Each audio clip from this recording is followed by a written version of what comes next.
Hi, my name's Maddie, and I'm a member of Team FRC Team 4418. I'd like to welcome you to the live stream.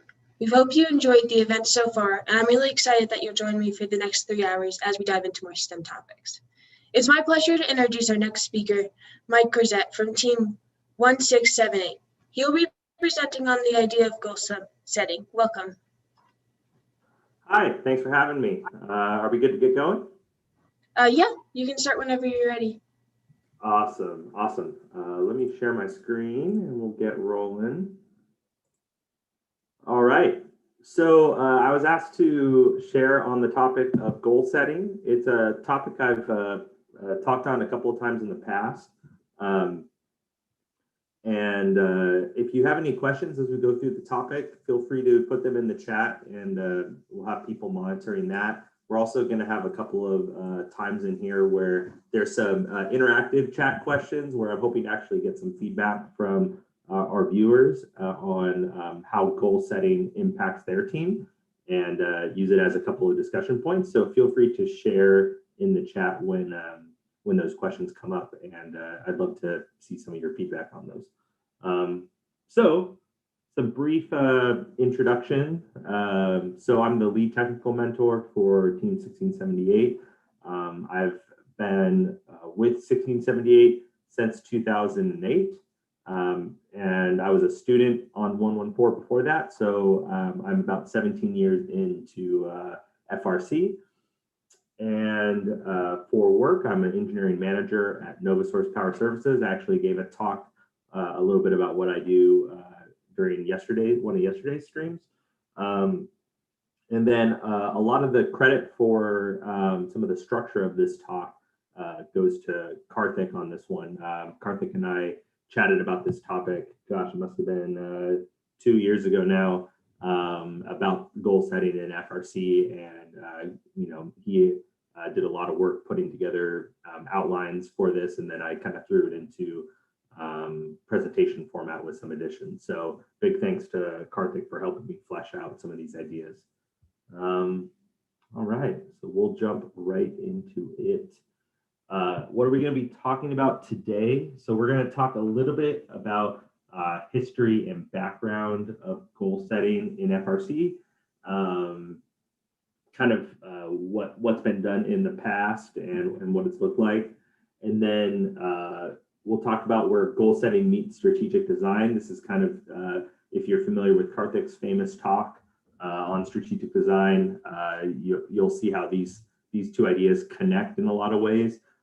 If you're not familiar with Karthik's talk, I encourage you to watch it. It's a great talk. You can just Google Karthik strategic design, and I'm sure it'll be the first video that pops up. He's done the talk numerous times. We'll talk about some of the big questions that we want to be asking ourselves and our teams.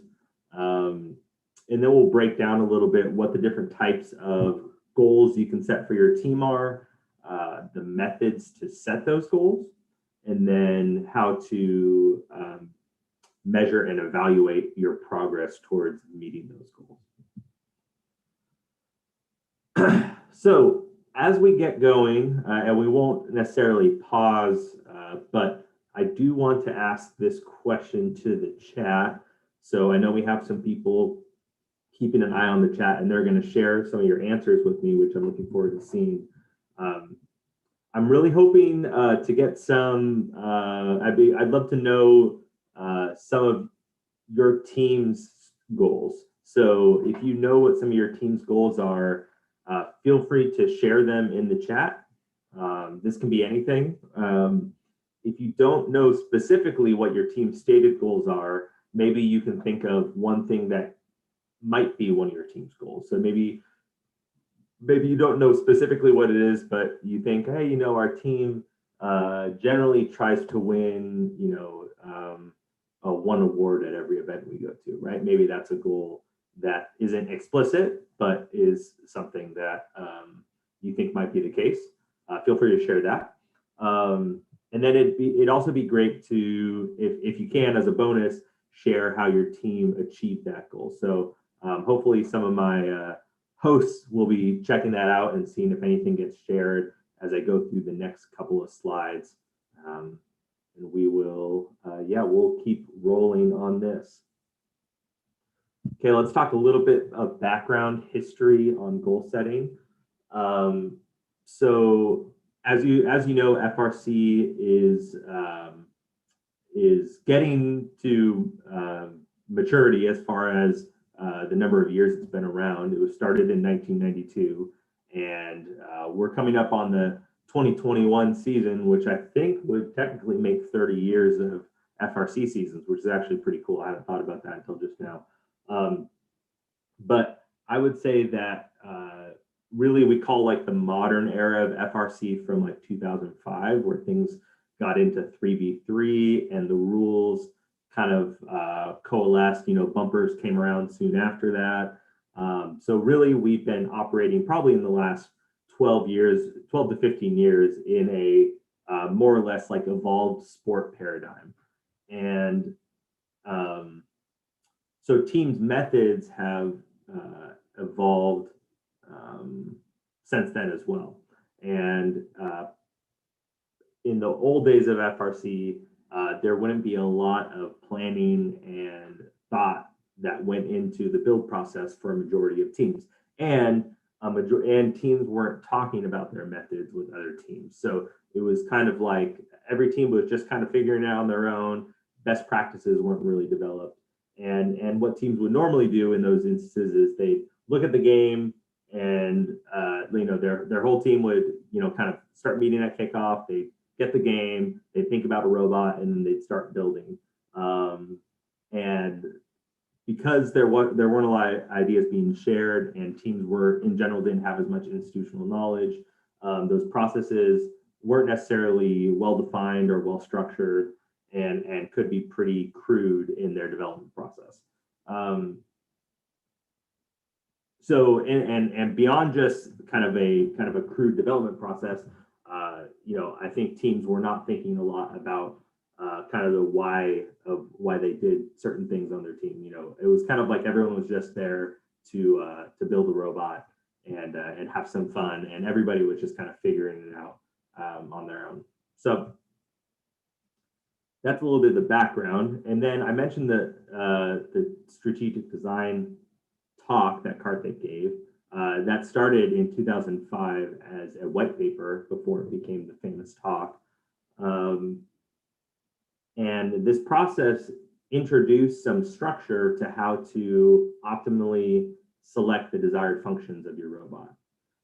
So it introduced a process and a way to rank ideas, and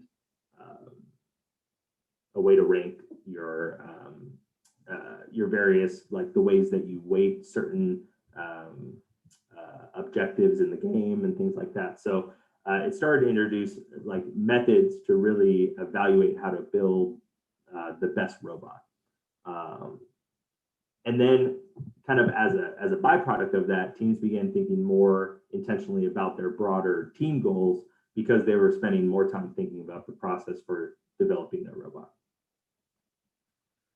So when we talk about strategic design, there's kind of like three main inputs for that process.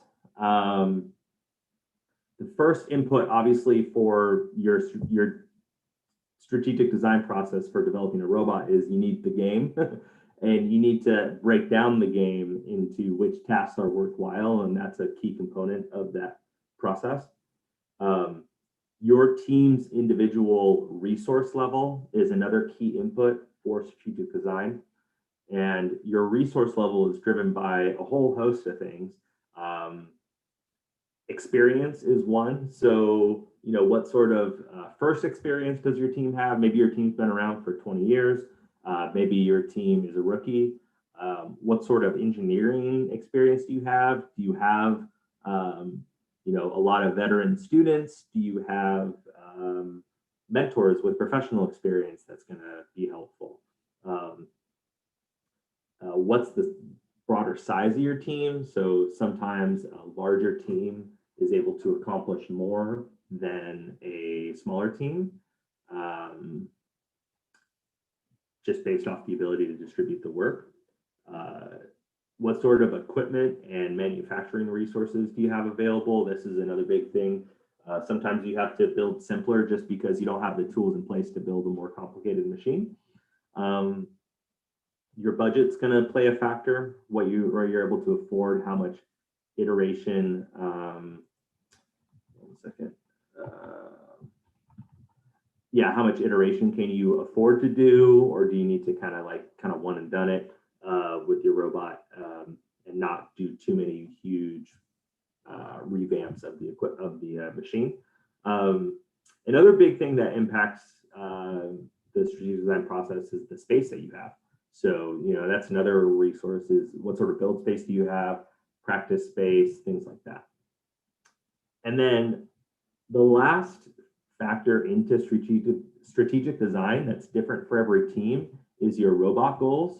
So we obviously have the game, and you need to break the game down. You have your resources. You need to understand what the building blocks of your team are, what you have to work with. But the robot goals are specifically what is your team hoping to get out of the robot? And when we look at these robot goals, they can look like a number of different things. So those robot goals can be results driven. So as far as competitive results, we want to make eliminations at all of our events. We want to seed in the top half of our district events. Another robot goal is we want, which is maybe a little bit tied to awards, but mostly robot, is we want to qualify for our district championship. 1678 has a goal of winning the world championship. That's on our board every year. So every team's going to have different competitive result goals for their team, and that can drive your strategic design development. So let's say, for example, your goal as a team, maybe you've missed the elimination or the playoffs in most of your district events for the last 4 years, and your goal is to make the playoffs at all of your district events in the coming season. That's actually going to make an impact into how you develop your robot. If I was working with a team that had missed playoffs multiple years in a row, and they were hoping to make the playoffs at all their events, that doesn't mean you have to seed in the top 5. It just means you need to be picked to play in the playoffs. And so at that point, you're thinking more about how do I build a robot that's going to get picked rather than how do I build the best robot that can do everything. And so if you're thinking about those robot goals from a competitive results perspective, that may influence the tasks that you aim to do, because you may be trying to build a robot to complement an alliance rather than to do everything and seed high on its own. Kind of related to those competitive results are also statistically driven results. So the great part about FRC now is we have all this data on the Blue Alliance. So, you can see how you rank versus not just teams in your region, but around the world based off of all these complicated ranking systems that are available. So maybe your team's goal is to kind of incrementally move your way up the ladder as far as how you rank among the rest of the teams in the world. The great thing about statistically driven and competitive result driven goals is you have a very easy way to measure both of those things. And you can check how your team's, let's say your team's worldwide OPR is compared to the rest of the FRC field. So that's some pretty cool stuff that you can look at and say, hey, we really want to be, more competitively ranked. And so let's see how we can improve that number. The robot goals can also be more abstract. I feel like this often gets lost, but there are some teams that have, more abstract goals. And one of those could be to become a more well-known team with your robot. So I think about a great example of, honestly, probably one of the best examples of this is the teams that are in what's called the Open Alliance. You can search for it on Chief Delphi if you're not familiar, but it's a group of, I don't know, I think it's 5 or 6 teams now or something like that, that have committed to as best as they can, sharing incremental updates on their robots throughout their whole build season, and then sharing their CAD throughout the whole build season as well. And these teams are great teams. All of them probably were not well known going into the Open Alliance, but just the fact that they're posting regularly and hundreds of teams and individuals are checking in on their progress week to week, they're becoming a more well-known program. And so that's a goal that they said, hey, we want to become a more well-known team. How do we adjust our robot process in order to do that? And so they said, we're going to become a little more public. It probably doesn't change a lot about how the robot looks, but certainly changes some about their build process and trying to be more open and sharing with what they're doing. So that's a good idea of an abstract goal. And then the goals for the robot can also be learning based. So maybe your goal for the robot is to give the students an opportunity to try a new method of building something or coding. Another cool example of a learning-based robot goal, 971 is a great team that we've been friends with for a long time. And, one of their kind of like, I don't know if they'd say it this way, but, I've heard in the past them say, we just like to really build cool things, right? Build inspiring things that do a lot of different, unique, fun things. And so you look at some of their robots and you can say, oh yeah, like that's a robot that was built because they want to build cool stuff. So, like I think of their Transformer robot in 2016 that had a bunch of degrees of freedom, or their Clawbot in 2014 that had like a jaw that could pivot around and open and shut. They're known for doing that, and it's driven by kind of an ethos of just wanting to build cool stuff and learn new things and try new things out and kind of push the boundaries on what's possible in this program. So that's an example of like a learning and kind of abstract robot goal that they have that influences their robot development and design.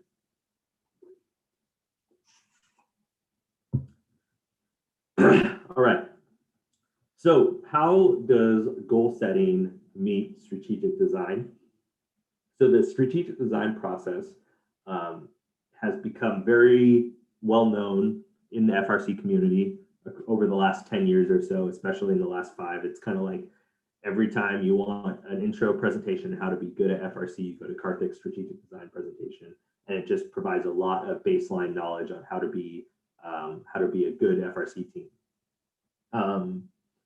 And a lot of teams have started following this process, and it's been great. I think we have better robots now than we ever have before, and a lot of that is because of the wealth and knowledge that's developed in this program.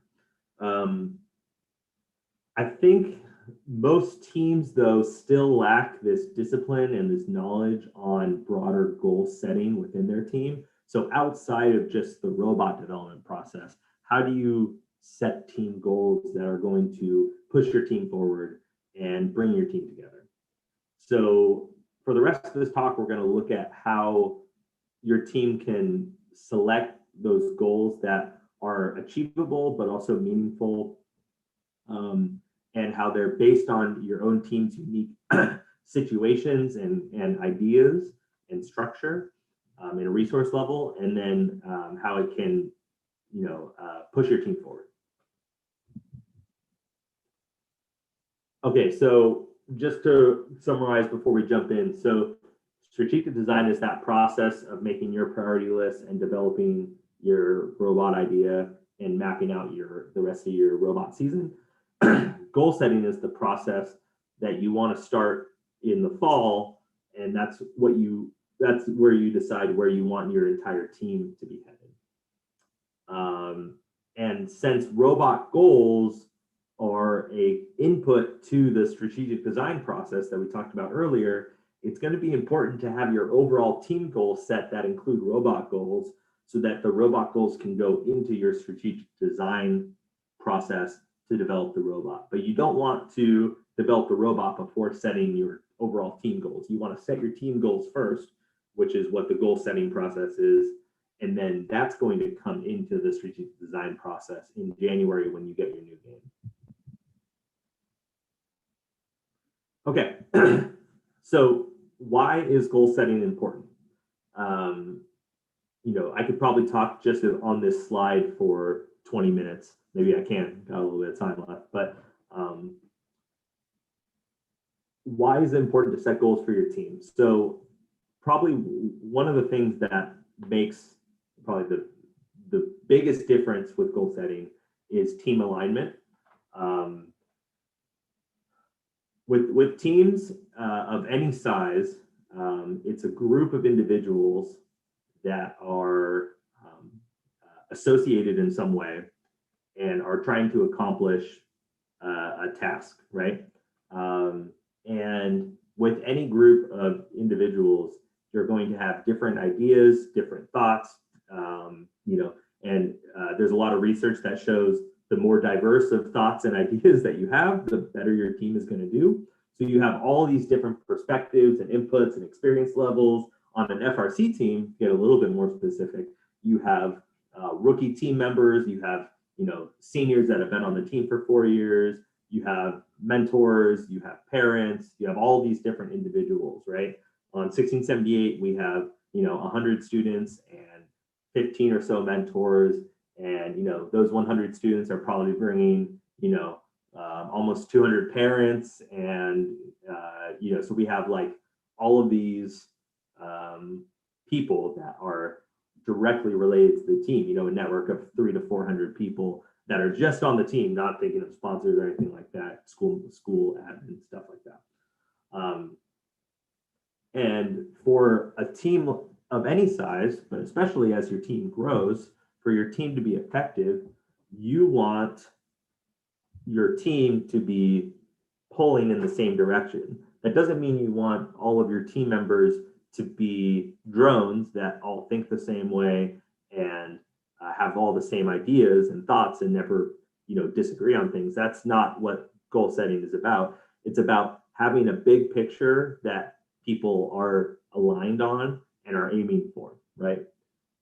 It's especially important for your key decision makers.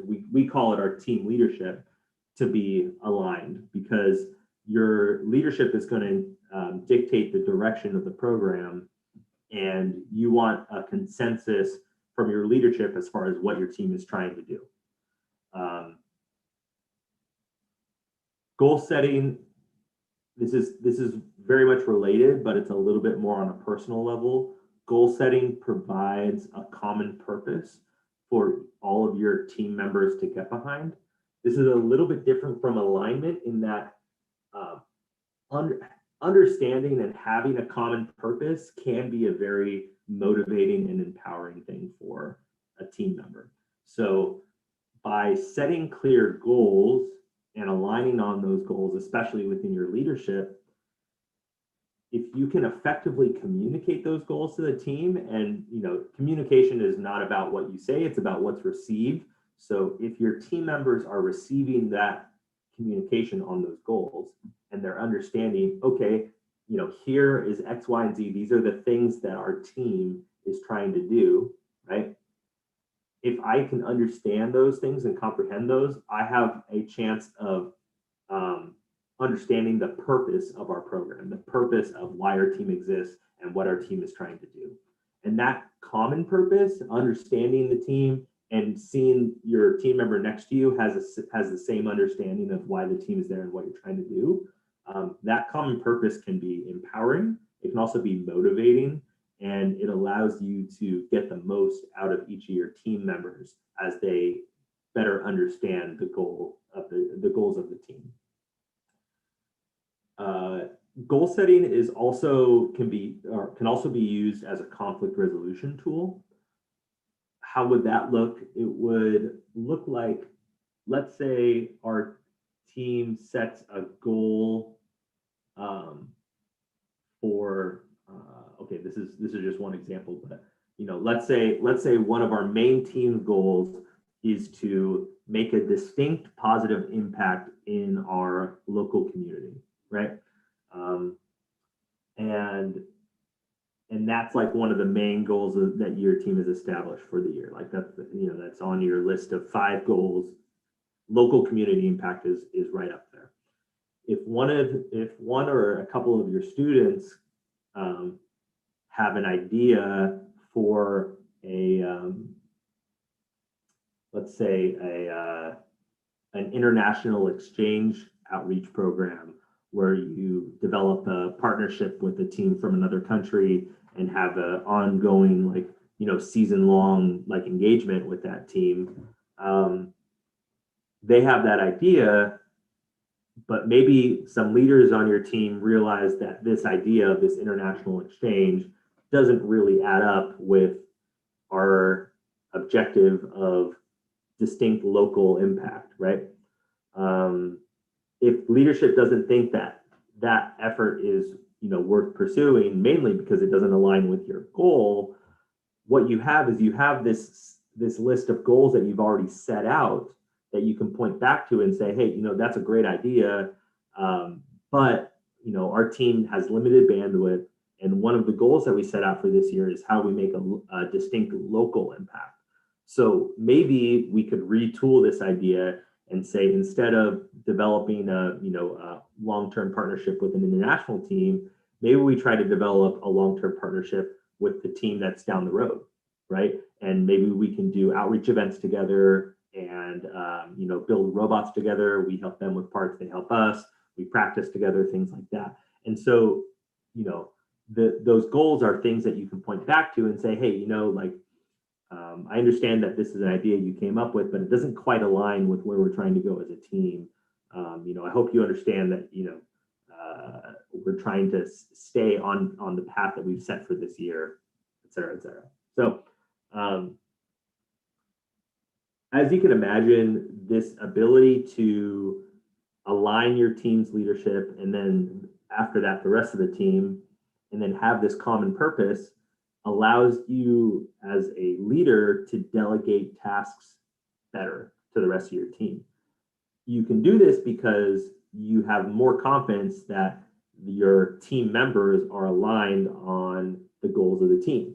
So what's the converse of this look like? Like, I think about like the early years of 1678, before we had like a really defined like onboarding process for our students with interviews and stuff like that. We often would have students kind of like walk on the team, so to speak, who would, maybe a friend just brought them or something like that, and they would just kind of be floating around in the shop, when their friend brought them. You think about a student like that, there's nothing inherently wrong with walking in on an FRC team. The problem is, am I going to have the ability to give that new student a task and have them follow up on it? Well, frankly, I just don't know. And a big reason why I don't know is because they haven't been with the team, or we haven't been able to introduce them to our team goals and culture and things like that. We don't really understand, kind of what their motivations are. They don't understand why the team is here. And so when given a task, maybe they don't have the ability to, maybe they wouldn't follow through on it for X, Y, or Z reasons. But by having a stronger confidence that more of your team members are aligned with your team's broader goals, when you give tasks or delegate entire projects to students, you have more confidence that they're going to have the ability to follow up on those tasks because that they understand the purpose of the team, just like you understand the purpose of the team. And the likelihood is, the barriers for them completing the task are going to be more related to their ability to, their technical competencies rather than their motivations or, goals, because you can be confident that they've been aligned with the team's goals. That relates into the next point, which is, again, like I guess I could spend 20 minutes on this slide because we are spending 20 minutes on this slide. Having aligned team members with a common purpose and being able to delegate better means that your impact can be broader.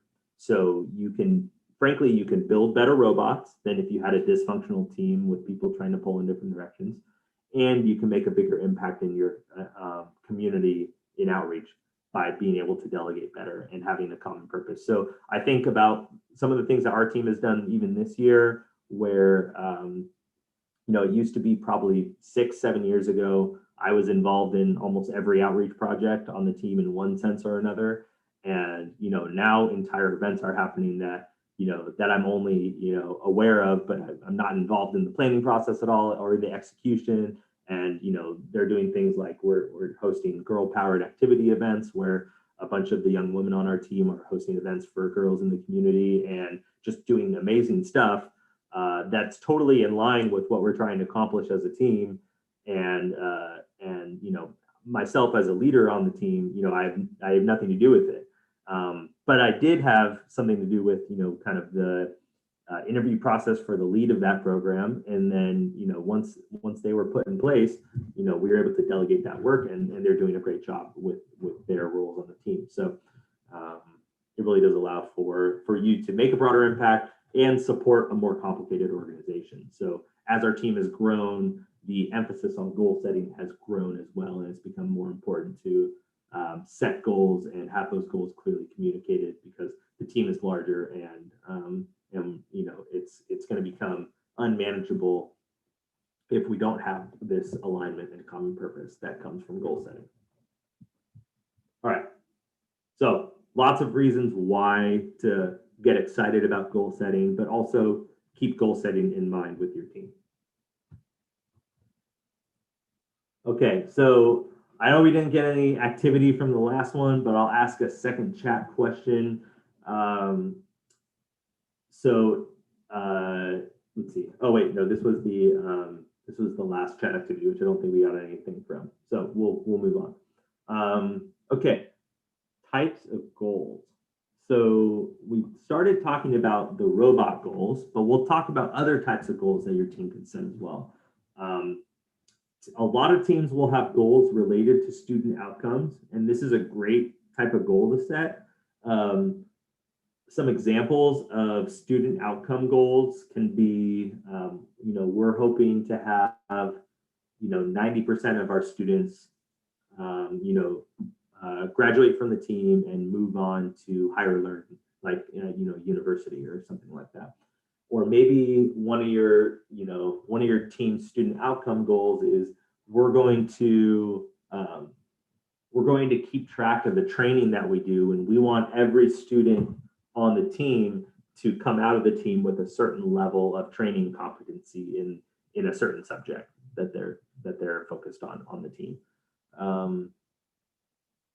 Your goals can be related to community impact. This one is another very common one for teams. Teams will say, hey, let's say we want to start 10 new VexIQ teams this year. That could be a community impact goal. Or, we're hoping that the team grows to 50 students, right? That's impacting your community. You're doing recruiting and stuff like that. So that could be construed as a community impact goal. There's all sorts of ways to, maybe you do canned food drives every year, and you want one of your goals for the year to be, we want to collect 1,000 cans this year. We collected 700 last year. We want to collect 1,000 this year.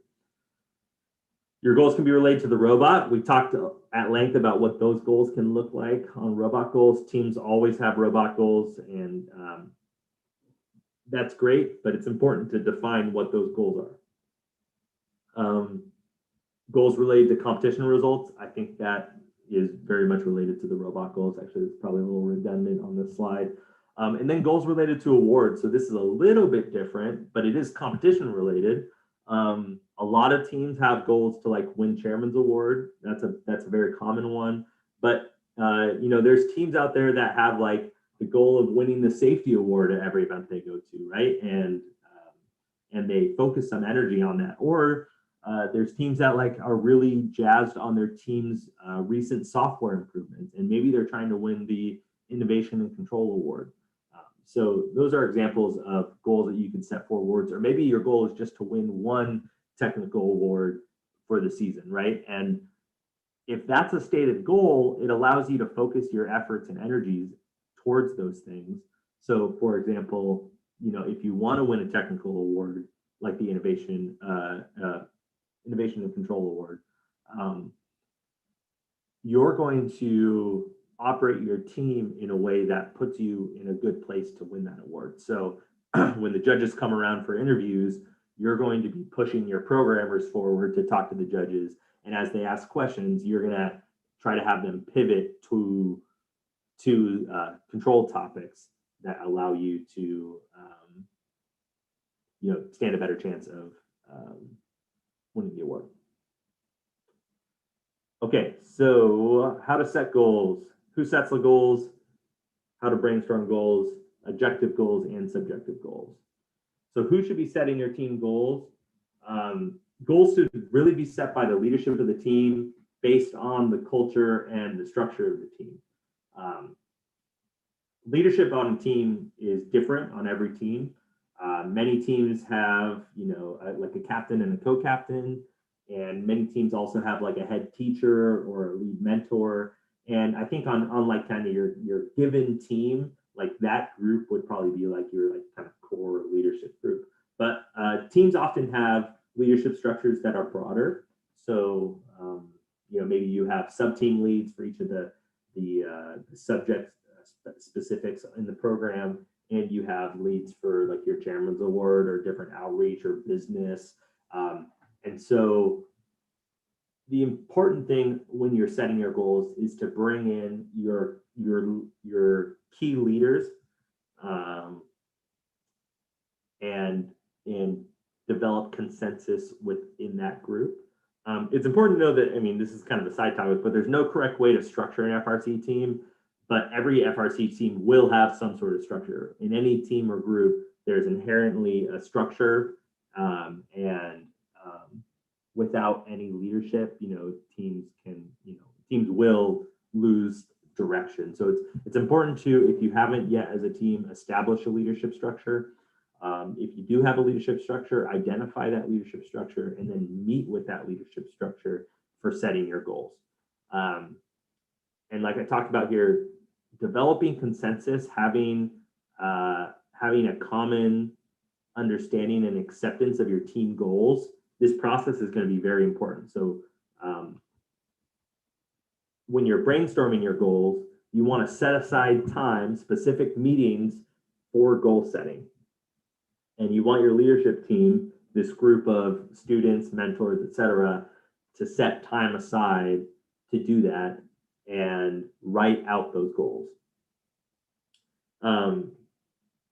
And just like with the game analysis, strategic design process, you want to capture different types of goals. So we talked about those types of goals earlier: robot goals, award goals, student outcome goals. You want to try to capture different categories of goals, and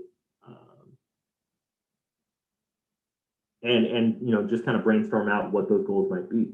You want to be specific with the goals, and include what your expected results for those goals are. That's a part of the goal. Just having like build good robot, doesn't help you out. You want to be more specific and have something that you can measure against later, which we're going to talk about in just a second. Okay, so we'll talk about objective goals here. So objective goals are goals that can be easily measured.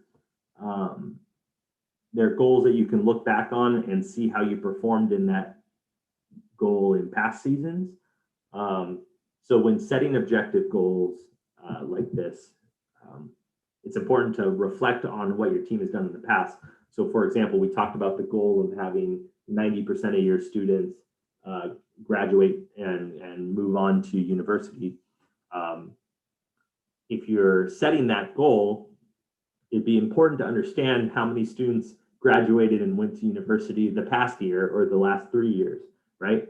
And that can establish a baseline, and then you can build up from there. If you don't have a baseline for whatever reason, maybe you're a rookie team or something like that, consider teams of a similar size or resource level and see what their goals might be, and try to take some of those goals and incorporate them into your own program. As FRC teams, every FRC team is unique, but a lot of teams are similar. And so you can learn a lot from what other teams are trying to do. When you're setting goals, you want to just try to set those goals to be achievable but challenging. So something that you can definitely do, but you're going to have to work to get there. And then you want to look for growth year over year. So every year kind of has every team has down years or, slumps.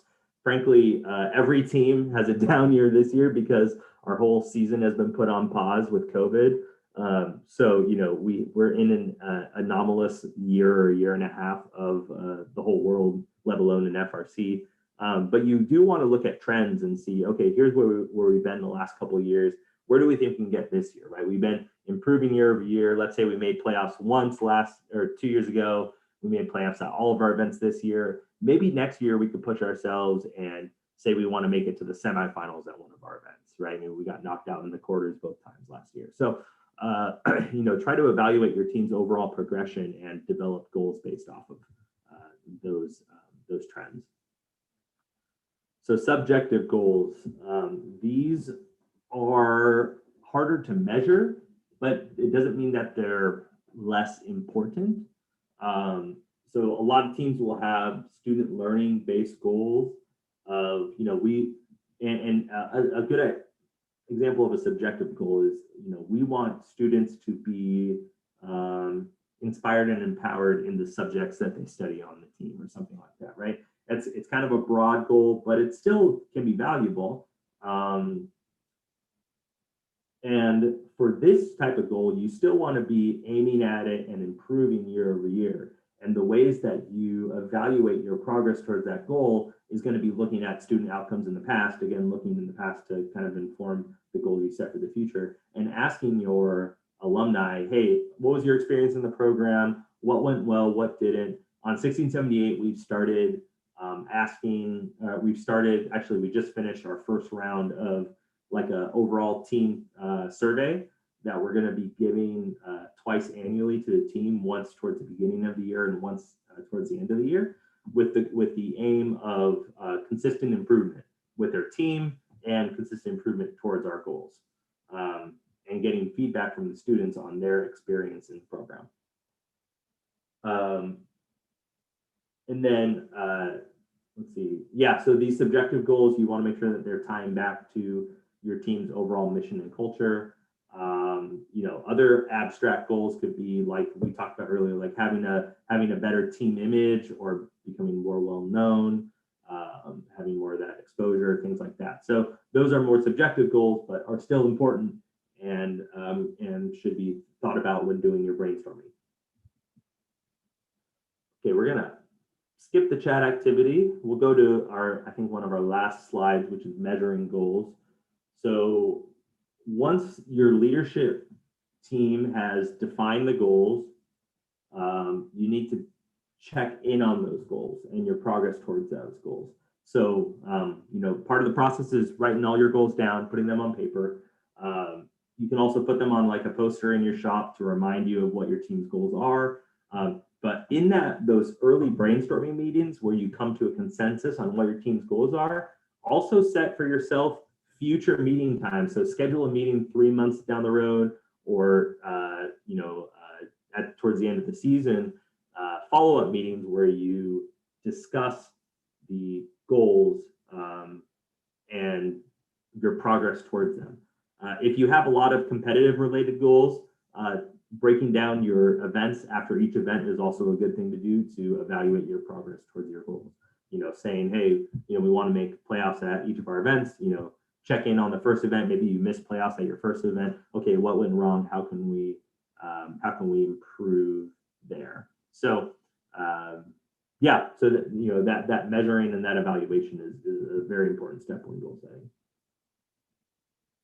Okay, so and for this, there's no shame in missing the goal. Like, it's important to set goals, and you're not going to make your goals 100% of the time, but you need to you need to analyze why you didn't achieve a certain goal. So maybe the goal was too ambitious, maybe you tried to bite off more than you could chew, or maybe there were certain factors on the team that prevented you from achieving that goal. Maybe your leadership structure was flawed, or you didn't have the resources you needed, things like that. Were any of the factors outside of your control? COVID's a great example. Our team wanted to, win the world championship in 2020, but there was not a world championship in 2020. That was outside of our team's control, right? So there's nothing we can do about that.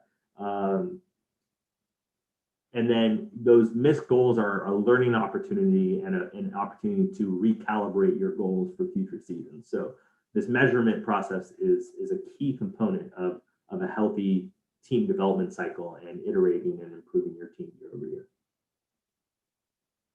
All right, so that gets us to the end of the structured part of the presentation. Maddie, I believe there are some questions. I don't know if you want to pop on and ask some of those. Yeah, we had a few questions from chat and some of the people watching the presentation. So first of all, does FRC 1678 set goals based on performance or learning experience / opportunities? So we set goals for both. We have student learning goals, including, in the past, we've tracked each sub-team member's progress towards different learning topics. We track like their safety training on machines and things like that. So, and we have different experience levels on machine training. So as students learn more about each machine, they're kind of leveled up. So we have those goals, and we set like for all of our hardware teams, for example, like the students on hardware electrical need to get to a certain level on every machine in training. The students on hardware fabrication need to get to a certain higher level on every machine during training. So those are learning goals. And then we have, result competitive goals, we want to win the championship, we want to win the championship chairman's award. Those are competitive goals we set. All right, cool. So what evolved older FRC to become what it is today? I think a big part of it is, there are a ton of really great mentors in this program and volunteers that have put a lot of time into the program. There's also really passionate suppliers that have helped grow the supplier ecosystem to having better parts for teams. The games have, gotten better, but they're also it's still the good old FRC 3 versus 3. What's changed really is the community and the culture. There's a lot more sharing that happens now than it used to. There's been some small rule changes that have made improvements, like no bag and things like that. But I think more broadly, it's especially a lot of alumni coming back as mentors has made the program, I think, what it is today. All right. Okay, so at the end of the season, how do you measure your success in the meeting of more extract goals, like better knowing your team?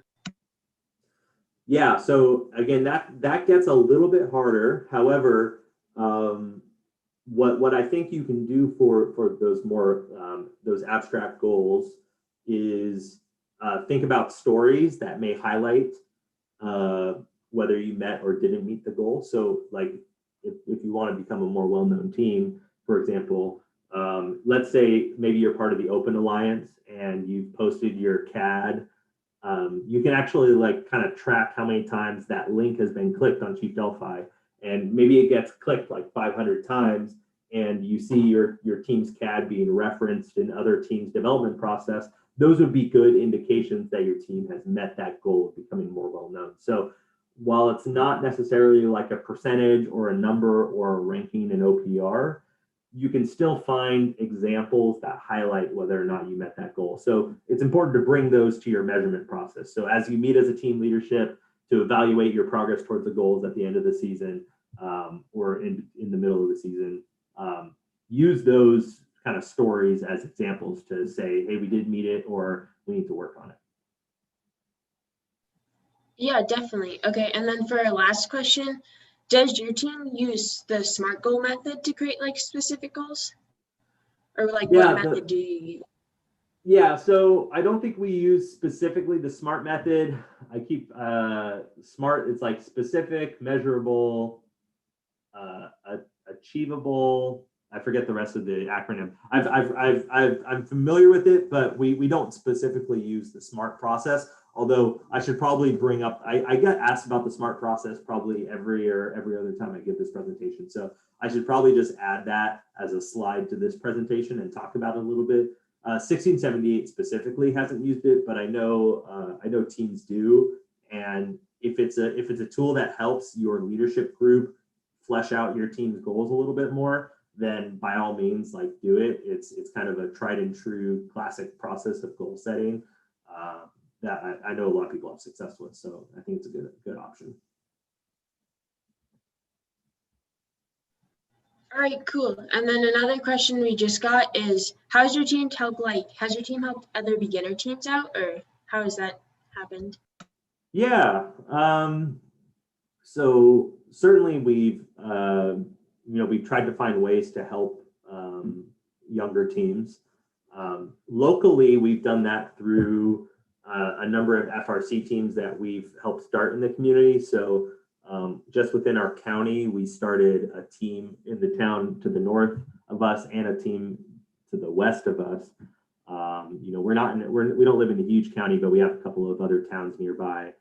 So we started teams in those areas over the last 5 years or so, and those teams we still work with a lot. They come to our shop for practice. Neither of those teams have a full field, so we don't have a full field either, but we have like half a field, so it's better than nothing. So the teams come by for practice, and we give them advice.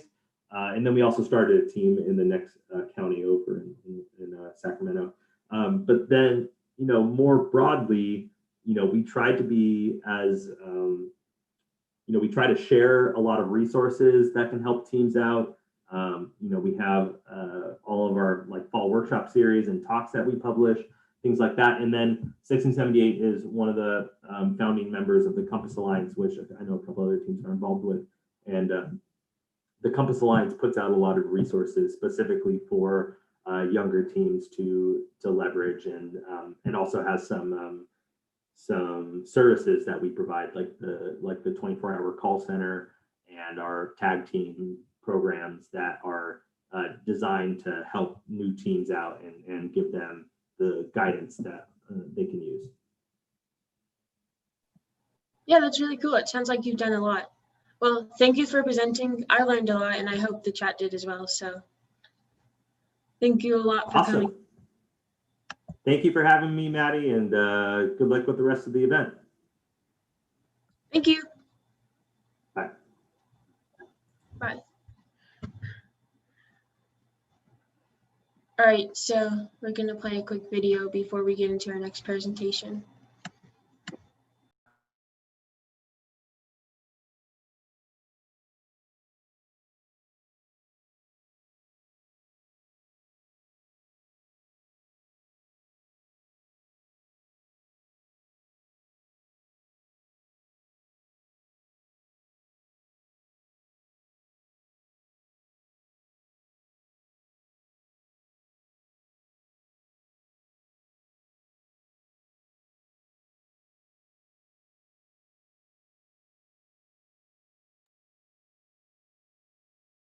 First Tech Challenge challenges kids ages 12 to 18 to program, design, build, and compete with robots. Once you get the challenge, you figure out your game plan. You build a robot so that you can complete many challenges. Teams use a reusable kit to program robots in a variety of coding languages. Every year you also learn more and more about coding, so then your code's gonna get better and better. Personally, I do not learn hearing about it, but hands-on is just go into it. Instead of saying, oh, I know how to build this robot, I can say, I built this robot. In First Tech Challenge, students are developing a broad range of skills. Manufacturing, hardware, troubleshooting, but there's also a lot of things that you learn that you wouldn't necessarily think about. People skills. Problem-solving skills, helping one another, helping other teams. The program draws so many students that come in who just want to do the marketing, who just want to do fundraising. You need to do fundraising because you need to buy kits and parts and everything you need for the year. And that's a great thing that the kids learn very early on. The model of FIRST has provided incredible opportunities for the students to interact with professionals. Whenever I ask my mentors the question, they always flip the question around and ask, where would you find the answer to that question if I weren't here? They slowly built my confidence up so much more to a point where we weren't asking them questions, we were just going.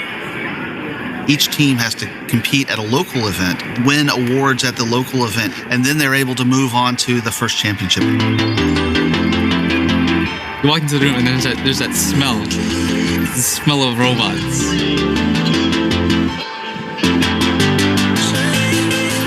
There's different languages, different culture. It's just the best thing ever. I think it's incredibly important for youth to see careers in science and engineering as a possibility for them. High school participants have access to over $80 million in scholarships from colleges, universities, and technical programs.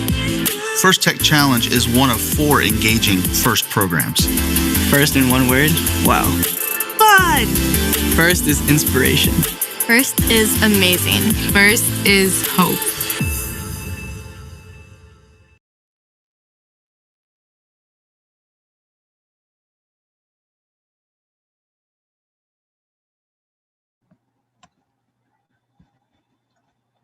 All right, so next I'm going to hand it off to the LGBTQ roundtable, and then they're just going to share their presentation.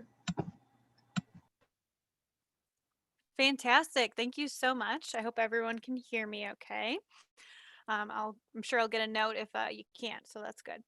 So my name's Renee Beckerblow. I am the president of First Indiana Robotics. I've been involved with First for about 17 years. My pronouns are she, her, and I am a strong supporter and member of the Rainbow STEM Alliance. So I'm going to hand it over to Tom for him to introduce himself. Thanks, Renee. Fitting that we go from First Tech Challenge into this. It's one of my favorite programs. My name is Tom Wexler. I use he, him pronouns. I'm one of the co-founders of the Rainbow STEM Alliance. I have served as one of the MCs for First Tech Challenge at the World Championships the past couple of years. And professionally, I work for a school district outside of Philadelphia doing technical support, IT systems, backend, audiovisual support, you name it, I help tackle it. Fantastic. Do you want to jump to our next presenter? Is it Zeph? Hi, I'm Zeph Long. I go by he, him pronouns, and I am currently a First AmeriCorps Vista leader.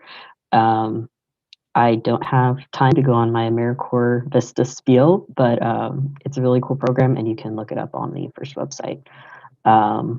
And I will pass it on to, and I am a board member of the Rainbow STEM Alliance, and I will pass it on to John.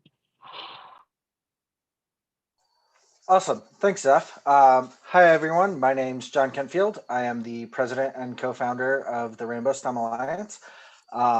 This is my 20th year in First. God, that's scary to say.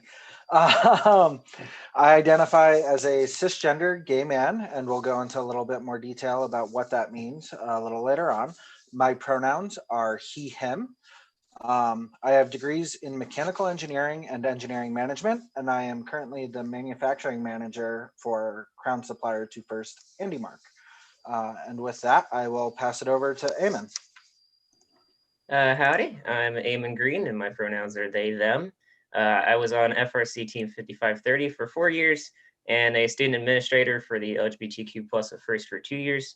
I'm currently studying mechanical engineering at the University of Michigan, and I'm a process engineer at Delta Gear. And I will pass it off to Zach. Hi, everybody. I'm Zach Bamford, and I use they, them pronouns. I'm currently an FRC student, and I am also on my 3rd and final year of being a student administrator for LGBTQ+ at First. Fantastic. Thank you so much, everyone, for introducing yourselves. So first, a little bit of housekeeping. So anyone who's listening, you are welcome to put questions into the chat. We have moderators who are pulling in the questions for us, which we'll be taking a look at. But we do have a couple of questions that had come in ahead of time, which we really appreciate. And so actually, Zach, I'm going to start off by transitioning over to you. Could you tell us a little bit about your experience in FIRST as an LGBTQ plus student? Yeah, so I would say that I've had a really positive experience being an LGBT plus student in FIRST. I feel like FIRST headquarters does a really good job of making sure that people are respected through every aspect, even like the little things like making sure you can put your name in to the student management system and everything like that. They also have a really good ED&I department that I feel like is always there, making sure that FIRST is a leader in being accepting to all groups. I think that's wonderful. I think over time that's definitely developed and advanced, and I've seen many improvements over the years because I feel like I look back to my own personal experience on the team and didn't quite have as many of those opportunities. So I'm so glad that FIRST is listening and is really embracing their core value of inclusion. So that's very exciting to me. So we had another question that came in. And actually first, John, I know that you've been a student and you've been part of FIRST for, 20 years and you were a student on the team. So do you want to talk a little bit about that aspect, like kind of like I just mentioned? Yeah, so when I was a student on a team, it was all the way back in the early 2000s, probably before any, if not most, of the students currently on teams were born. But a lot has changed over the last 10 to 15 years. As Zach mentioned, FIRST headquarters is a huge proponent of the LGBTQ plus of FIRST student group, a huge proponent of the Rainbow STEM Alliance and all the work that we've been doing. And it really has come a long way. That's not to say that FIRST was not a supportive organization when I was in high school, but it wasn't as talked about. But it also wasn't really as talked about in the community as a whole either. And so over the last 10 to 15 years, to see the STEM community and FIRST especially kind of open up and grow and allow their students to be who they are from a younger age really does make all the difference in the world. So. Thank you, John. I really appreciate you sharing that. I think that that's incredibly helpful. And, I think that one of the questions that I've seen come up quite often is, how do you come out to your team and coaches, or how did you come out to your team and coaches? And so, Amon, can you talk a little bit about that experience for you? Yeah, so I was just gonna say, like, obviously, like, there's a lot of nuance to this, and like every team is different. But I'd say, like, getting to know, like, getting with your coach and mentors and having them on your side can be really helpful. Like, they're going to be the ones to go to if something happens, and making them aware of the situation ahead of time can really smooth out the process. Like, having good allies is always useful in coming out. Then when you're ready, like, bring it up with your team, and worst case scenario, you can always go to your coach and mentors and get them involved. But I mean, like I said, every team is different. So you might actually feel more comfortable with your team than with your coach or mentors. And in that case, you get in touch, you get with your friends on your side, bring it up at the meeting, and just know you're not alone. But obviously, like, if your coach or mentor has a problem with your identity, I think there's other problems there, and you should definitely get in touch with FIRST on that. But like, in any case, you've got this really great organization here who's got your back, and don't be afraid to use the resources available if you're feeling threatened in any way.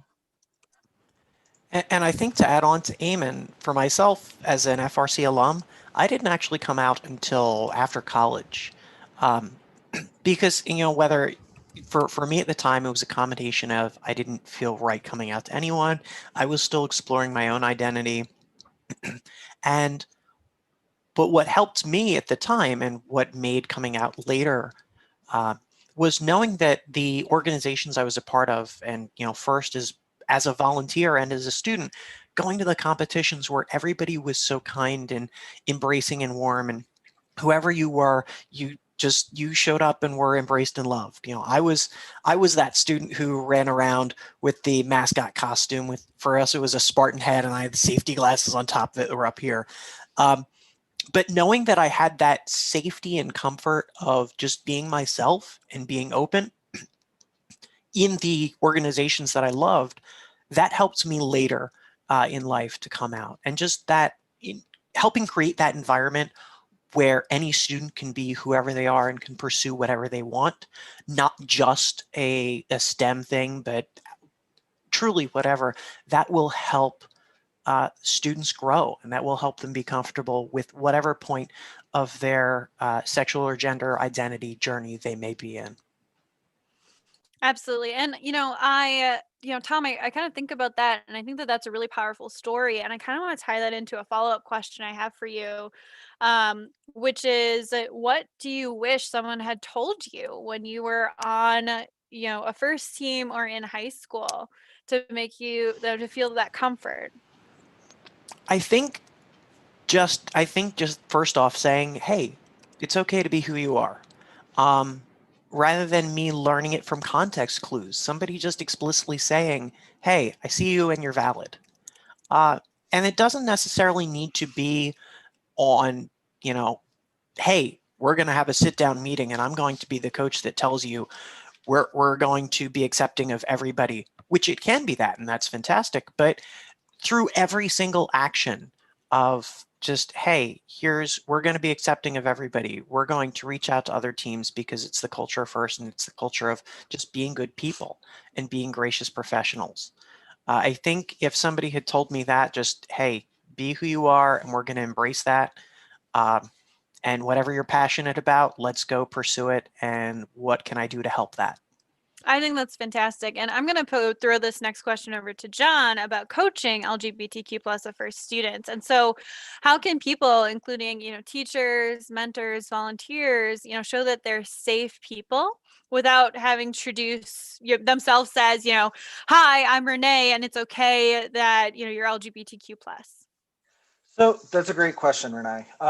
There's a few different ways you can do that. If you are comfortable saying that, then you know what? That's amazing. Because that is a great way for students to flat out know. Also, if you aren't that comfortable saying that kind of thing, having a pride flag up in a classroom setting, or a safe space sticker or something of that nature is a small little nod to those in the community, because they see these things. They know what's going on. They know what they're seeing in their classrooms. And having those little things kind of just make it okay for them to know that you're a safe person to talk to. Other ways to show your support of the community, the LGBTQ plus of First and the Rainbow STEM Alliance offer these cool little lapel pins that have a little robot and a pride flag, as well as now these awesome pronoun pins, which in my case says he, him. We also have ones that say, ask about my pronouns, she, her, and they, them. And we chose those four to allow for kind of a broad range of identities, but also to attempt to encompass everybody, because there are such a broad range. And we'll get into that a little bit later on as well.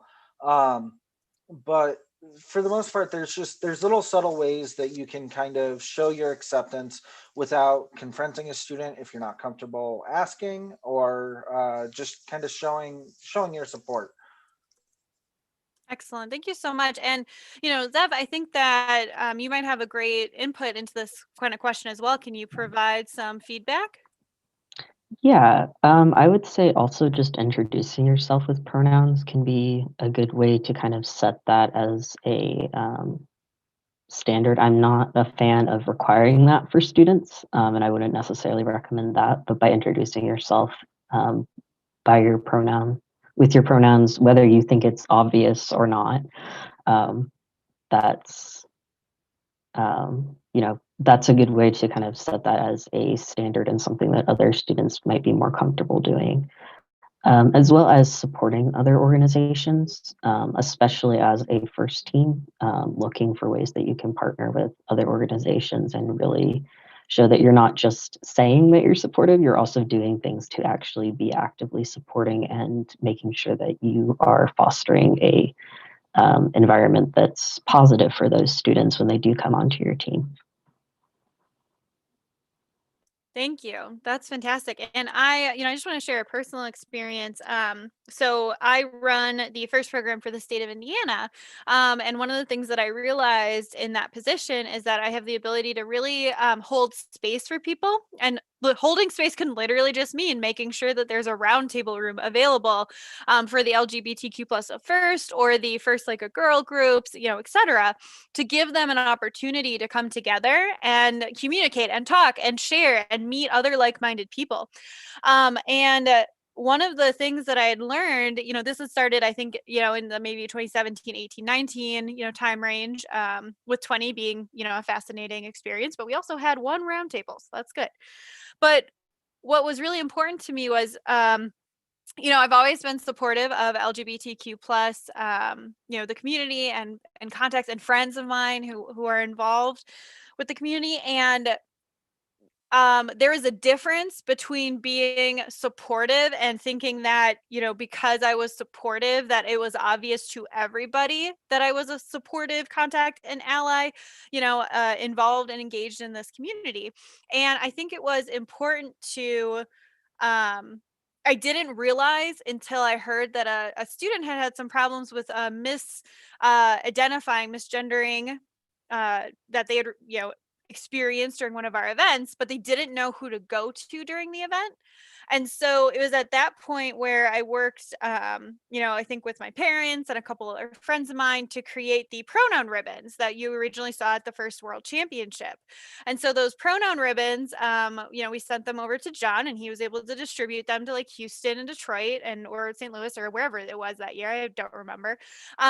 And they really, took off and were something that the students and I think team members and people in the community were able to utilize. And it was really inspiring to see that. And so every year, I would make another donation to make sure that we could keep that going. And now that we've moved into pins, it's so much easier to be able to have those, not only at the World Championship where you have your like totally awesome name tags, but also at your standard district or regional events where you don't normally have those items to put those ribbons on. And so it was incredibly, it was a fascinating moment for me to realize that I can't just, be supportive and not be, vocal about it. Like I needed to make sure that, I wear my pins, I put them on all of my jackets. I've gotten so many of them so I can give them away. John will give me one if for some reason I've grabbed the jacket that's gone to the cleaner, that's forgotten one. And I really appreciate all of that. And so that's kind of an example of how people can provide that additional support as well. And Renee, just to quickly add on to that, I have a pronoun pin that I bought off Etsy from a trans artist that I have on my work lanyard. So just as I'm around the schools that I'm in and out of, it's something small. It's something that a lot of people may not notice, but for the students who are specifically looking to feel validated, they recognize that, they see it. And that's something that teachers, staff members can start to do now outside of competitions. Excellent. Well, and kind of shifting along with that, I know that this is really can be really challenging to be able to come out or express your identity to people. And so this is an open question, so anyone who's interested in going first and volunteering is able to share. But what was your moment of courage when coming out or expressing your identity to those that you care about?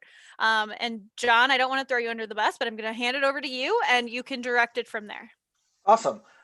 So coming out is such an interesting experience, and it's unique to every individual. For me, the first time I ever told someone I was gay, I had just turned 21, I think, and I was sick of hiding.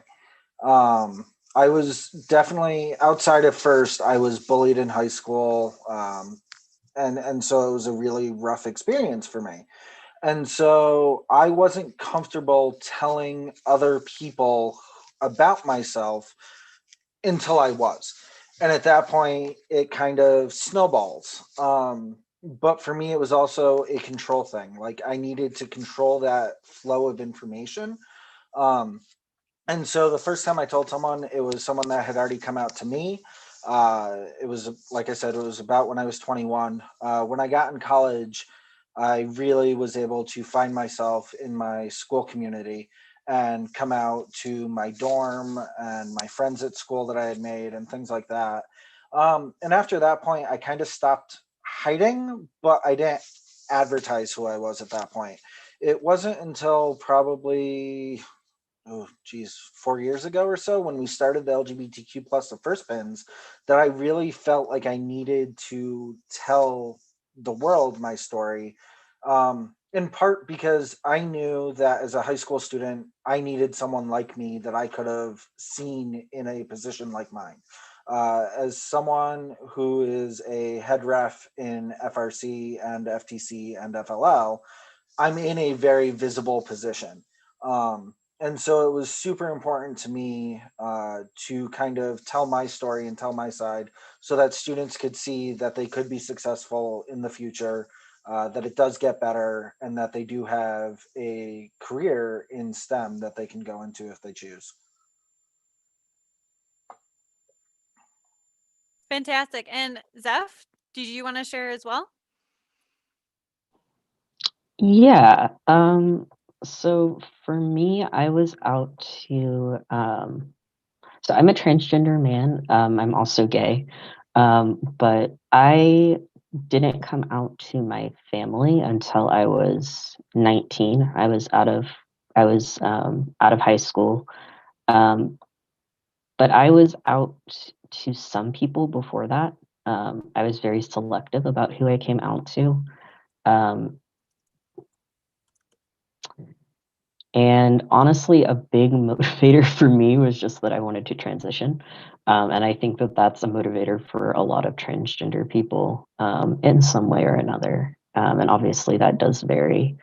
Um, and as far as like the moment of courage, I planned a lot. I dropped a letter I was still living with my family. So I was going to be gone for like 4 days on a trip with a friend. So I dropped a letter off before I left so that they would have time to process it before I had to actually talk to them in person.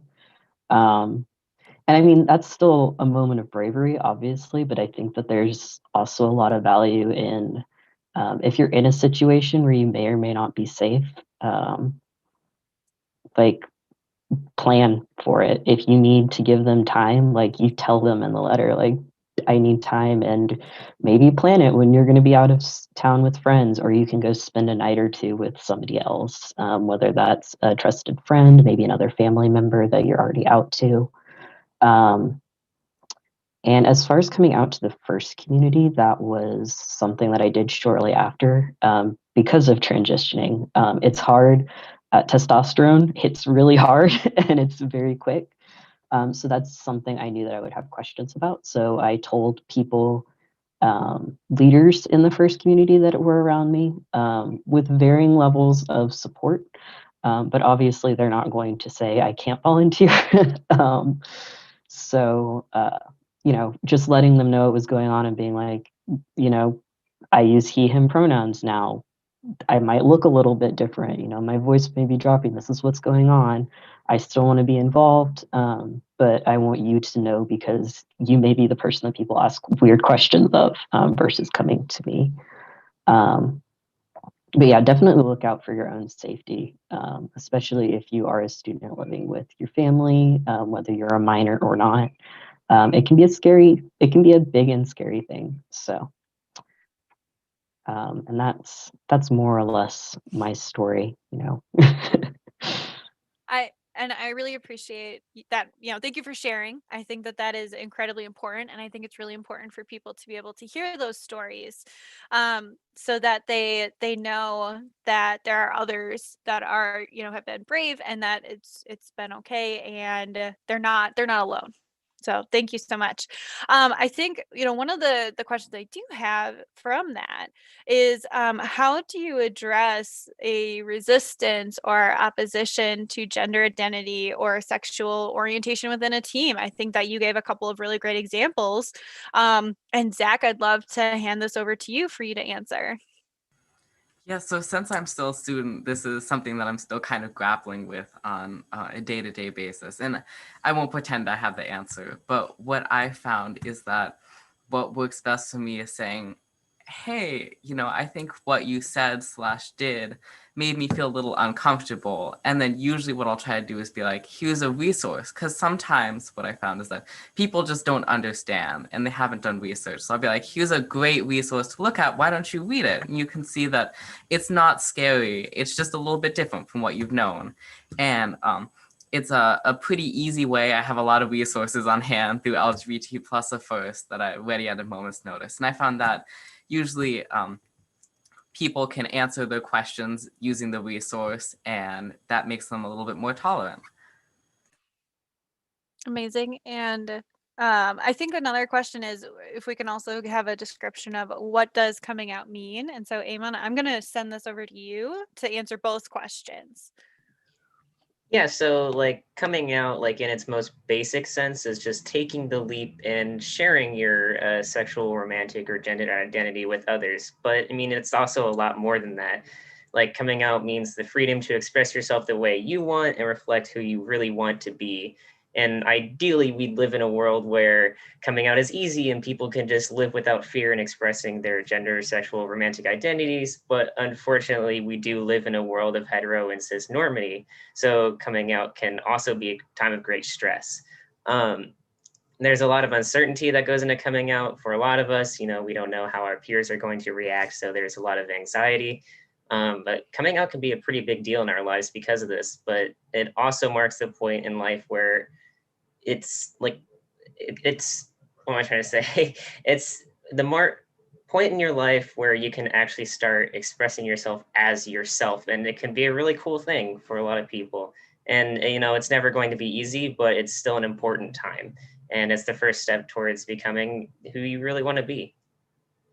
Thank you. And I think that I haven't experienced this myself, but having talked to a friend of mine, I think that one of the biggest things that I kind of saw in terms of a change in them was their confidence. And there's this feeling of them being so much more of who they are. If that, I don't know if that communication makes sense, but it was this amazing feeling of them being able to like fully be the person that they know that they are. And it was a wonderful opportunity to kind of be able to talk through one of my friends with them. So, well, that makes a lot of sense. I mean, to pull off of what Zach and Eamon said is, imagine if every day that you were, and we see this a lot in high schoolers, every day people come into school with a persona, with a facade. And sometimes it can be as mundane as, hey, you know what, today I'm going to go into school and I'm going to act cool. I was not the cool kid, still not. But it takes, when you are putting on a guise, intentionally or otherwise, it's a lot of work to do that. It's a lot of energy. And it's the same as, for people who get up in the morning and put on makeup. It takes a lot of time to put on makeup, to put on eyeshadow, to make, your fingernails great. It's imagine not having to spend time on that. If you were able to roll out of bed and, save yourself an hour in the morning, not having to put on makeup, a lot of times it's the similar thing with one's own personal identity. If you're able to be open and comfortable in your space, you don't have to spend the physical energy of putting up a front, of feeling anxious that how is somebody going to react? How, might somebody be negative because I am, a part of this community, because I'm just the person I am. So that's also why I think this is why a lot of people talk about their coming out story and why it is significant, because once you're able, there's a psychologist who once said, when you change the way you look at things, the things you look at change. And if, as a person, that you now free up the time, the mental space of having to, to whatever block may be in your way, now all of a sudden, hey, it allows our students to be better students, to focus on, hey, I'm going to develop this next great widget, or I've got an idea of how I'm going to 3D print this omnidirectional wheel bearing, and let students be their creative self. So that's why I think this is so important. And as a mentor, and I think that also ties into, as a mentor, sometimes you have a balance where a student may be out to you and your team and not to your parents and family. I see this a lot. We have students who are able to come out in school as trans, and they approach me as the IT person and say, hey, I identify with these new pronouns and I'd like to have my name changed. And there are some parts of it is, yes, there are things we can do. Some parts, there are things that tie into legal records. And a lot of it ties into, what's the support environment like? A lot of that always comes back to the notion of consent, that whatever your student is comfortable sharing and who they're comfortable sharing it with, it starts with the student. It starts with, so for example, if I were to go, hey, Zach, thank you for, saying that you want to use they, them pronouns. And Zach turns around and goes, cool, but, please don't tell my parents yet. I haven't told them yet. Great. And that's where it should stop. And I think for a lot of coaches, there is this fear at times that, well, I have to do one thing with a student and one thing with an adult. And well, okay. As a teacher and as educator, I think a lot of our end goals are making sure students are safe, making sure students are learned, that they do learn. Everything else you can figure out, and everything else is, you have a discussion, you talk to the student and feel what they feel, understand what they're comfortable with, and then grow from there. Thank you, Tom. I really appreciate that. And so I think, Zeph, I think there's a kind of a way to expand this into an additional question related to pronouns. Can you, share a little bit more on if we notice someone, if I notice someone who is using the incorrect pronouns, when is it appropriate for me to correct them? Or should I wait for the other person to do it, et cetera? I'd love to get your feedback on that. I would say correct them for them, especially if you know that if you don't know that they're out to everyone, if you think that they're just out to you, maybe ask them later. But definitely correct them. It's exhausting to correct people, especially if you're not, if you're someone who doesn't frequently, people don't look at you and assume the correct pronouns. It's exhausting to correct people. And a lot of times it's really helpful to have somebody else jump in and do that for you. Obviously, don't make a huge deal about it. Just say, hey, their pronouns are, he, them, he, him, they, them, she, her, sees them, whatever pronouns they happen to use. And similarly to that, when you do misgender somebody, it's always a best practice to just say, sorry, I'll try to remember that, or I forgot, or just sorry, I'll do better next time. Don't make a big deal out of it, because that pulls a lot of attention towards that misgendering, and occasionally can be very uncomfortable for the person. But yeah, definitely jump in, help correct other people. That's definitely an appropriate thing to do. Again, if you know that that person is out in other circles, and most of the time you should have a good idea. And if you're not sure, just ask them in a private environment later. Thank you. And I'd love to kind of, we can dive in one more level. I think that would be really great. I think some teams have questions around what is the best way to celebrate gender diversity, but also support promoting girls and women in STEM. Do you have any insight into that you could provide as well? Yeah, I mean, I would say, half of not half of, but a lot of trans people are women. So we're supporting women and girls automatically. You should be including trans women and trans girls within that definition. And non-binary as an identity is such a large term. I mean, there can be non-binary men, non-binary women, people that are completely non-binary, people that move along the spectrum one way or the other. So I think it's an interesting question, just because it is so big. And I would say, I would question if maybe gender diversity isn't just a better thing to go for rather than focusing on girls and women in STEM. Obviously, it's valuable to have spaces just for girls and women in STEM. And I wouldn't worry about whether transgender men or people who identify along the spectrum of man, whether it's like non-binary men, again, that's an identity. I wouldn't worry about including them, but I would say that if you're focused on women, just be aware that occasionally there are plenty of non-binary people, even non-binary people who are agender or don't identify with any gender, that are still facing misogyny in the same way. And there may also be, and obviously trans women are also going to be a part of that. It may not look exactly how you expect a woman to look, but that doesn't mean that they don't belong in those spaces.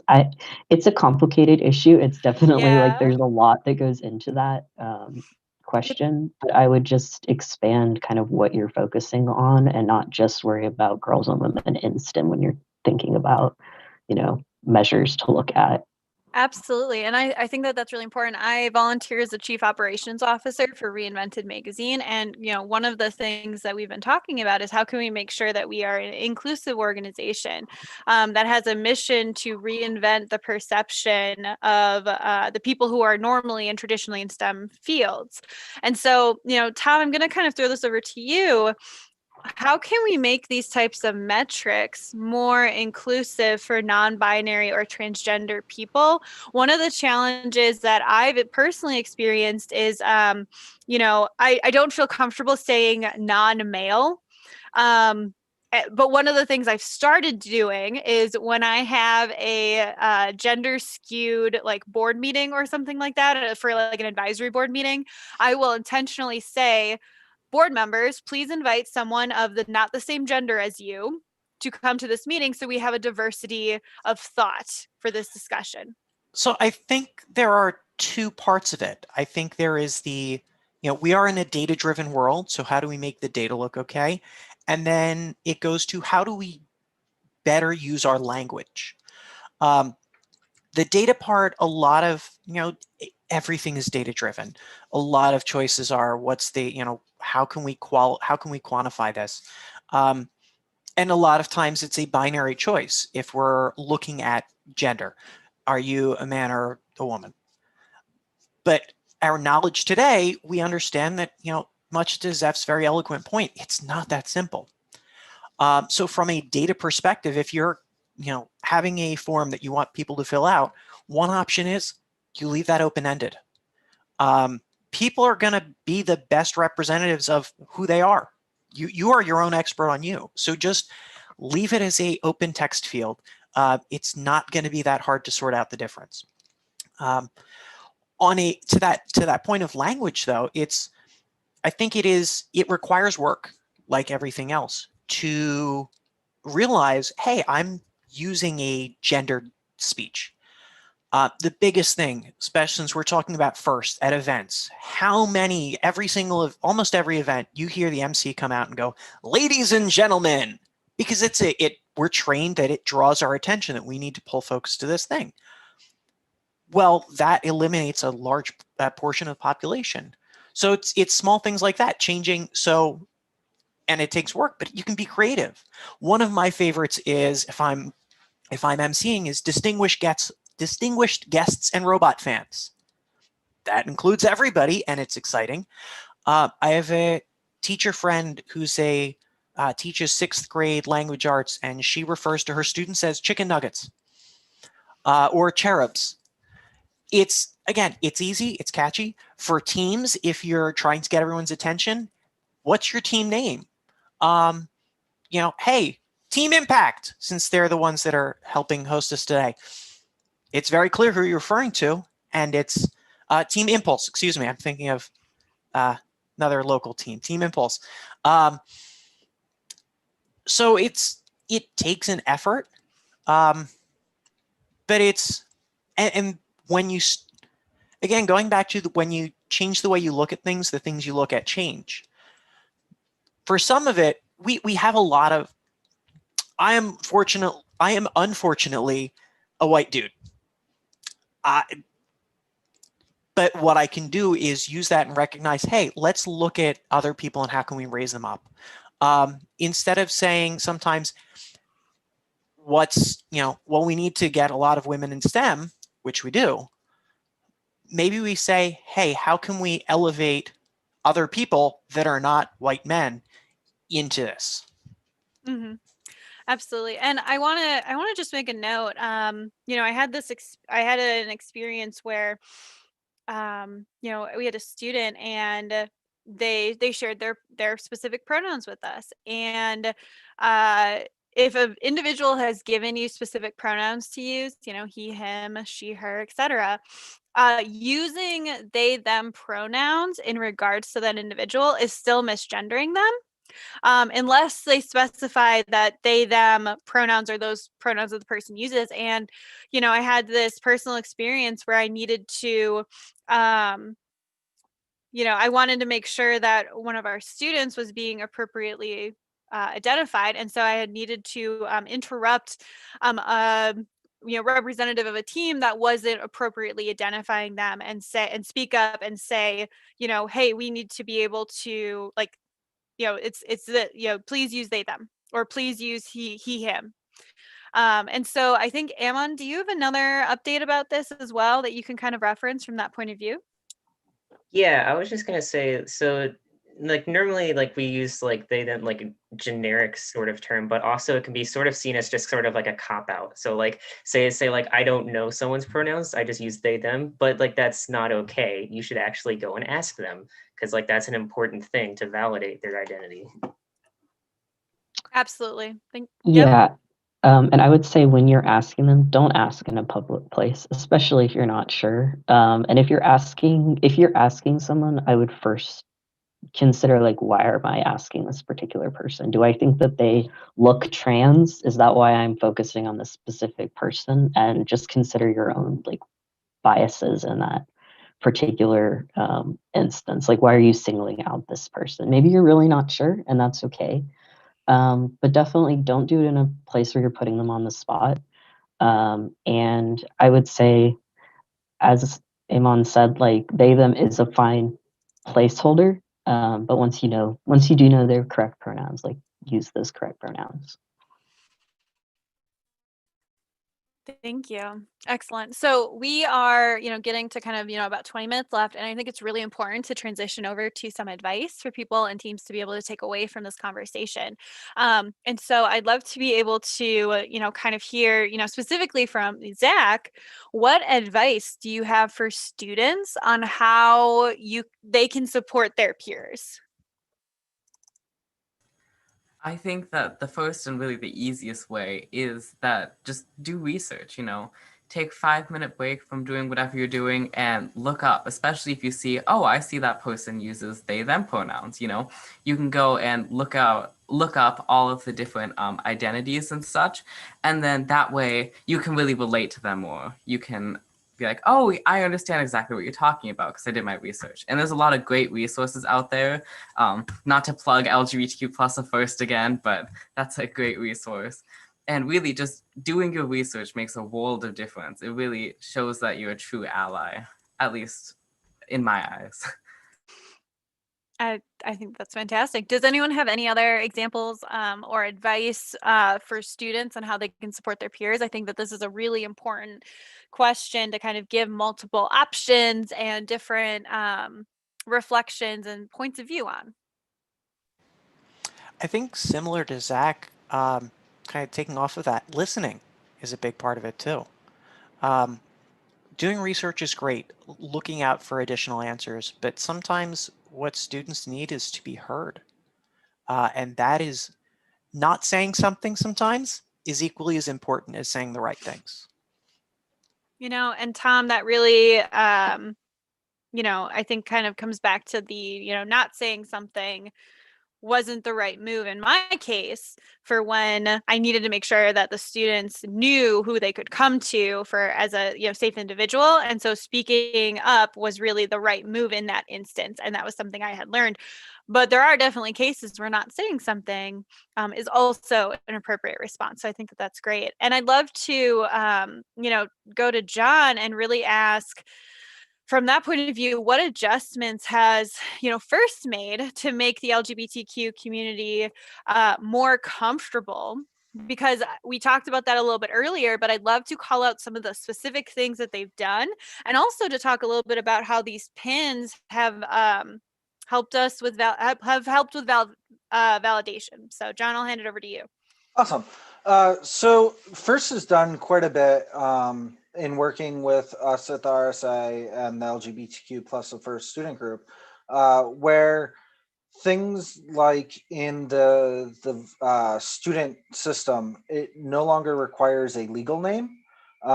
Students can put in the name that they choose, their name that they identify with.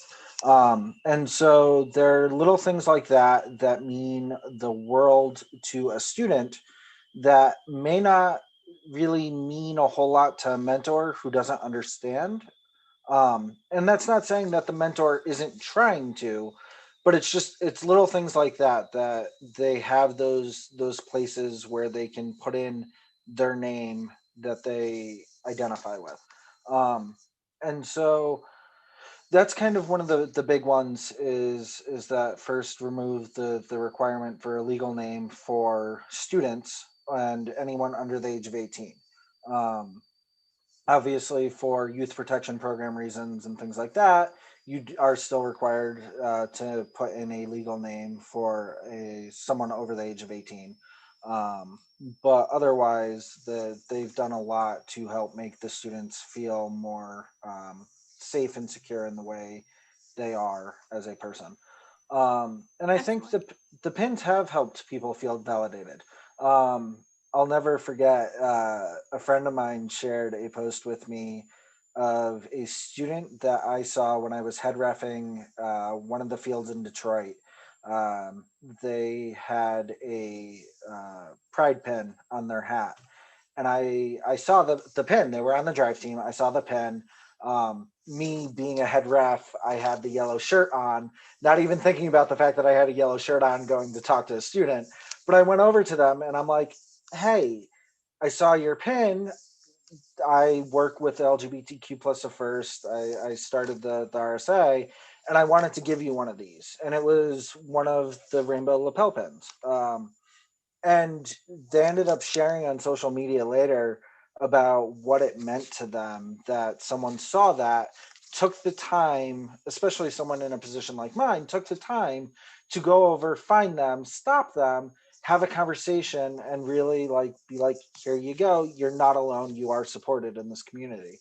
All right. And so yeah. Nope, sorry. No, you're totally fine. I really appreciate it. And I just wanted to touch base over to Eamon. Did you have something you'd like to contribute and kind of highlight as well? Yeah, so like with my personal experience, like I have a couple of stories of like times I've been like giving away pins at competitions and stuff like that. There was one time I went to Worlds for the first time a couple of years ago, and or actually I think it was 2 years ago. Yeah, 2 years ago, my first year at Worlds, and it was amazing. And I remember there were a couple of times where, because it's like Worlds, there's on the LGBTQ first Discord server, there was a lot of like collaborating, like, hey, let's meet up at some time. And I remember getting a couple of DMs from people saying like, hey, do you mind if you can sneak me a pin or something? And there was like a couple of times where people weren't out or something. So I had to kind of like meet them, say like, here's a label pin, like do kind of like a back alley deal with the little LGBTQ plus a first pin and just kind of hand them one. But, like it's also, like John was saying, just super validating for people, and they're really great. And I really hope to see them again in the future once we have in-person competitions, because they're just amazing. Absolutely. And, I think a really critical part of this is also with COVID and everyone, I mean, mental and physical health is a huge thing to keep in mind. But I think that there are even additional pieces that maybe people aren't really aware of. And so, Tom, I'd love for you to talk a little bit about how can we best encourage LGBTQ plus members to make sure that their mental and physical health is prioritized. Well, first, I will say that I am a IT professional. I am not a healthcare professional, so this is just from my experience and my knowledge. If at any point in time you, as a person, have a concern, you should, of course, reach out to healthcare professionals. There are a lot of schools are now starting to have what are called SAT programs, student assistance programs, and that's a good way to get a student who may not otherwise be able to, just to talk with a counselor or a school social worker. Some schools will have psychologists as well and can offer any number of resources, whether it's, hey, I'm going to help meet this need that you don't have. Sometimes it's as simple as food insecurity. So you're not going to be, students aren't going to be able to focus on anything else if they're figuring out where they need to get their next meal. Or it could be, hey, I'm struggling with my sexual identity, romantic or gender identities, and I need to talk to somebody about it. So that's a great resource. Know what resources are in your communities as well as partners. If you're around cities, there are a lot of great organizations. In Philly, we have an agency called the Attic Youth Center, which does fantastic work. We'll also offer drop-in counseling for students.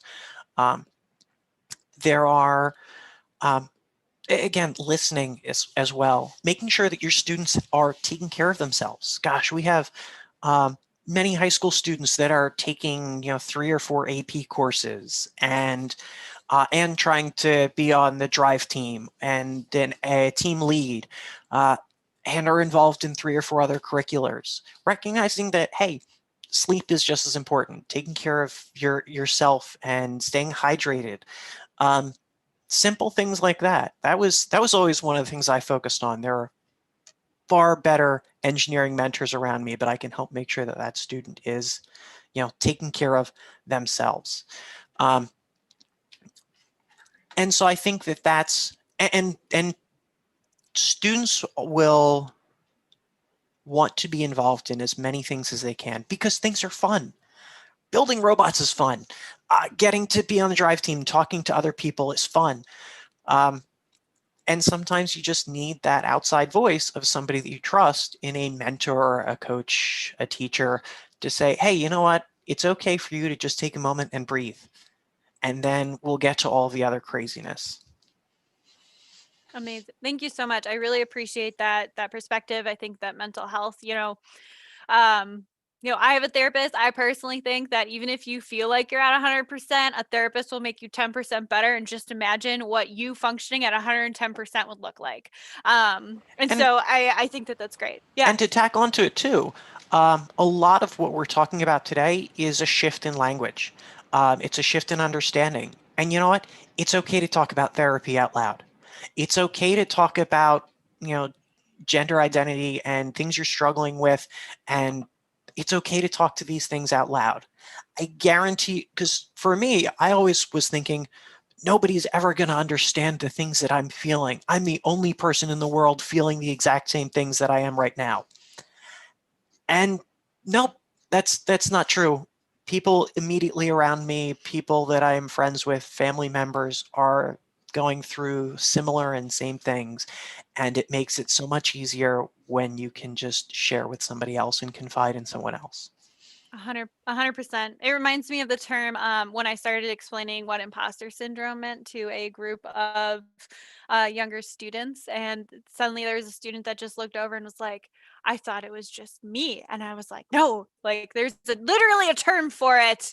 And it goes, across and, around all genders and all people experience it. So so one of the, really kind of core pieces I wanted to make sure that we were reflecting on is some of the resources available to not only our first students, but also our mentors and even broader than that. And so I just really quick wanted to share an exciting resource I had heard about, pre-COVID. So I hadn't really been able to get engaged as much as I would have wanted to.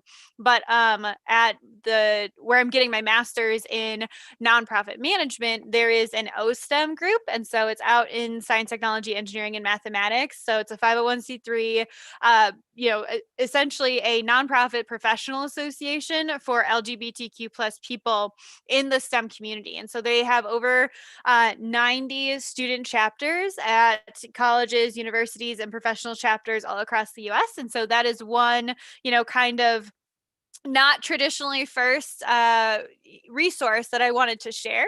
And I'm sure each of us kind of all have an example of these different pieces. And so, John, I'd love to kind of hand it over to you to talk a little bit about some of the really amazing resources that you're familiar with as well. Awesome. So there's a whole bunch of resources available. A lot of it, there are resources for mental health, for suicide prevention, for how to come out to your friends, and how to get your school to be better. There are places like Renee said, OSTEM. The Trevor Project is a fantastic LGBTQ plus specific, or at least oriented, suicide prevention line. Used to be hotline. Now they also have email, text, instant message chat, all sorts of amazing opportunities there. There's also Glisten and GLAD. Glisten deals more with the educational side. GLAD deals more about kind of LGBTQ things as a whole.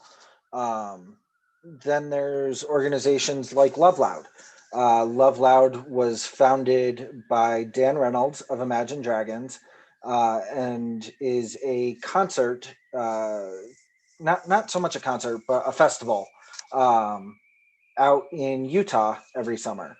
And it was originally founded to support LGBTQ youth in Utah. And this past year, they've opened it up to include organizations from around the globe. The Rainbow STEM Alliance was lucky enough to receive one of their grants this year. And so that's,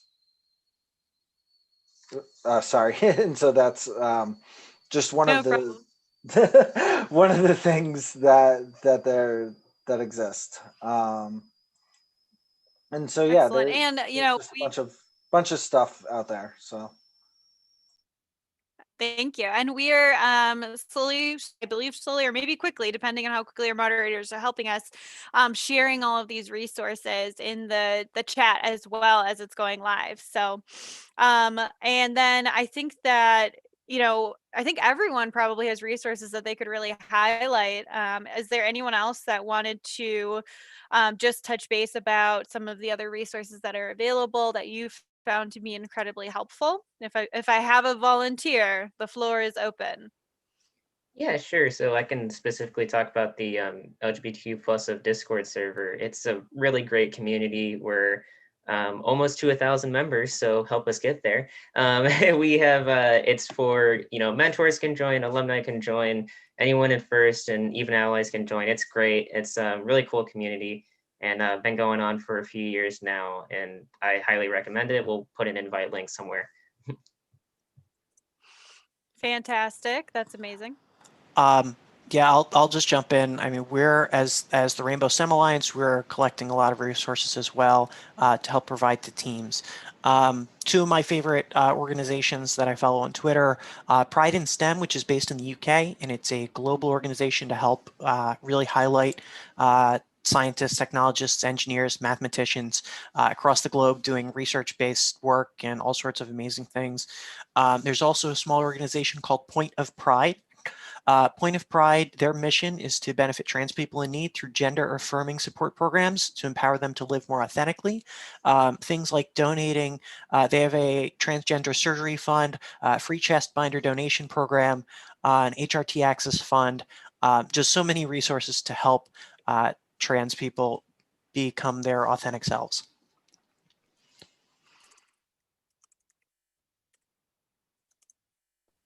Fantastic. Zeph, it looks like you unmuted for a moment, so I'm gonna open the floor for you. Yeah, I was going to say another good resource is transstudent.org. And they have multiple resources. They have scholarships, workshops. I haven't even explored everything that they offer, but it is a trans youth-led organization, and they're doing some cool stuff. So, and I would also recommend, I think as it's already been recommended, to definitely look at, if you have the resources, look at offline organizations to connect within your community, see what they need from you. And if you're part of that community, then it's very valuable to connect with other people in that community, and in offline space as well. Again, if you have the resources, I realize it's also not the time for that necessarily. But even just getting connected to people in your community that have the same maybe regional challenges that you have, even if it's in a virtual space right now, can be really useful. Absolutely. So is there anyone else that wanted to share a resource? Just wanted to confirm before I share our final slide, and then go around the horn in terms of, sharing a personally meaningful story about ways you've been able to support, expand, or just help others in the LGBTQ plus community. All right. So it looks like we're pretty solid in resources. So what I want to do is I'm going to share my screen really quick here.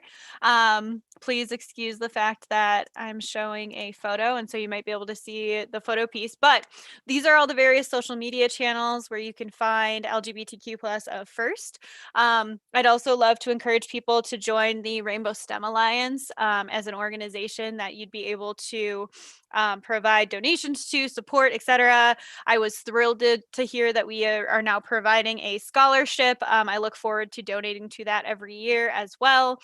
But one of my stories that I wanted to share, it's a very personal story. One of our students was a Dean's List, semifinalist, and the year that they were nominated, they really didn't have any appropriate clothing that properly represented their identity from a professional business sense. And so I had been frustrated in terms of the treatment of this individual from other members of the team. And so I grabbed my car and I grabbed another mentor who was available and took them with me because, youth protection program, YPP, is important.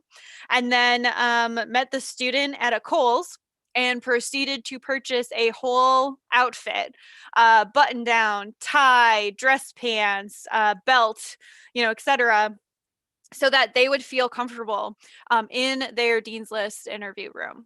And that was just one example of something that a mentor can do to help increase the confidence and support those students. And so I wanted to share that's probably not something that everyone may think about. Your Dean's List nominated students not having or not feeling like they have the professional clothing to walk into their, interview room, but it's something that you could definitely keep in the back of your mind and potentially be able to include in your discussions in the future. So I'm going to hand it over to John.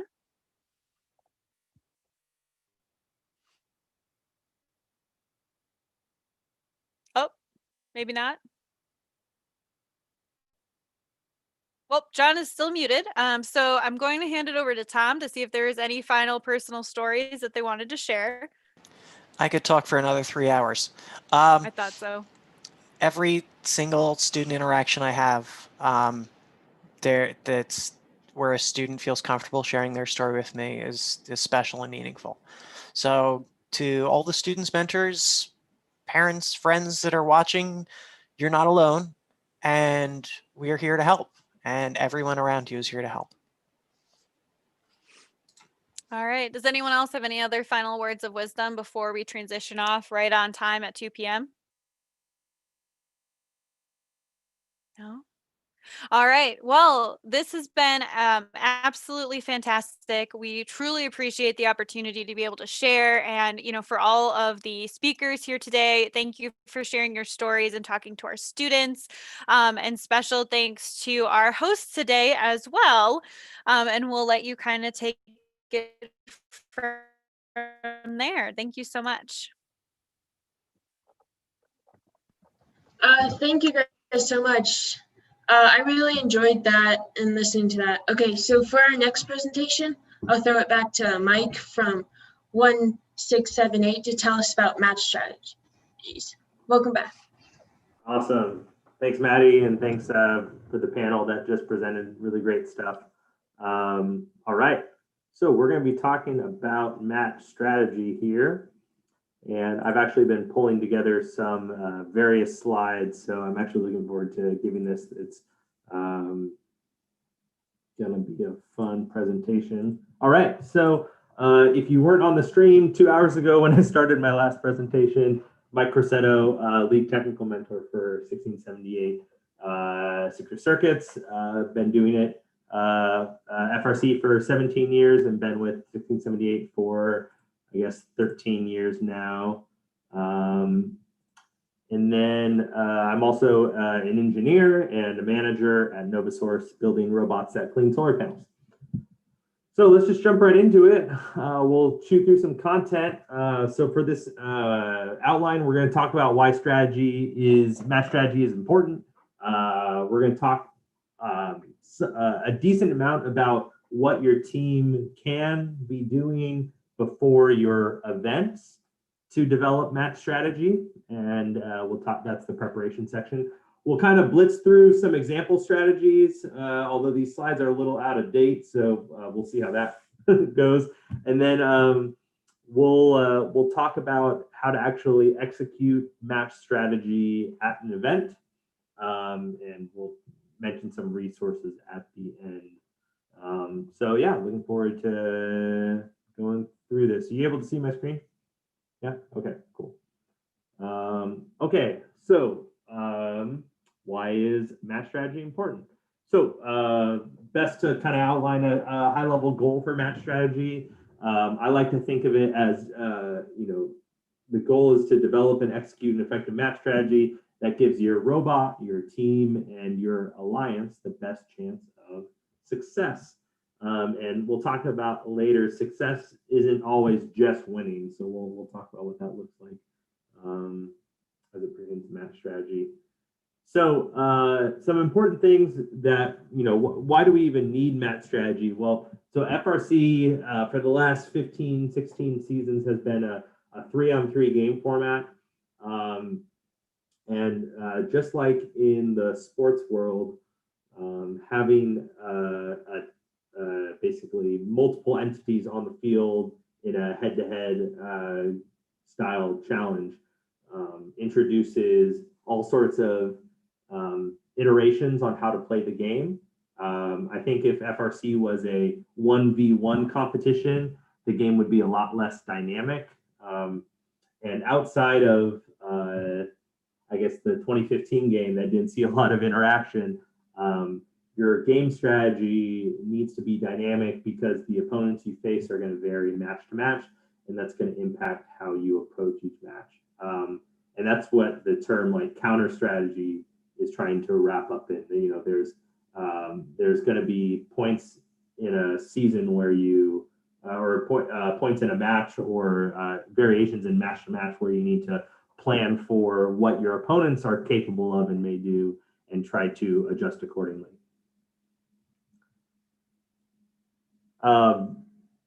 With the 3v3, you have alliance partners that you're playing each match with. It's important to have an understanding of their strengths, weaknesses, what they're able to accomplish versus what your robot's able to accomplish. One of the cool things about FRC and the game design in general is usually, not always, but in most years, it's nearly impossible for a single robot to have every single competitive attribute. Now, you know, some of the best robots in the world might be able to do a lot of the things in the game, but they still probably won't be able to do everything. And your average alliance certainly is going to have robots with various different skills and capacities. This picture, for example, is showing how 5458 had they're a team that's near us. We actually helped start them about 5 years ago. This is their 2018 robot that had a double ramp design for getting the double lift in that year's game. It was a different approach than most teams took, but you'll notice that the two partners they're with in this match, neither of those robots have a climber on them at all. So 5458 brought a complementary attribute to the match, namely the ability to have these double ramps and lift up both of their partners. So I just realized you can actually see me in the background looking at it and being excited, because I think this was one of the first times that they pulled off the double ramp approach. So yeah, so this is an example of a complementary attribute. But again, when you have alliance partners, you know, it's important to take their strengths and abilities into consideration when developing your strategy. Your opposing alliance is also going to have strengths and weaknesses, and understanding, you know, what the robots are able to accomplish is going to be an important part of developing your strategy. Okay, so this says, this title is preparation. It's actually kind of vague. It should say everything to do with strategy before you actually get to the event. That's what we're going to talk about next. So pre-competition, what are you doing? Obviously, hopefully this is obvious. You're reading the game manual. On 1678, this is the first thing we do every year. We then spend a lot of time analyzing the game. We have a strategy development process of what before how. So what is our robot going to do before how are we going to do it? And that focuses our team on the strategy aspect every single year. And then we're able to develop preliminary strategies from that process.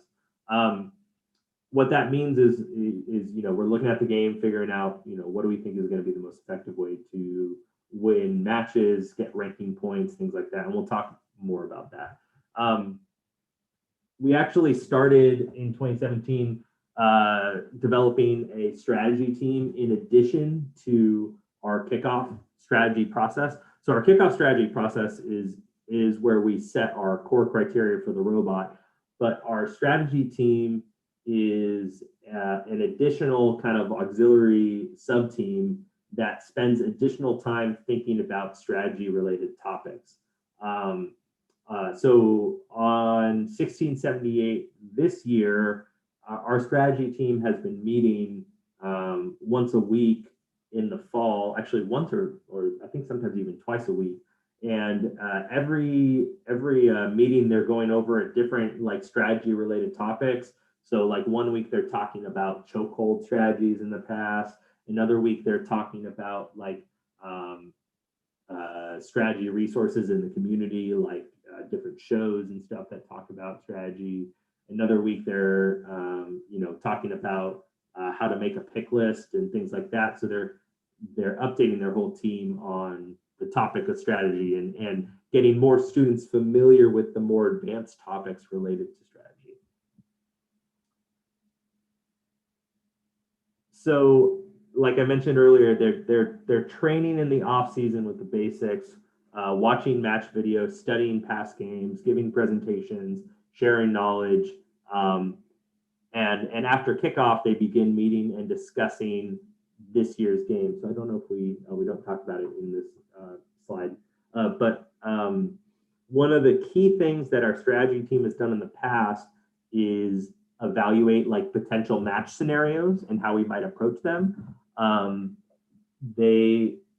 It kind of varies year to year, but in the past we've even gone so far as developing like a quote unquote playbook, and the playbook has basically a bunch of field diagrams with different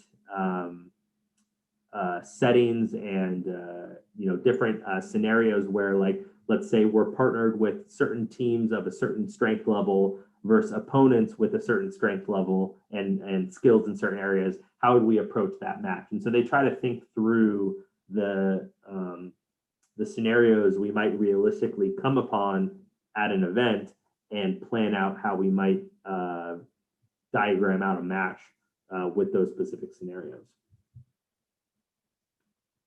Let's see. Okay, so another role that we prepare in advance of the competition is our competition strategist. So we, on 1678, I'm the drive coach, and most teams do have a drive coach. I think what I've found in the past is most teams, not all teams, but a lot of teams will have their drive coach be the one that's discussing strategies with alliance members, and that can work and that can work well. However, the pinch is sometimes both going out to every match and planning out match strategies, especially if you're at an event with not a lot of teams, so you're having quick match turnarounds. Sometimes that can be too much to do effectively. So on 1678, what we've done is we've selected a competition strategist, and that person's role is to meet with our alliance partners and develop match strategies out. Specifically, what it looks like on 1678 is the match strategist for 1678 will draw up some ideas for the match on a clipboard, and then I will meet with the competition strategist real quick to look over it and see if it's a direction that I think is effective. And then the competition strategist will meet with the other teams, and we'll talk about that process in a little bit. And then we'll kind of have a back and forth and develop a strategy from there. But the competition strategist role is a good one to set out and have put in place. Let's see, we're going to skip this one. And we're going to skip these. Okay. When developing match strategies, looking at all the possible ways to score, I think sometimes the basics can be forgotten on these things. So prioritizing some of the low-hanging fruit to make sure that you're putting points on the board is important. Let me go. Okay, yeah. The last big thing, and this is kind of where developing your potential match, like thinking about how you think about the game for ranking points. Winning is always good for ranking points because you get 2 for winning. But most FRC games in the past 5 years have had bonus ranking points for completing secondary tasks in the game. The bonus ranking points are going to be critical for seeding high. However, sometimes it's not possible to get the bonus ranking point. For example, the 2017 game is a good example of this. There were 2 bonus ranking points available, one for getting 40 KPA, which is scoring balls in the goal, and the other for getting 4 rotors. The 40 KPA goal was feasible to get during auto because KPA were worth 1 per ball, but in teleop, it dropped down to 1/3 of a KPA per ball. And you could spend all match trying to score 120 balls into that goal. So, and there's a good chance that you might lose the match because you're not putting any time toward the rotors. So it's important to recognize the feasibility of the ranking point and go for it if you think your alliance can manage it, but be willing and able to abandon the ranking point if it doesn't look feasible. 2019 was another good example of this, trying to score on the towers. And,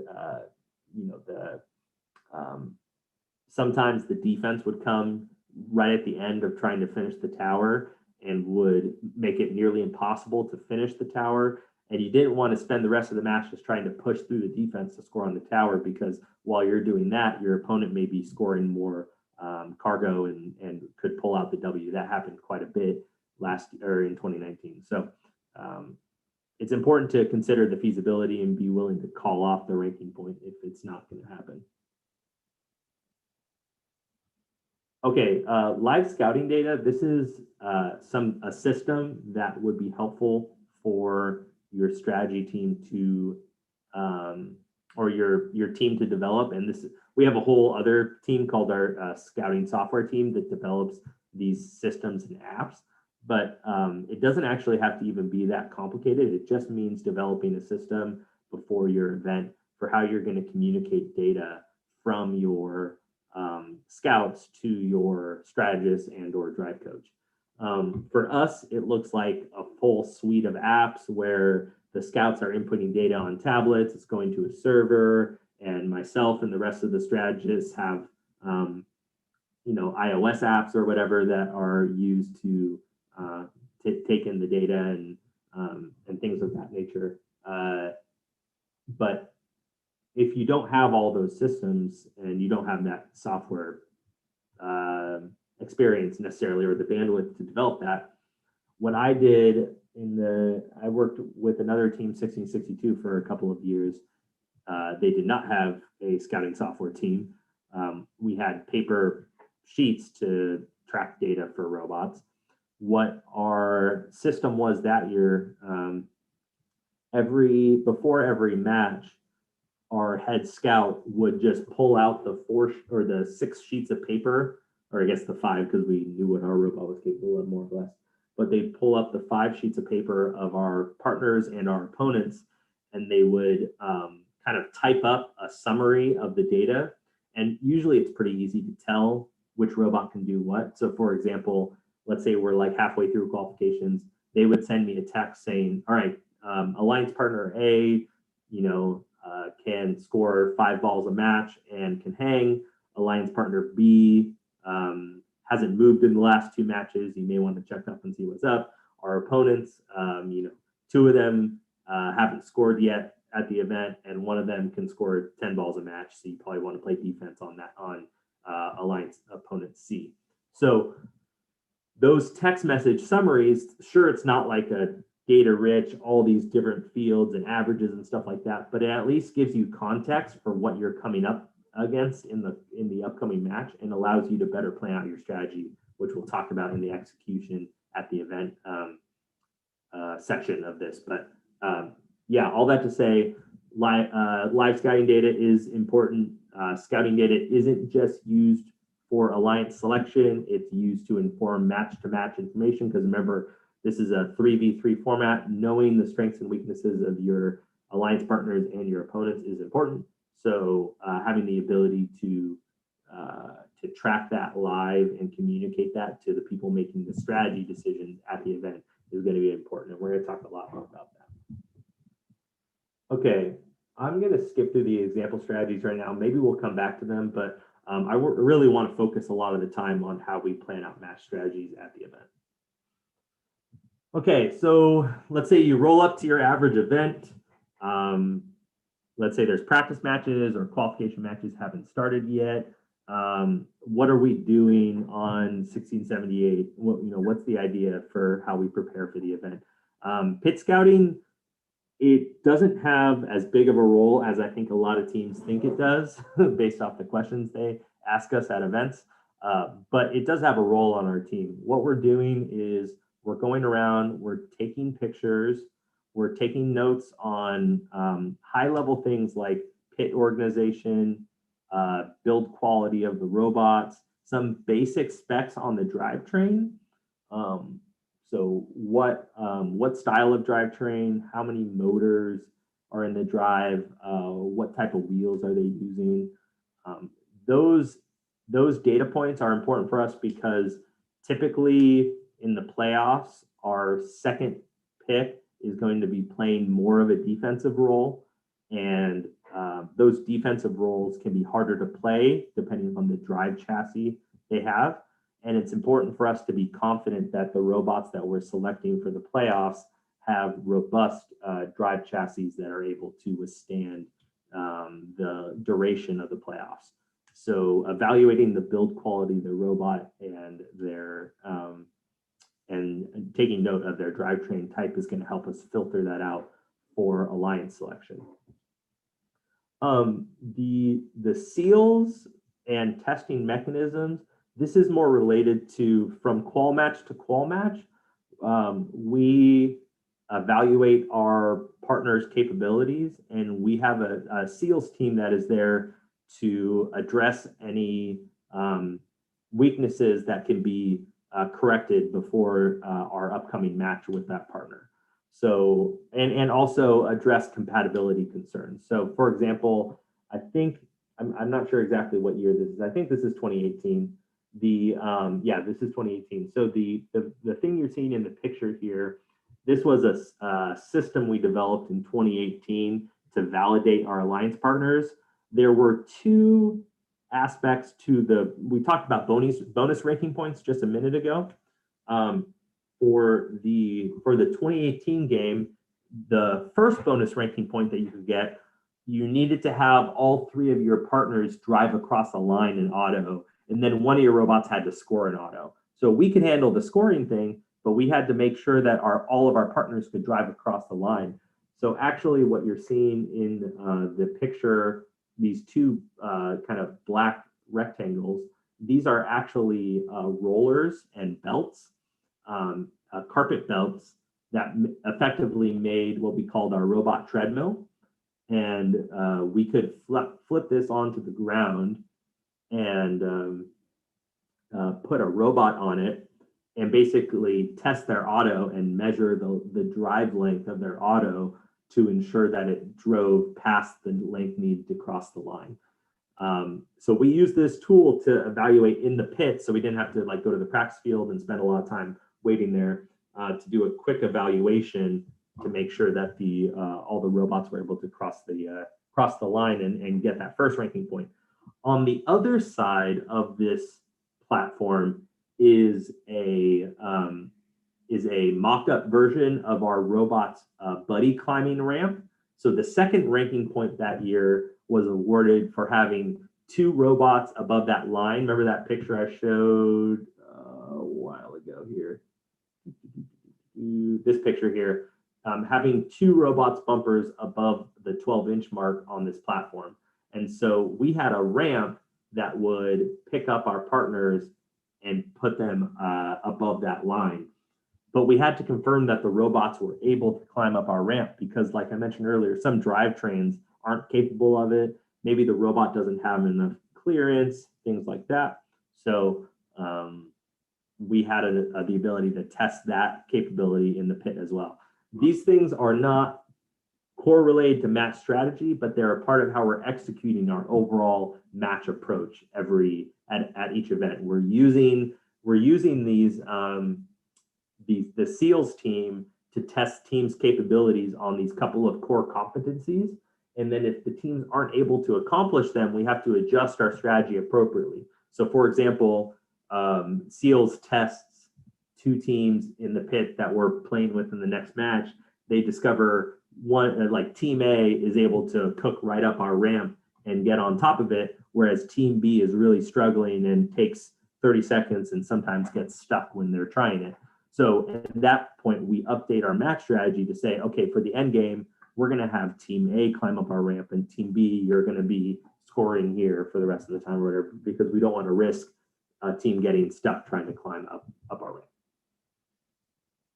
Okay, so the second thing that we're doing at the event is we're developing relationships with other teams. Here's a picture of our 2017 strategist, Brighton, kind of connecting with some other teams before a match, I think. But one of the things that we emphasize, especially with our competition strategists, is it's really important to develop those working relationships. Always lead by asking someone's name and repeating it and remembering their name. I like to go around and ask questions about teams' robots and just genuinely get to know what they've put together. I think it's cool to just see what teams create at each event. And then we always have somebody watching other teams on the practice field. It's not a formal scouting process that we do for practice matches, but what we do is note have a basically an open field for each team and note anything noteworthy that team did during practice matches. At regional events, there's more practice matches than there are at most district events. So this is kind of like a mixed bag of efficacy depending on where you're based out of, who's listening to this talk. But watching those practice matches gives us kind of like a leg up on just understanding what the robots are capable of. Okay, so for forming the alliance, we talked to our partners ahead of time. Let's see.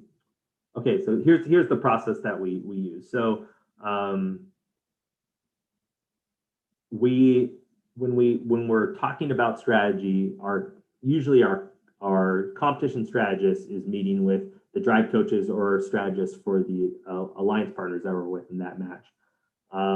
When we discuss the match, we want to start by kind of debriefing our goals for the match and the capabilities of our alliance partners and our opponents, just at a very high level. So a lot of times when 1678 started a match, one of our big goals is for a qual match, we want to get 4 ranking points in this match, which means we need to pull out the win and get both the ranking points. That's usually what we're aiming for in a given match. A game like 2020 was actually really hard to get that 4th ranking point. So that was usually off the table for quals. It was all about getting the win and the bonus ranking point for the balance climb. We break down the match into a couple of different phases. Typically, we talk initially, we break it down top to bottom. We talk about the auto routines. So who's going to be doing what in autonomous. This step can be tricky because with 3 different teams, there's going to be compatibility issues for autonomous routines. What you want to be able to do is put the most consistent and reliable autos into the spots where they're going to do the most good for your alliance. This can be a little bit contentious just because teams want to try out different autos, but there's, you can't overlap 2 teams in the same spot on the field, right? That's going to be a problem. So this always takes a little bit of discussion and back and forth to find a good solution. Sometimes it's easy peasy. Sometimes teams don't have as sophisticated autos, but you want to make sure that the autos are going to work together. You're not going to collide in the middle of the field. And then, one of the best ways to avoid having too many issues with this is to have multiple autos for your own team. So if your robot comes in with 2 or 3 or more different options, you can avoid other teams. I think about 2020, for example. 2020, there were a bunch of things you could do in auto. You could drive around all over your side of the field, even into the center part of the field. You can, pick up balls off the ground. There were a bunch of different balls in different spots. So a lot of teams were doing multi-ball autos in 2020. One thing we specifically focused on, though, was having a couple of different key options so that depending on where our partners were shooting from, we could shoot from other areas on the field to avoid them. Now, this isn't for everybody, but this is something to keep in mind. And at a baseline, especially, most games have the option to score some points in auto just by moving off the line. Your first auto that you should always program is just to drive straight for a couple of feet, just to have that as an option in case, let's say you have a great 5-ball auto, but another team has an even better 5-ball auto that you're paired with, and you didn't get a chance to write any other autos. You can at least use your drive straight auto so that you don't have to push out the team that has the better auto. So that's a note there about auto routines. So we talked about auto routines, and then we talked about teleoperated roles, and you break that down a little bit. I think it was Tom from 254 told me a couple years ago that he likes to break down the match strategy into 4 acts. So you have act 1 being auto, Act 2 is like your first movements after auto. So it's like, where are you going initially after wherever your robot ends up in auto? And it's important to plan that out. One, to put everybody right into the best spot as quickly as possible. But you also want to make sure you're not getting into each other's way as you move from Act 1 to Act 3. Act 3 is the bulk of your teleop mode, which is where you're cycling and you're going back and forth and scoring game elements. Then Act 4 is your end game. So when talking about your teleoperated roles with your partners, you need to discuss who's capable of doing what, who'd be best put in what roles, offense, defense, things like that. And then sometimes there are, I like maybe you call them special requests for alliance partners. Sometimes your alliance partners are just really hoping to try something out, and you have to determine as an alliance whether or not you can facilitate that kind of experimentation, because it may not be core to what you're hoping to do, and it's not always the best thing to entertain. But sometimes, they really want to do it. We're here to have fun. Okay, let's flex a little bit. Let's see if this can work. And that happens from time to time. It's not the most common thing, but it definitely happens. Okay, this should probably come in your strategy prep before the competition even happens, but thinking about outside the box ways to win matches or gain an advantage. Trapping a robot in the end game. This has a mixed bag of success. We got a red card at Chessy Champs one year for allegedly doing this. But the the idea with all of these strategies is, is there a way to play like positional defense, things like that, to gain a slight advantage? And I highly encourage watching other competitions. I'm going to talk about this a little bit more later, but we like to take note, especially of if there's any unique autonomous routines that other teams in the competition are doing. We like to take note of that. Like, what are the different cycle paths that teams are taking when they're on the field? How are they driving around? What sort of routines are they doing? And all that kind of goes into match strategy. So we like to study what other events are doing. Okay. Kind of related to match strategy, actually is related to match strategy in a lot of ways, is building your playoff alliance. So after getting through the qualification matches, hopefully you have some scouting data, and you're able to put together a pick list. Typically, our pick lists are, we're prioritizing one thing in our first pick list and another thing in our second pick list. If you're ranked towards the bottom of the top 8, it's probably important to delineate the two if you're hoping to get one of each. For us, we just kind of make one overall list because usually the good offensive teams are gone by the 24th pick. And if we're ranking high, then it's not an issue. You want to write the list down and have a hard copy. One thing that's not talked about here, but in this slide, but it should have been, is thinking about what you want your ideal alliance to look like when you talk about playoff alliances, because that's going to impact your pick list. Some good examples of this, when you think about unique roles that robots play, for example, that 5458 example earlier where they have the double ramps, it's a really cool feature. Those double ramps won't be super useful if they were playing with a team like us that already had a good buddy lift system. We don't need to use the double ramps if we have a way to climb and take one up with us. It uses one less robot. So the buddy ramps aren't useful for our team at all. However, other alliances or other alliance captains are looking at their capabilities, and maybe they don't have any climbing capabilities. So they're like, okay, if we don't get 5458, we don't have any ability to climb in our playoff match. So it's important to think about what those capabilities are that you're looking for to form your full alliance. And that's going to be informed by your pre-event match strategy that you put together. And as the game is playing out, how it's developing, what your robot strengths and weaknesses are, and what you're hoping to get from alliance partners. For 1678, this is not all the time, but most of the time, our process for our first pick is, if we're hoping to seed high or be picked by a high seeded team, if let's say we're seeded number 1, we're going to be trying to pick the next best offensive robot at the competition, right? Generally, you got 2 strong offensive robots on a high-seeded alliance, right? By the time the 24th pick is coming around, we know that a lot of the high-scoring robots are not going to be available. So our priorities shift for our second pick into a more well-rounded alliance.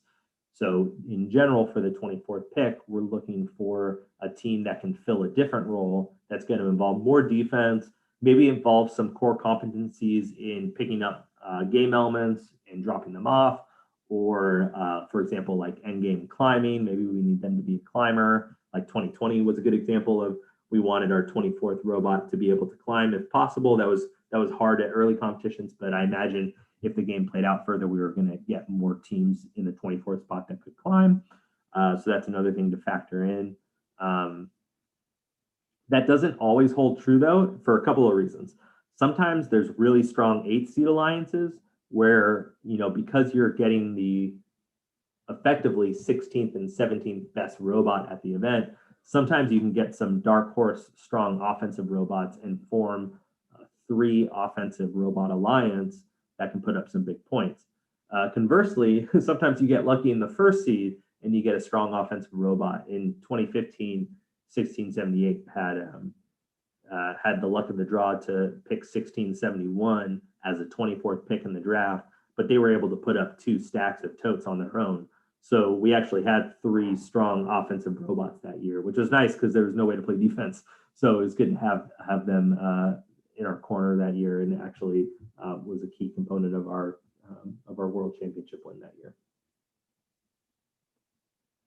Okay, so for the playoffs, there's a couple of key things you want to do. You want to, right after alliance selection, meet and talk about what your alliance strategy is going to be.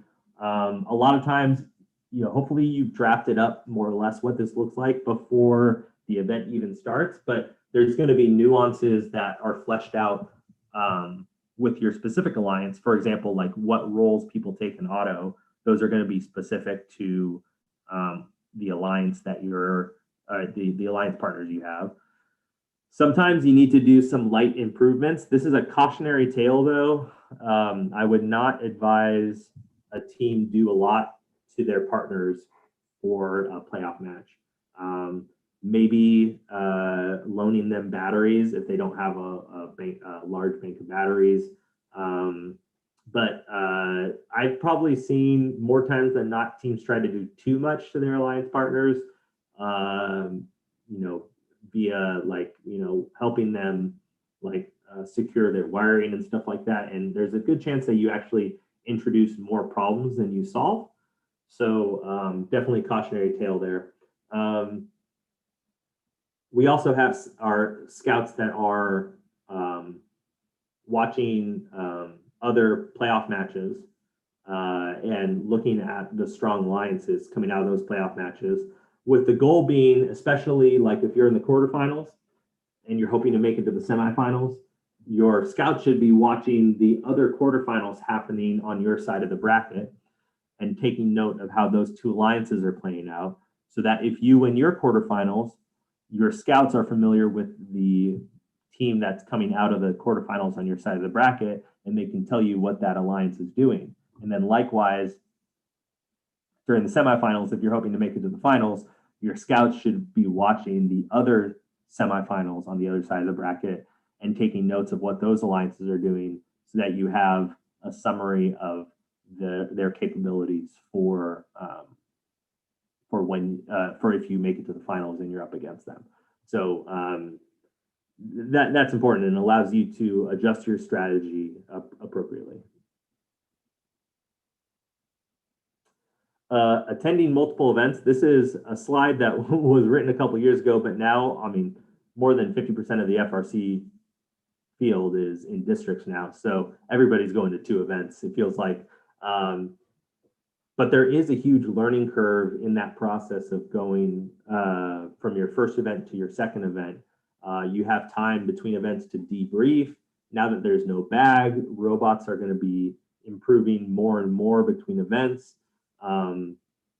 Strategies are going to become more evolved and more complex. So that as the game evolves, it's important that you and your team are able to keep up on strategy.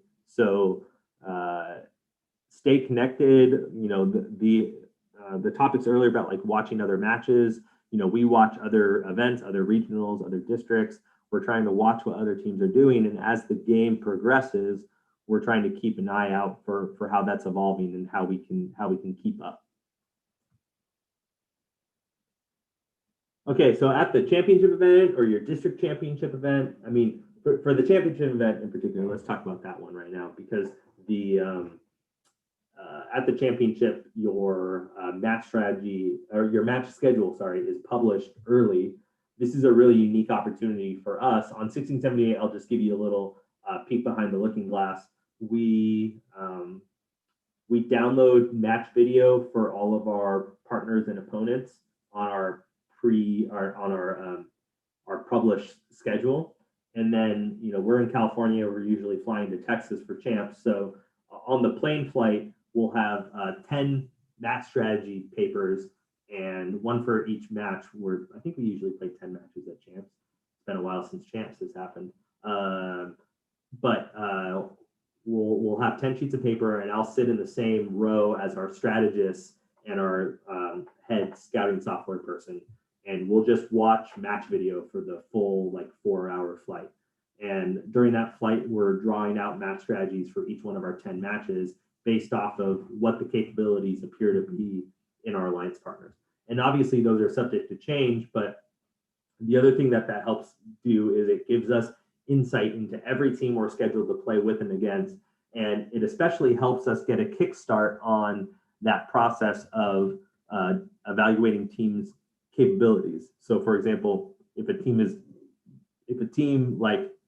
qualified for champs via the Rookie All-Star Award, but we're watching their qualification matches and they barely moved and they didn't make it into playoffs, that'd be a team that we'd be focused on helping improve right when we get to champs.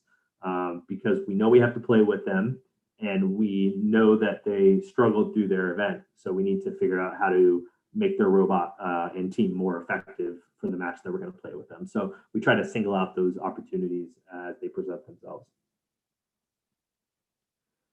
All right, so key takeaways before we go to some, I know we have a couple of questions already queued up, but a couple of key takeaways: develop your strategy early. So have a baseline strategy set up during your kickoff weekend as you evaluate the game and figure out what you're going to build as a team. Build your strategies based off the data. So scouting is one of your best tools for developing effective match strategy because you have data to point to. So if there is a dispute as far as who should be doing what role in a match, you have data to back up your opinions on things. Your alliance is a huge asset. You know, in general, one robot isn't going to win a match and one robot isn't going to win an event. It's going to take an alliance. So figure out how you structure your team and your approach to bring the best out of not only your own team, but of your partners in your alliances. Be willing to be flexible, especially like with autos and stuff. Be flexible. Actually, I did mention this, but one of the first things I tell our strategists every year, because we usually have a new strategist each year, is if they're a senior, is the first thing you should be asking the teams in the match strategy is, what are you hoping to do in this match? We don't lead with what our strategy is. We lead with what are you hoping to get out of this match and to do. So we start with what their thoughts are and we move on to what our thoughts are later, but it kind of centers what they're hoping to do, and we can adjust our strategy here and there to account for that. And then practicing strategy, practice with your sub team, practice talking about good strategy approaches, practice your own strategy with your own robot at your own field. So, at the shop, you should be practicing the routines and the autos and the things like that to make sure that you're ready to be a contributing member to your match. Okay, our scouting team has a bunch of resources. So I know we talked about our scouting system is pretty far out there, but if you're interested, you can always go to our website and check it out. And then always encourage teams to check out Chief Delphi and the Compass Alliance for more resources. A lot of the stuff we're talking about has already been mentioned at length in those locations. So there's there's tons of reading that you can do and learning about these topics. All right, so I think we have some questions. Maddie, if you want to bring some of those up, we can go through some questions. Yep. All right. So we have a few questions. So first of all, how do your alliance partners help you practice for the tournament? So it's hard to practice specifically with your alliance partners because you don't really know who they're going to be in general. But what we do is, you know, we have like a half practice field, and in the past we've tried to set up scrimmages and stuff like that. And I think this is going to become more common, where you partner up with a couple local teams and you play on the same field at the same time, and maybe even try to do some mock-up matches. We've done that in the past with a lot of success with certain teams in the California area, and that's helped us kind of prepare for events. So that's helpful, and what it can do is it also gives you an opportunity to test out strategies before the actual event. But it's hard to say that you can do any preparation with your specific alliance partners, because in general you just don't know who that's going to be for a given event. Yeah. All right. Cool. So how important is strategy and planning in robotics, and how does your team figure out this strategy? Yeah, that's a good question. I probably should have spent more time talking about that. So having a good game plan is very important as far as FRC competitiveness goes. You can build a great robot, but if it's solving the wrong problems, essentially if it's playing the wrong game, you're not gonna win matches. So having a good game plan, aka a good strategy, is a important aspect of FRC.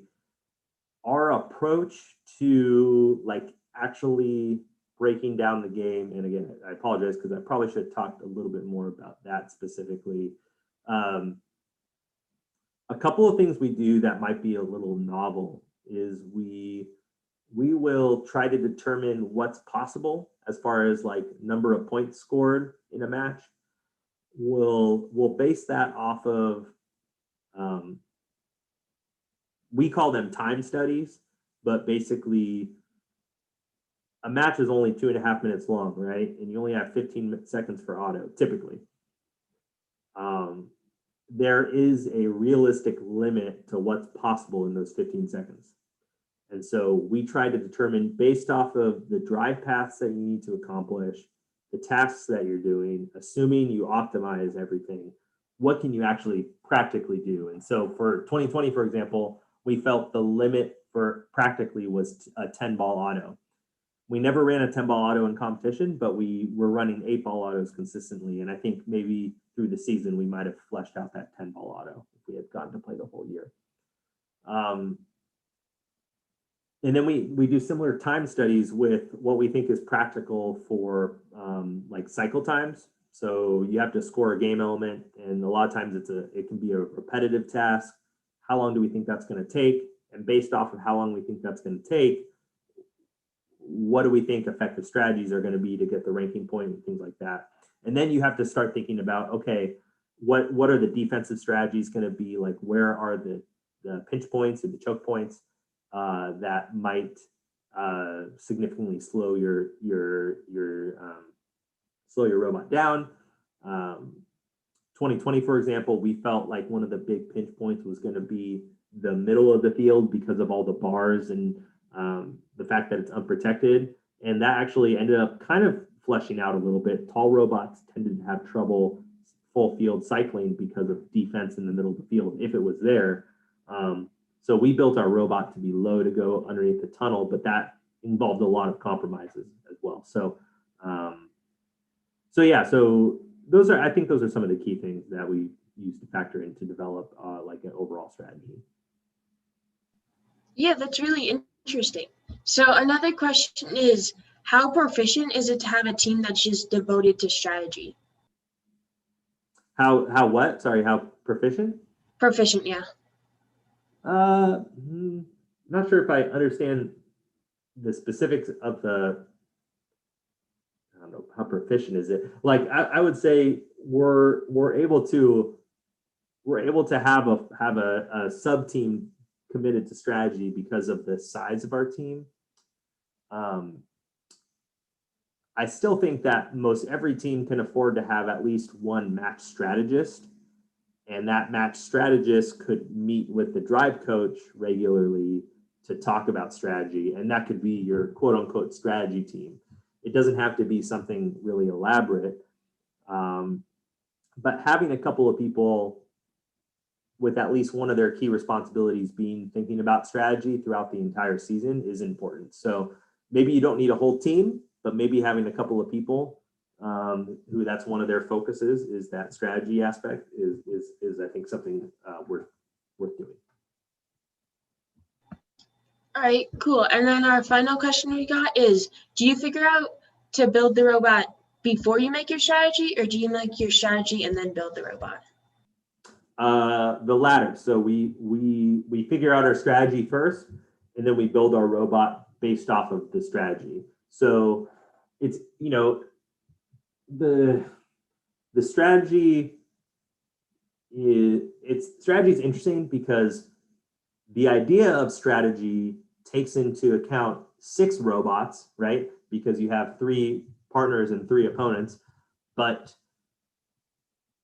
there's a component of that strategy that relies on knowing what your robot's able to do, right? So your robot is 1/6 of the equation that you can control, and then 5/6 of the equation you can't control, but you can estimate those unknowns. Like you can estimate what your opponents and partners are going to be able to do in a given year, right? Like for example, we estimate that we can't rely on teams to be able to climb in any year, typically. Like, you know, that's usually the assumption that you need to be able to make. So we plan our robot around those sorts of limitations that we're expecting.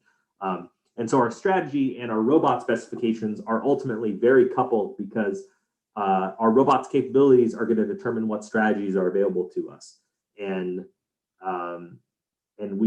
But essentially what we're doing is we're doing both at the same time to develop our robot capabilities, like what the required capabilities of the robot are, and the strategy for the overall alliance those are being evolved at the same time because we need to know what the effective way to play the game is. That's going to inform the robot that we can make, and then what's practical is going to inform the strategy. You marry the two together, you eventually have a rough strategy with a list of requirements, and then you move on to build the robot. Yeah, that's really interesting. So thank you for coming out and giving your 2 presentations. I really enjoyed them both. And thanks a lot. Awesome. Thanks, Maddie. Thanks for having me. And yeah, it was a good time. Yeah, thanks for coming out. All right. Bye. So, bye. Okay, so we're going to look quickly at a video from last year's Best Robotic Competition.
right, cool.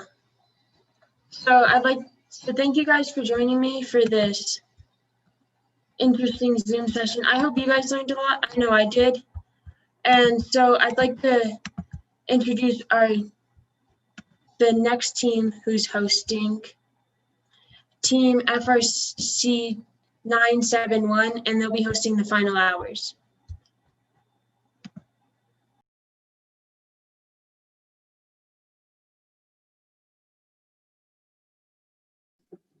Hi, my name is Matthew, and I'm a member of Team FRC 971. Welcome to hour 21 of the 24 Hours of STEM. We really hope you've enjoyed this event so far, and you'll join me for what will be the next 3 hours as we go into the home stretch of this event. It is my pleasure to introduce our next speaker from Team 6328, who will be presenting on the sustainability of transitioning from a rookie to veteran FRC team. Please give a warm welcome to Katie Bonner of 6328. All right. Thank you. Thank you so much, Matthew. Let me bring up our presentation.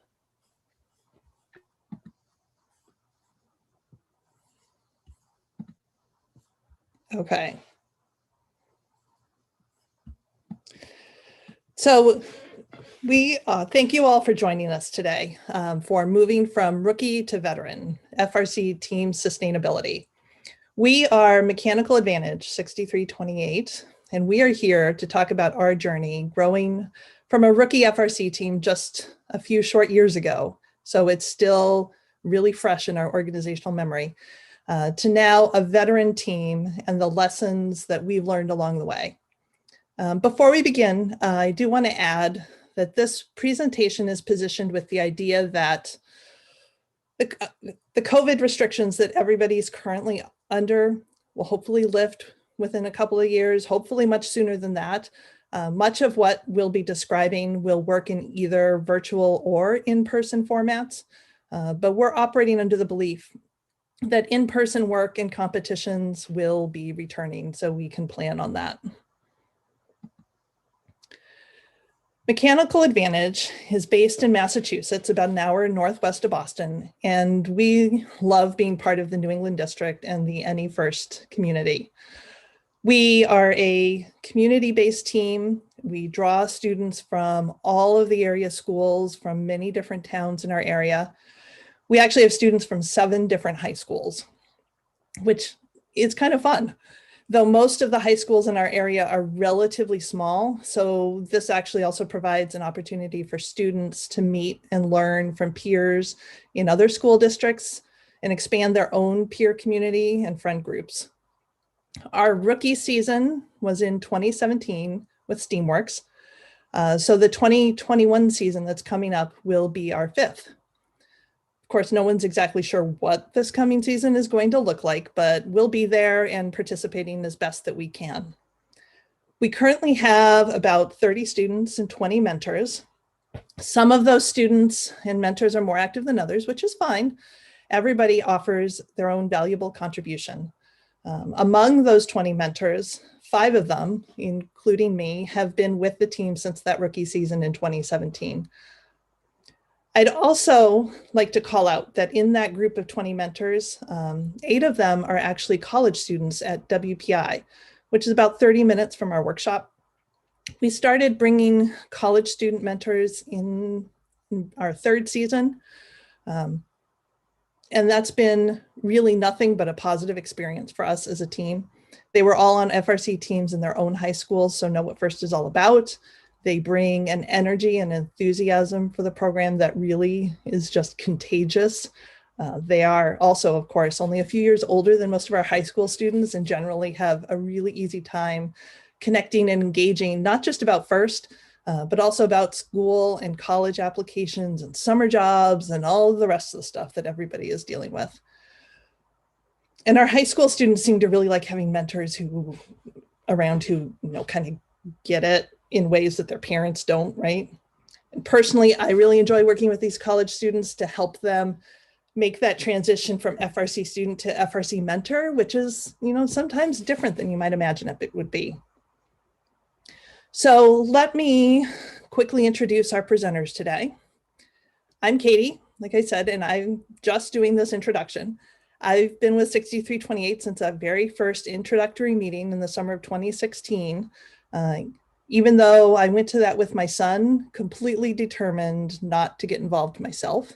Clearly, that's not how things worked out. I am a mentor on the business team now, and I'm actually also president of the nonprofit organization behind Mechanical Advantage.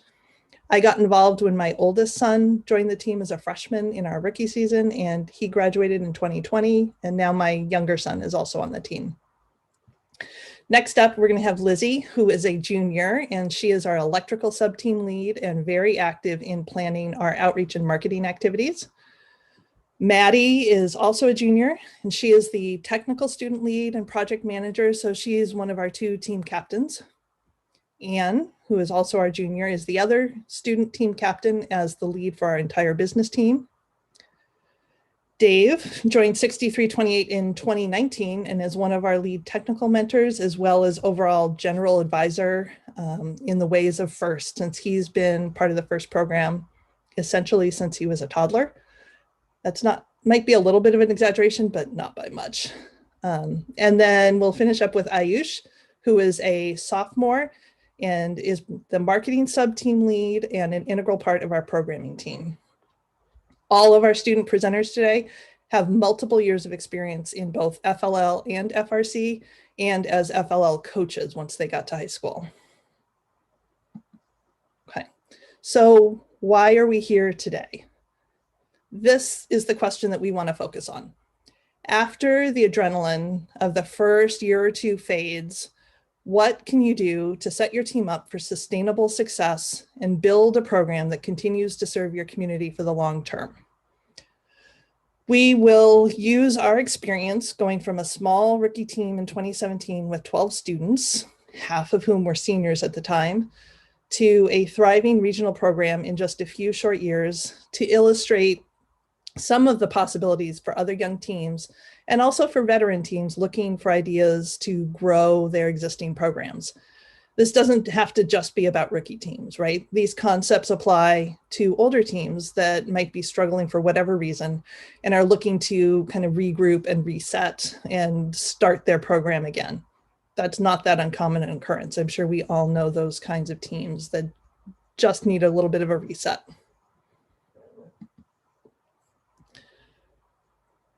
So this is kind of the process that we're going through. Year 1, you're asking, can we even do this?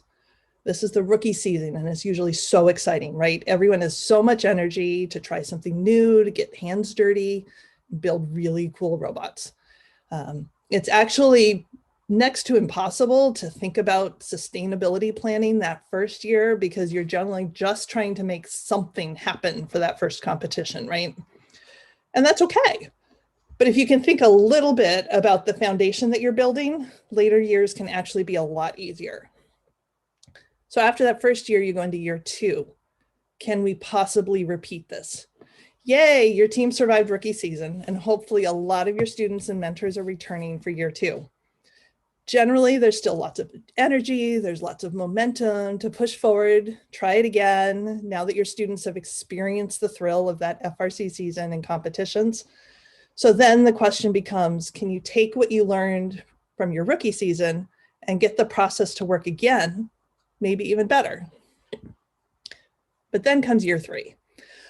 A surprising number of teams struggle to make that 3rd season leap. It seems to commonly be a turning point where teams either start to fizzle out or maybe with some forethought, stay on that path to becoming a sustainable team in the long term. Running an FRC team is a lot of work, right? We all know that. So by year 3, students are tired, mentors are tired. Maybe they're starting to get a little burned out from the energy intensity of the first couple of years. Students are graduating and mentors may be moving on, especially if they are parents to your graduating students. Maybe you lose some of those rookie team grants and finances become an issue. For a variety of really good reasons, making that leap to year 3 seems to be a hurdle for a lot of teams. But if you can plan for that hurdle, see it coming, you can make that leap, set your team up for sustainable longevity, and be open to the wide variety of opportunities that come in future seasons. If years 1 and 2 are focused on laying smart groundwork, building a strong foundation, then years 3 and beyond can be focused on growing those opportunities you can offer for hands-on STEM education for your students and community, which is the whole mission of what FIRST is about. So this presentation today is about the things that we did as a young team that worked well, the things we didn't do that might have made our journey a little bit easier if we'd been able to, and some of the missteps we made along the way, because everyone has missteps, right? That's just life. The question is always about how you learn from them and move on from there. There's no one right path on this journey that will work for all FRC teams, but maybe you can find some ideas that apply to your situation and team and can use them in the future. At this point, I'm going to turn things over to Lizzie to talk about year 1. Lizzie, do you want to take on? Hi. So year 1, can we even do this? This section is about laying a strong foundation for your team. All right, you can go to the next slide. Okay. Yeah, so this section about laying a strong foundation for your team. And then next slide. There's a couple options when it comes to your foundation. You could choose a school-based program and run through your local school district, or you could run through an existing organization outside of the school district, like a 4-H or Boys and Girls Club. You could also start your own independent registered nonprofit organization. This is the option we chose. But there's no right option, and each foundation has its pros and cons, and you should make your choice depending on your resources and your circumstances of your team. And so now we're going to weigh the challenges and the advantages of each option. So school-based program. Advantages are that the school-based program, you have access to the school buildings and all of their resources. Teams could also receive funding from the school district, and they are covered by the school's insurance and liability. It's also easy to outreach and recruit students at school activities like club fairs and school-wide meetings. You could also use teachers as mentors and work important team skills into the school curriculum. But the challenges are that you could only recruit students enrolled at the school, and teams would have to follow policies and regulations set by the district, and you would also have a loss of financial autonomy, and you would also not be registered as a 501c3 organization, and so you have to look additional places for funding. So community organizations like 4-H and Boys and Girls Club, advantages are that you have access to the organizational structure and insurance coverage, as well as you have access to their marketing channels for recruitment, and they're already a registered 501c3 for donations. And if you're lucky, they could have some experience with FIRST teams already. And challenges are that you must adhere to the organization's policies and regulations, and you would also have to set up and manage your own finances. And you also need to find your own meeting space, workshop, and also sponsors. So the independent nonprofit, this is the option we went, it's probably the most flexible option. Advantages are that you're starting and running your own independent nonprofit, and that you'll be registered as a 501c3 for donations. And you also have independence and full autonomous governance and financial autonomy. And you're open for you can openly recruit any students or mentors you'd like, and you can set up your own structure and policies. Challenges would include that you have to create and manage your own organization. This includes lots of responsibilities like you can see on the slide, and you have to find your own meeting space, workshop, and sponsors. And you have to recruit from a large area outside of the schools. So when you find out what foundation is best for you, make sure it's known and clear in the team. When our team chose to start our own independent nonprofit, we didn't really make this clear to the team. And because we were running outside the school, it made it it led to a lot of confusion about who had final authority on decisions and governance issues. And so you want it to be explicit about the organizational foundation from the very beginning. Even if it changes eventually, it's best that everyone knows on the team how it's operating. So now we'll go to the basics. It's important to make use of experienced FIRST mentors. If you don't have any on your team, you could also connect with other teams locally or even virtually. And you want to make sure to ask lots of questions and make sure that your team's training is largely mentor to student focused. This helps engage students and gets them excited for the year. And you also want to develop a simple team structure with basic set of realistic goals. And you want to reach out to potential sponsors to help support your team's startup costs, which can be a lot more than people might expect. sometimes, and you want to develop and establish a rough budget and build your team's initial technical skills. For example, a great option is to have a practice kit bot. And so it's never too soon to start outreach. You want to start outreach as soon as possible. Start small scale and to your local community. You can have events at places like schools, libraries, or parks. And you want to make sure to establish your presence in the community. It's a good idea to reach out to First HQ, senior mentors in your area, or maybe the local first teams to ask if there's any events you can participate in. This helps you get known in the first community, and it makes it a lot easier to reach out in the future or provide help. So first, your robot. You want to make sure you're honest about your capabilities and resources. And as a team, decide what features of the robot you want to concentrate on and focus on quality within your priorities. Don't forget to test and tune your robot throughout the season, and it's important to approach all your events with enthusiasm and positivity, because no matter the competitive outcome, it's about gaining experience and having fun. And First is a community, so make sure to, while you're at the competitions, to get to know other teams and ask or even offer assistance if you can.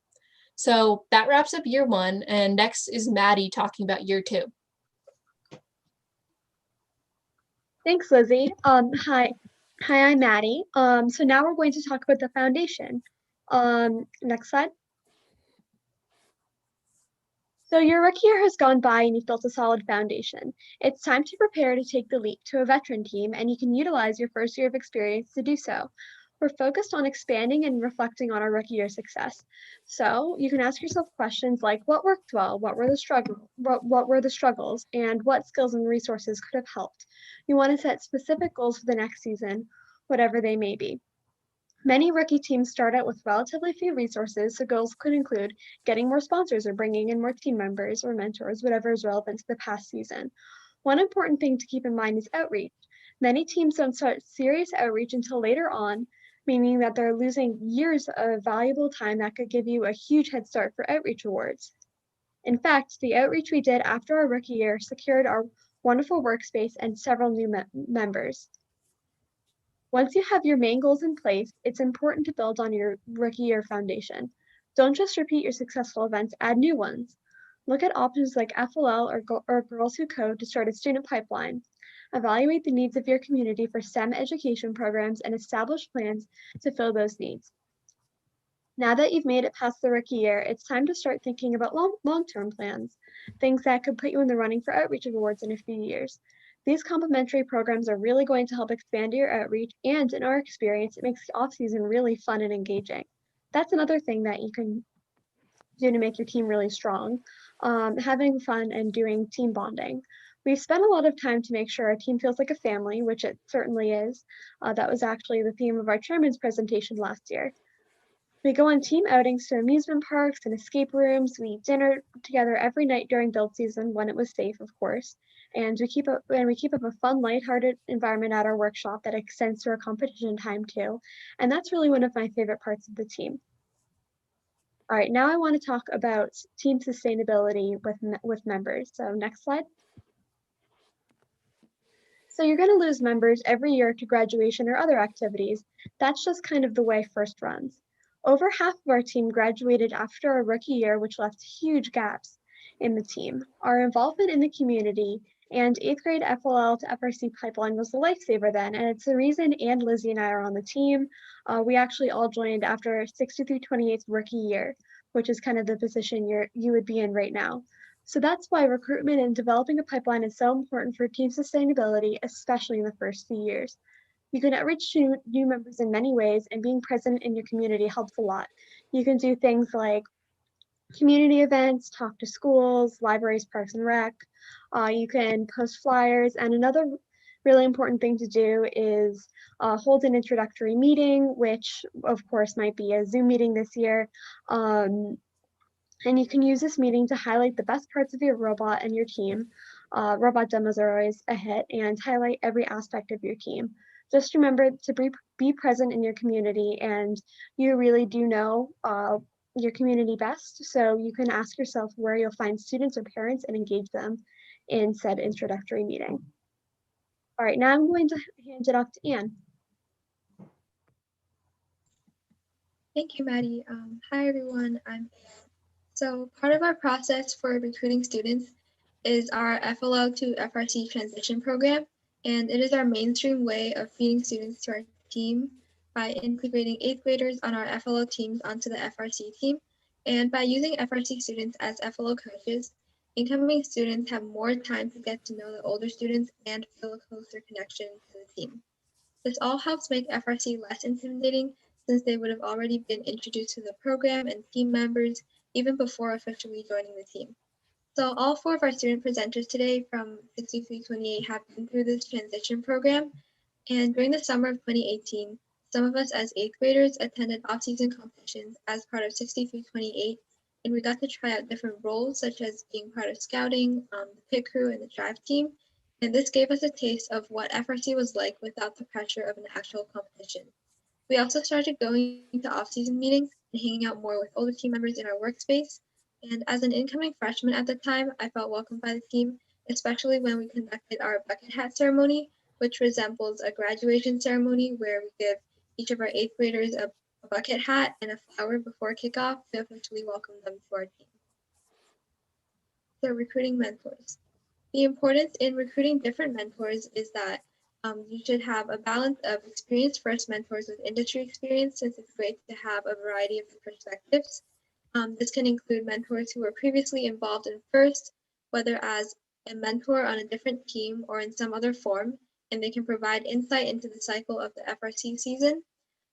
This can also include parents who volunteer as mentors, and they can bring helpful experience from the real-world STEM field. Also, college students can make great FRC mentors as well. As a high school student on the team, it's definitely a lot of fun to be working with college students, whether it's making plans for outreach, doing some CAD or manufacturing parts in the shop.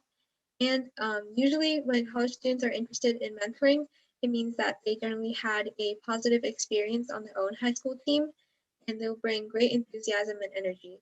However, the transition from FRC student to FRC mentor isn't always intuitive. So helping these college students become effective FRC mentors should be part of the explicit process and can be incredibly valuable for everyone involved. No one is ever done learning in life. So additional second year goals. During our rookie season, we only had 12 active students and essentially no team structure, and everyone was kind of involved or dabbling in everything.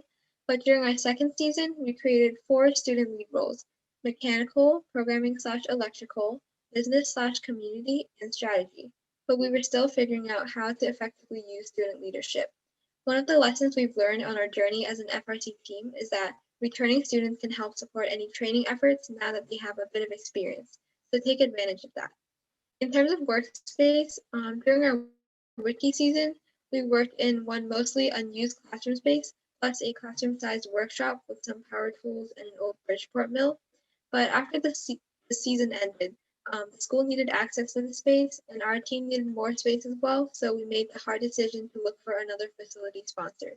We realized that we had to expand our circle of impact, so we placed a heavy emphasis on outreach and began presenting to potential sponsors, doing robot demos, and joining community events to make our team known. At the same time, Patriot Beverages, part of the company that bottles Pepsi products for New England, had recently purchased a defunct bottling plant in Littleton, and as part of their purchase agreement with the town, they had to contribute to local nonprofit organizations. By a stroke of luck, the plant included a couple of separate buildings. And because we had been active in as many community events as possible at this point, and we were talking to everyone, we had gotten to know one of the members of the town select board, and he connected our nonprofit with Patriot to see if there was a way that we could use one of the empty buildings. The Patriot ended up putting us in an unused research and development building. It's a standalone 6,200 square foot building with 5 offices, a conference room, a small kitchen and break room, a large lab space with high and low counters, an open manufacturing space, and an open dry space, approximately the size of a quarter of a field. Patriot has been an incredible host, and we are deeply grateful to them. This all came about because we were working hard to spread our name in the community and making sure that everyone in our community knew our team, our mission, and what we needed. So there is a direct link between robust outreach efforts and developing sponsors. By getting out into the community and getting your team known, organizations that you approach will already have an understanding of what FRC is about and its impact on the future of STEM-based industries. The other most effective way to develop sponsors is to reach out through friends and family to companies where they work, because personal connection often helps make the process easier. Some of the outreach we've done in terms of media include developing professional style materials to give to potential sponsors, such as newsletters, flyers, infographics about impacts, all of which can show how your team is making a difference for students, college readiness, long-term career preparedness, and how sponsors can help make that happen. Some fundraising ideas include raffles, flamingo flocking, pasta dinners, gala events, carnivals, and dance-a-thons. We've even held a pie in the face event with community leaders competing to see who can raise the most money to have pies thrown at them. So next, I'm going to turn it over to Dave for year 3. Thanks, Anne. You know, I wasn't really nervous until I started watching the students and how good they just did. So now I feel a little bit nervous that I need to make sure I do a good job here. So, all right, year 3, can this be sustainable? Next slide. So as Katie mentioned at the start, this kind of like year 3 is normally a turning point for a lot of teams. The initial energy has worn off, and at this point, it sort of becomes the crucial moment for the team if they can continue that momentum, or will they continue to grow on that upward trajectory, or will they fizzle out? It's no surprise that it's not random selection of which teams develop into multi-decade year powerhouses that kind of have super sustainable teams that educate and uplift hundreds of students. It's just work. So what kind of work are we looking at? The major thing is it goes back to self-reflection. So don't pat yourself on the back just yet. You may have had a good first couple of years, but before you kind of move forward and say, okay, that looked really good, it's important to take stock on how your second year went and the changes you made from year 1 to year 2. It's important to kind of think of this as transitioning from a startup company to a long-standing company, right? What kind of changes do you need to make in terms of developing things that are going to make everything you do in the future a lot easier? So this can be really tough, but being as honest with yourself as possible can make all of the difference. So looking at all of the different tasks that you've done throughout the course of the season and really telling yourself that worked really, really well, that didn't work really well, so maybe we shouldn't put a bunch of time into that. This did work well. That can be really hard, to be honest with yourself, but it's a skill that if you can develop early as a team and do with both the mentors and the students and openly talk about all of that, it can make a big difference in the long run. And then just moving forward, what really do you need to continue iterating on? So next, go back a slide, sorry. So how can we grow engagement and energy in the team? So I find a lot of the times in teams that are really sustainable and they have a lot of student engagement is they have this sort of organic growth of engagement and energy that is passed from student to student and mentor to mentor. This growth of engagement and energy can be a great tool to develop yourself a sustainable program. So everything from building the robot to cooking the team meals can kind of be leveraged to help you develop and engage with your community within your team, right? So really just making sure you're being enthusiastic about everything that you're doing, making sure the students are having a good time, making sure all the mentors are having a good time, right? The point of this program is to both have fun and learn as much as possible. So if you're not doing that, it's kind of important to have an understanding of what's working well and pushing that and what isn't, and then making the changes so that you're always kind of tackling that. And then the next thing is just building up some really big dream goals, right? So sitting down with the team and kind of asking everybody, what's our 5-year plan, right? So, and this goes beyond just setting some goals. So like, it could be really easy for you to say, hey, in 5 years, we'd like to be 100 students large with 20 mentors, have some cool CNC machines, in-house powder coating. And we have some district championship banners on the wall, and we're making a run for Einstein. But unless you make the plans on how to develop that and kind of make that an achievable thing, then you'll find that the goals will kind of slip to the wayside. So making sure you develop alongside each of those dream goals, kind of like a really ambitious plan of how you can tackle those, can make a really big difference with getting everybody involved. So being aggressive with your planning, it'll really drive a sense of urgency that gets all of the individuals on the team motivated. And then once they're motivated and they want to start taking action, you can utilize that plan that you made in the beginning to take that action. And of course, over time, you'll need to adjust some things and make sure you're being realistic with everything. But as long as you have that plan in place and you're making positive progress, it'll make a big difference, as opposed to if you just put like a picture of an Amio router on the wall and we were like, we're going to do that someday. Okay, next slide. So something that goes along with all of this is team culture. So team culture is important from day one, right? But once you've built a solid foundation of all of the different things that they talked about with year 1 and 2, having a team culture that is really encouraging for the students and the mentors, and it's fun to be involved, and it gets people wanting to push the limits of what's possible, that's when it becomes, that's when developing a long-term success plan becomes feasible. So if your shop space is a place where people want to come and hang out and work on cool projects, both within the FRC world and outside of the outside world, and they want to learn cool things, that's a positive attitude that'll get passed down from person to person over the years, right?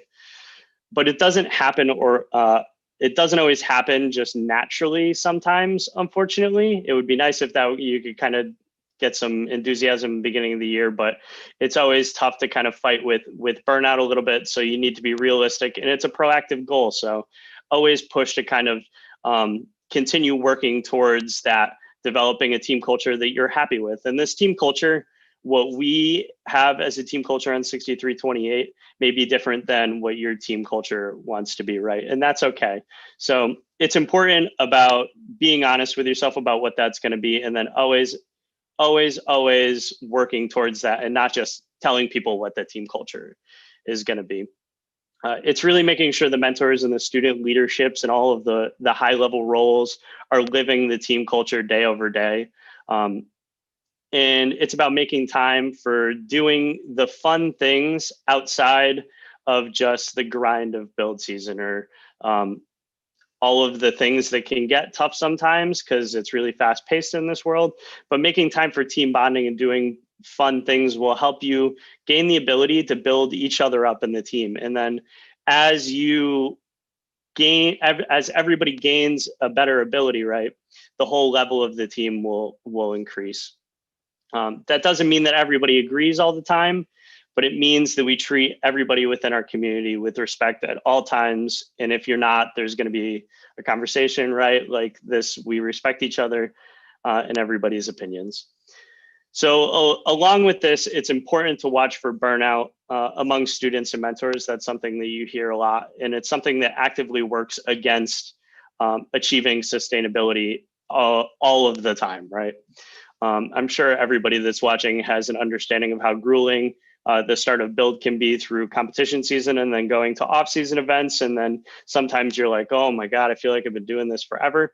But it's always important to kind of circle back and make sure you're encouraging students to ask for help.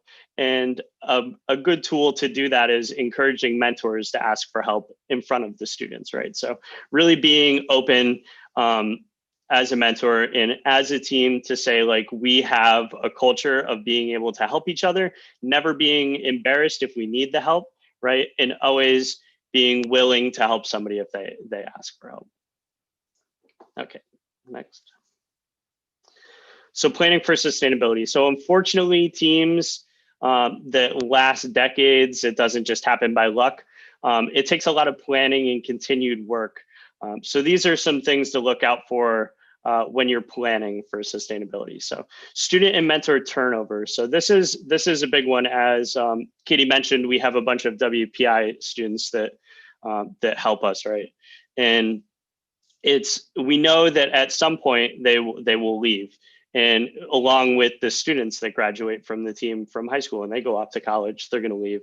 And then there's also scenarios where maybe a mentor's family situation changes, or the students decide they want to do a different extracurricular activity, or like me, you get a job offer on the other side of the country and you have to accept it because it's like the coolest job offer ever, and you move across the country. So making sure that having an understanding that all of that is normal and expected, and forming a solid plan and having a committed team across the board, all of those changes will be manageable. The next thing is developing a knowledge base. So build a library of files and documents, right? So give experienced students an opportunity to mentor and teach the younger students, which helps them better their own skills, giving all of the students important responsibilities and skill building opportunities, and it fosters that culture of community building within the team. This can all happen with a robust but adaptable team structure. So the next thing is having the business and the tech sides of the team, make sure they're equal and they're both important for their own reasons. So long-term sustainability requires a robust technical team and a robust business team. Neither will work well without the other, and neither should be valued more than the other, as in any large engineering company. On 6328, the exception is that everybody participates on some level on both sides of it. We kind of want the students to get those skills because we think they're really important in the real world, which is what we're trying to really accomplish, is get the students ready for the real world. Everybody helps out with outreach, everybody helps out with sponsor relationships. And this is not only good for the team, but it helps the students gain perspective and learn to manage real world scenarios in their potential career path. Next. So branding. So branding is something that I think that when you hear branding, right, you think of logos and some cool powder coating and your slick t-shirts and stuff like that. But I feel like that there's a lot of small parts of branding that go overlooked a lot that are super critical for developing a sustainable program. So a few things that you can do is make sure you're maintaining your sponsorship relationships. So even if they don't renew, you're still making that attempt to plan for the future, making sure you're developing your alumni relations. So all of the students that graduate from the team and go on, make sure they're still engaged, reaching out to all the local governance boards. And as they change over, making sure you're engaging with them. Having those connections can be really powerful. And like we mentioned earlier, just the connection with the selectmen, being able to connect us with somebody helped us gain the space that we have right now, right? And forming partnerships with community leaders and business owners, that's super critical. I like the business leaders aspect of it, because a lot of what we want to do is give the students, like I mentioned before, get them ready for the real world. So having those connections with business owners and the community leaders, we can get students in internships and we can get them summer jobs, and we can have the companies come in and we can give the students tours of what it's like to work at these different companies. And that's really impactful long-term. And it forms on both sides, right? So forming that, they'll always want to help you out, and it'll help the students of the team and the mentors too. And the next thing that is make sure you work with others within the FIRST community. So 6328 is an open alliance team. We partially did this because we wanted to connect with as many teams as possible and make friends with as many teams as possible. Making friends with other teams is one of my favorite things that we've been able to do to connect with other mentors and students. And it goes both ways, where we can help other teams and then other teams help us. I can't tell you the amount of times that it's been great to be at an event and know, like, oh, 2168's right down the hall. Like, we just blew a motor. I can just walk over there and be like, hey, and they'll be like, oh yeah, here you go. Like, no worries. So that's some stuff about branding that a lot of people don't think about, but is super important in the long term. So to recap, year 3. So make sure you're establishing your program to be sustainable by evaluating your current growth curve and making sure that those trends look healthy, right? So if you're going from year 2 to year 3, year 2, you had 30 students, in year 3, you have 120 students, you're probably going to struggle a little bit year 3. So maybe it makes sense to put something in place where you can think ahead of time and plan for that, and making sure that that growth curve won't eventually, like, it looks really good, but then it might stunt the eventual growth.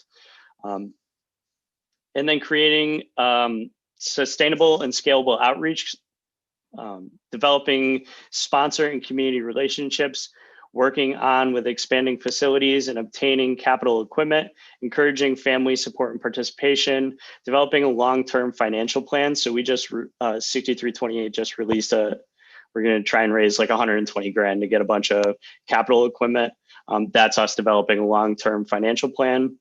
And then form a few solid ways, more than just one, to recruit your students, your mentors, and retain your alumni. All right, now I think I'll pass it on. Thank you, Dave. So here are our lessons learned from all of this. Next slide.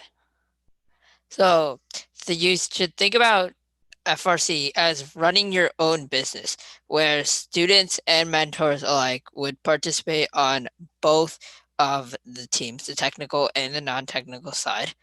And this really, it emphasizes the importance of a business team because there's so much behind the scenes work that goes into FRC prior to the competition that everyone else sees, just your robot. Next slide. So self-reflection, always have a willingness to change and be flexible, which will allow the team for sustainability. Next slide. So the first lesson is healthy team dynamics. You should foster a positive, supportive team culture. You should model the team dynamics that you want to see in others. You should always ask for help, and you should build a community so that people would want to come into the job and work. And then always use collaboration tools such as Slack and Discord, and don't rely on personal emails and drives. For example, if one member is like absent one day, but everything is on that person's drive, then the team can't really function. Next slide. Always plan for recruitment for students and mentors, and you should start this as soon as possible. Our team has an FLL to FRC transition program for 8th graders where they attend FLL while doing training meetings on FRC so they can start to learn. And always have constant outreach. And you should also start this from rookie year and focus on relationships. In our team, everyone has to participate in outreach to some extent. And our culture is that outreach is fun. Next slide. So here are the main points. You should have constant outreach, have a small business mindset, have a self-reflection after every one of your seasons, use collaboration tools, build a team culture, and always plan for recruitment since the beginning. Thank you. All right, thank you everybody for watching. I think with that, Matthew, we'll send it back to you.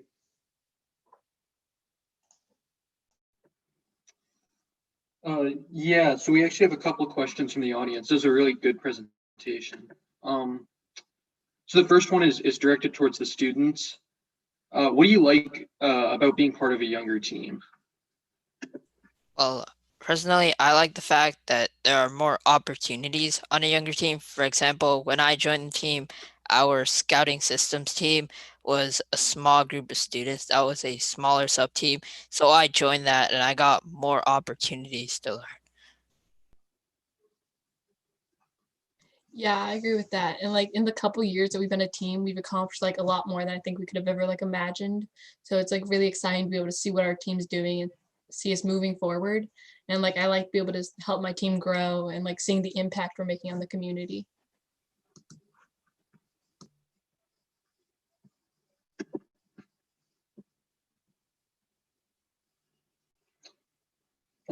right, can we move on to the second question, or does anyone else want to share?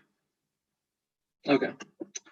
So our second question was, how do you think COVID will impact your team's long-term like sustainability and longevity? I think that COVID has definitely proven the need for our team to be adaptable and flexible. And with all the remote activities that we've done, it shows that there are creative ways to accomplish work away from the physical workshop. So based on all the remote learning that we've done for school, we wanted to bring that format to our team as well. And we've been meeting virtually for our fall and summer training programs this year. And that made us realize that we want to keep the ability to meet virtually instead of relying on everyone being in a single space. And this might actually make it easier for many students as well to stay involved and connected.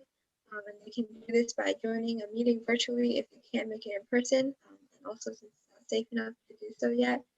And then also makes it easier to collaborate with other teams regardless of the location.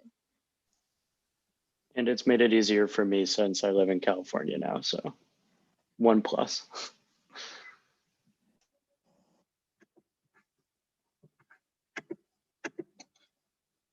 All right, so our third question was, when do you think 6328 will be at a place where you guys can say like, this is it, this is the structure model that'll keep us going for years and years? Can I take this one? Yeah, sure. Never. It's going to be, it's kind of an iterative thing year over year.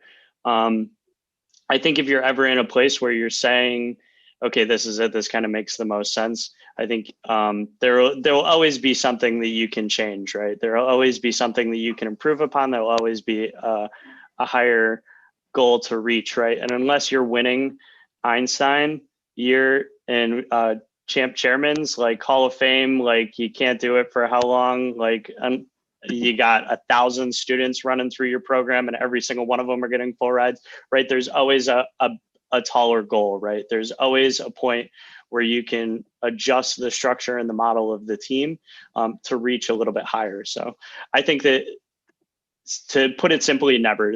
I don't think there'll ever be a year where we go, okay, that worked perfectly, let's just keep it.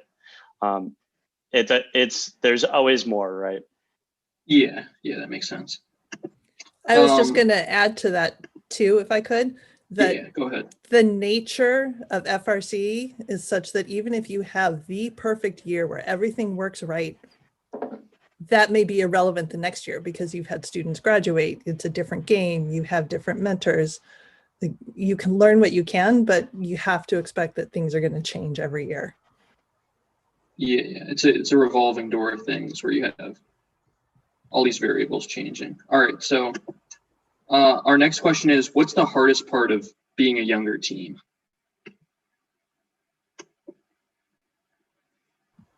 One of the kids want to take that?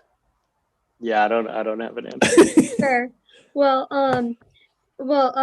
so there are a few things, as a younger team, it can be harder for us to secure funding because we don't have those long-term sponsors that a team that's been around for say 20 years has. We haven't figured everything out. We're still trying new leadership structures, new ways of building the robot. We don't necessarily have as many resources as other teams. Dave was just talking about the capital campaign. So a team that's 10 years older than us might already have an Omeo CNC router. We do not. So things like that can be hard, but overall, it's so much fun being a new team because not only do you get the benefits of learning more and having things being very hands-on, but one thing that's kind of fun is, say, once you're done with the chairman's presentation, the judges sometimes ask, wow, and you were really rookies in 2017 and you've gotten this much done. Or when people come over to see our robot, they'll be like, no way is your team number 6328, and that's really fun to see. Yeah.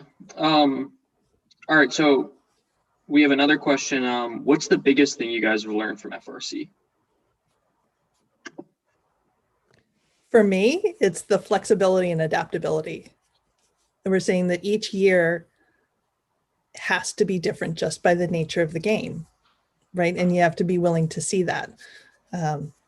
The other thing that I have really loved watching over the last couple of years, for years 3 and 4, when we really had our feet under us, is like David talked about, forming those relationships with the other teams in the first community and really becoming friends and supportive, and seeing that thrive is like, it gives me hope for the world in an odd way.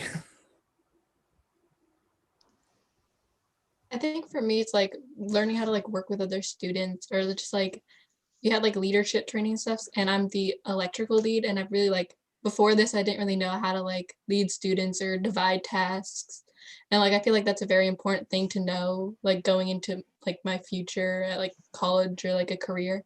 And so I feel like I've learned lots of like good teamwork and just like managing skills from FRC. Yeah, the leadership skills involved, and yeah, adaptability. Yeah, those are both really important. And then another one was, what is one piece of advice you guys would have for teams who are rookies this year? So, COVID circumstances. That's tough. So you're talking rookies last year, so they maybe built the robot, but yeah, coming into the 2020 season, they were rookies. I'd probably try and treat it as like last year was a good chance to kind of just test some different things, and like it's no different than any other first year, right? And it stinks because a lot of teams didn't get to compete and stuff, but you did go through the process of developing a robot, right? So what went well with that, what didn't go well with that, and kind of thinking about that and how you can improve that process. And don't give up. So like it sucks, right? But you kind of got to keep moving forward and stay engaged, and keep the team wanting to, just because we can't do it this year, right? Like there's next year. And also remember that, this is going to pass, even though it seems like it might be a while. After everything was canceled, I found myself thinking, oh, if only this could be a regular season. And it would be really hard for this to be your first season. But remember that this will pass and you will get regular seasons coming in a few years. I'll just add, so we've actually been in touch with a couple of the teams that are rookies for 2021 in Massachusetts this year.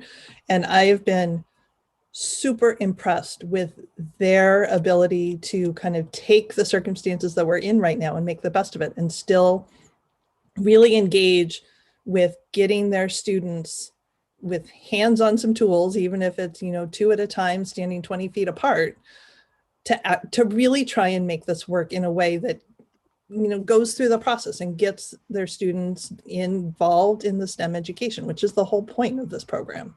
I've been really impressed with them and what they've been able to accomplish so far. All right, so another question was, where do you guys want to be in 5 years? Where do you see yourself? Oh, Dave has the grand plans. Yeah, I got the big money stuff. So the capital campaign's completely done, and then we're working on the next one. So I think we want to raise $125,000 in 3 to 5 years to build out all of our all of the equipment that we think would be super beneficial for us to have to help educate the students. Have like 1 or 2 seasons worth of funding in the bank as an emergency, right? Being able to not have to worry if you have a year like this year, right? The thought of going out and asking companies that are struggling so much to donate money to the team, kind of like I felt for a lot of teams, right? So I knew that in some cases, a lot of the small businesses that supported us in years past wouldn't be able to. So having that money in the bank alleviates the stress of down the line having that. For the students, I'd like to see the team grow. I don't have a number for how many students will be on the team, but just being able to sit down with the student their 8th grade year, right? When they transition, they start the FLL to FRC transition, and be like, what are you super interested in? How can we help you learn as much as you can about that? And then every year talk to the students, help them reevaluate what they want to learn, make sure that they're getting what they want out of the program, and then making sure that they're setting themselves their own 5-year goals, right? And then really trying to push every student that leaves 6328 is leaving with having learned the valuable life lessons that they're not going to get just like going to a 4-year university, or they're not going to get in high school, that a lot of education is, I feel, missing. Now, and then I would like to see us with, I don't know how many events will be between now and 5 years, but that many banners. Winning is big for us because it's very motivating and it's inspiring. So want to win. Yeah, there's a long list. I could go on forever, but we just, the main thing is making sure the students that leave are achieving the goals of FIRST, and doing that on a scalable way. Yeah, that sounds like a pretty comprehensive plan. Well, so I'm going to turn this around and put Maddie on the spot a little bit. So in 5 years, Maddie, you're going to be in college and away from the team. So as an alum of 6328, where would you want to see us being? Oh boy, I feel like I'm reciting parts of my Dean's List interview, but I really want to see the team grow. And as a co-captain, I've been trying my best to lay the foundations for a successful team between, educating new students and working on ways to define my role. Again, I'd really, really like to see us grow. I think that we have a lot of potential, and I really can't wait to see where we go. We have a lot of, especially general outreach plans that we'd like to do in the next, 3, 4, 5 years that I'm really excited for. Especially partnerships with new rookie teams, I think is going to be big. Thanks, Maddie. All right, I think we have time for a couple more questions. Let's see.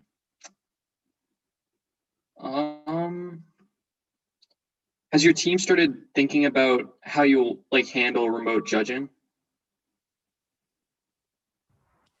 We actually already have, to an extent. So we were very fortunate to get the Chairman's Award at our first event, which meant that we got to go through the wonderful process of online district championship Chairman's Award judging, and Ann and Lizzie can talk about this too if they'd like. So we have thought about the non-technical side of things. We just kind of came up with a more traditional presentation, kind of like what we do in person. I would just say for stuff like that, the presentations, it's really important to before you go into it, make sure you have everything working, because we had some troubles with that, and sorting them out before the meeting is really important to do, especially with the whole virtual setting. We definitely continue to meet as we did before the pandemic, except we met online through Zoom meetings or any other virtual means, and then we just gathered our materials like we did before. So as Maddie mentioned, the traditional method that we use for presenting, we're just using poster boards, and we just present the information. And we also had props that we sometimes would use that we took from the pit, whatever we used to decorate the pit as well, and some of our outreach materials we put there as well. All right, here's another one. Are you focusing on different elements with COVID?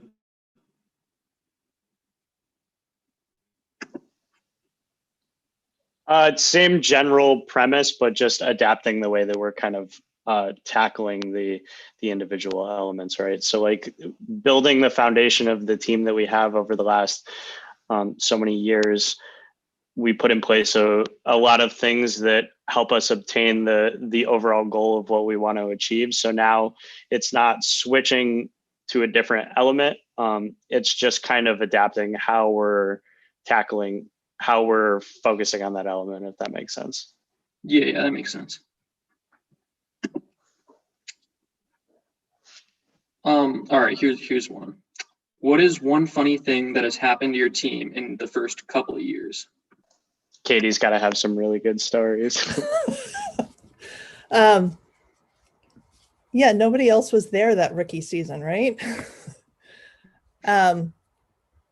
What immediately comes to mind is rookie season when we were at district championships, about to go on for a match, and I'm going to get yelled at for getting the technical details of this wrong later.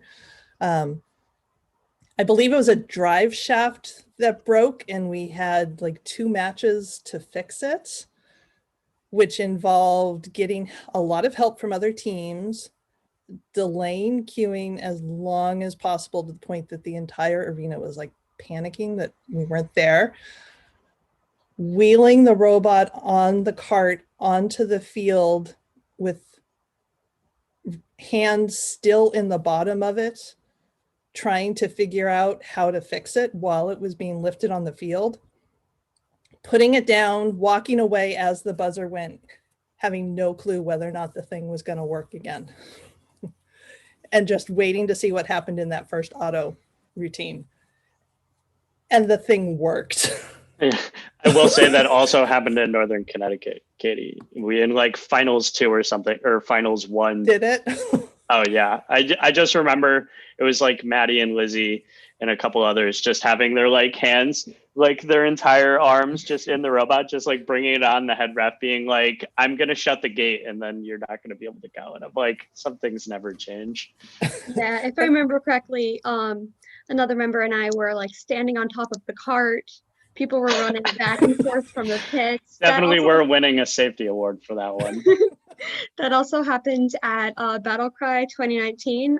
One of our mentors sawed off part of our drivetrain right before the mat. You gotta do what you gotta do. Another thing that comes to mind is after the first time we won our chairman's award, among people, people hugging and crying and freaking out, one of our team members asked what the chairman's award was. So then we iterated and we make sure that the next year all of the students can recite what the chairman's award is. Yeah, sounds pretty stressful, some of these stories. Every team has stories like that, right? Everyone. That's how this game goes. They're last second trying to throw their robot together to get it on the field, or one of the students doesn't know what's going on. Yeah, absolutely. All right. Let's see. Okay, I think we have time for just this one last one. This one's pretty quick. What's the next piece of machine equipment you guys are thinking about purchasing? An Amio. Yeah, that is probably. Just having a router. So we really wanted to shift so I used to work when I lived in Massachusetts, I worked at a sheet metal manufacturing shop called ETM Manufacturing. So I could essentially make any piece of sheet metal that we needed. Like the students would send CAD at 9 a.m. and I would have the part made at noon. So now that I live far away, we can't really do that. So we're shifting all of our attention to being able to manufacture stuff in-house. And it also gives the students a lot better of an understanding of the manufacturing process. So I think that's number one. And then maybe a big powder coating oven because we like our blue powder coat. Yeah, I think learning how to use machines is pretty important. Yeah, for sure. Makes for good designers. Yeah. All right, I think that's about all the time we have. Thank you guys for presenting. That was awesome. Thank you so much, Matthew. Thanks for having us. We're really excited to have been a part of this. All right, thank you. Thank you. Bye. Bye.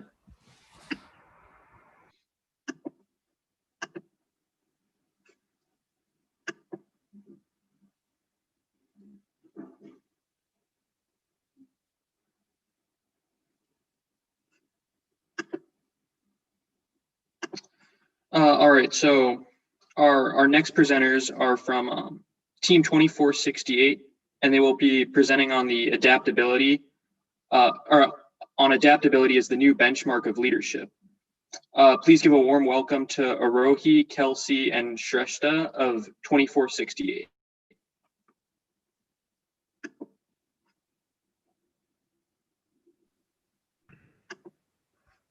All right, why don't you guys begin?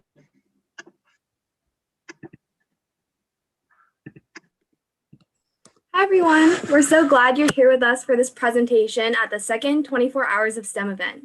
We're here representing FRC 2468 Team Appreciate to present on how we have and are adapting our outreach initiatives to the pandemic this year. I'm Kelsey, a senior at Westlake High School. I've been part of the FIRST Robotics program for 4 years now and am the outreach co-lead, STEM Girls lead, and LilyPad lead on our robotics team. I'm Shrestha, also a senior, and I've been a part of FIRST Robotics for 4 years. I am the other outreach co-lead with Kelsey and am also in charge of our team's website. I'm Arohi, I'm a junior. I've been a part of FIRST Robotics for 5 years, and I'm the president of 2468 STEM Advocacy Initiative, SACOT, and I'm also the team's marketing and media lead. As I said, we're part of FRC 2468 Team Appreciate based in Austin, Texas at Westlake High School. But we represent more than just one high school team. In fact, we are 52 teams spread throughout the Eanes K-12 school district, with 5 teams in the high school, 3 teams in the middle school, and 44 junior level elementary school teams. This year alone, our program is expected to be the home to 400 students, and over the past 12 years since our program began, we've made a collective impact on over 1.4 million people through local outreach events, the global reach of our initiatives, and even a feature in a blockbuster film. So as you can see, here are the robots we've built throughout the years. We always name our robots based on something important to us. Last year, in honor of the first co-chair, Woody Flowers, we named our competition robot Rose and our practice robot Maple. A fun fact about one of our robots is that in 2012, our team was approached by the makers of Transformers 4: Age of Extinction about using our robot Spud in their movie. Our robot ended up making an appearance shooting foam basketballs, and one of our team members talked about the first program in DVD extras. But at Westlake Robotics, we're about more than just a robot. We also work extensively with our local and global community. We do this through mentorship of other teams, science days at local elementary schools, as well as many other widespread initiatives that aim to spread STEM and engage our community. Our initiatives like Roblox and LilyPad aim to provide students in underserved communities with opportunities to develop an interest in STEM. Our advocacy initiatives like SACOT and First Signing Day help us reach FIRST students from across the state and nation. Through STEM Connect and Science Days, we can bring STEM to younger kids at our sponsors' locations and our district's elementary schools. And through mentorship and STEM Girls, we can further develop our pipeline of students through our district. Our local outreach initiatives have allowed us to reach people from across our state, nation, and globally.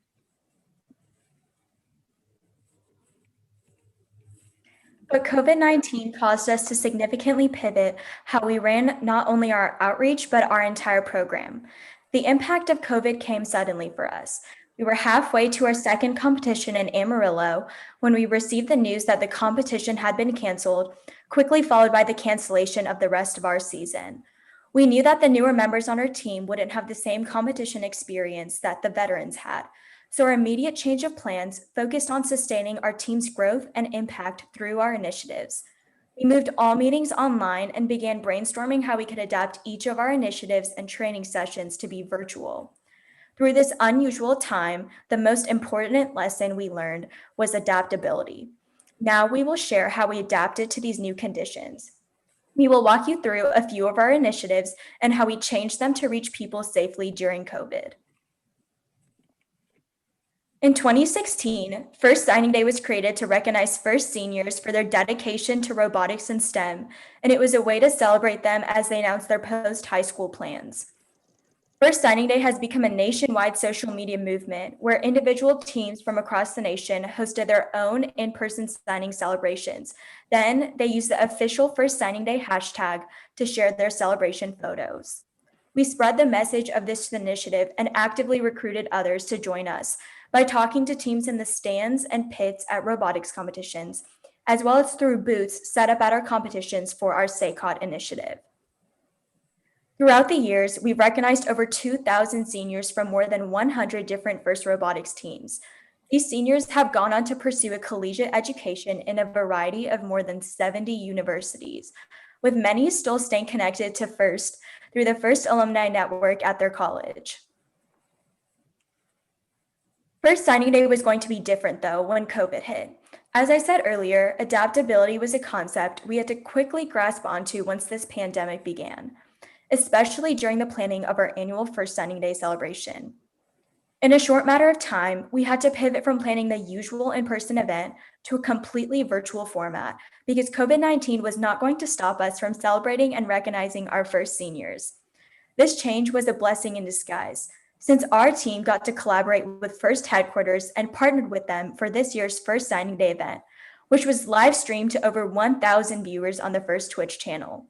We had weekly meetings leading up to the event, during which our team members gained professional level experiences through working with FIRST professionals, MCs, and volunteers from across the nation. We were able to take advantage of this opportunity to significantly leverage our initiative's growth. Many of you in the audience today may have heard about this event during its promotion or even participated in it this past May.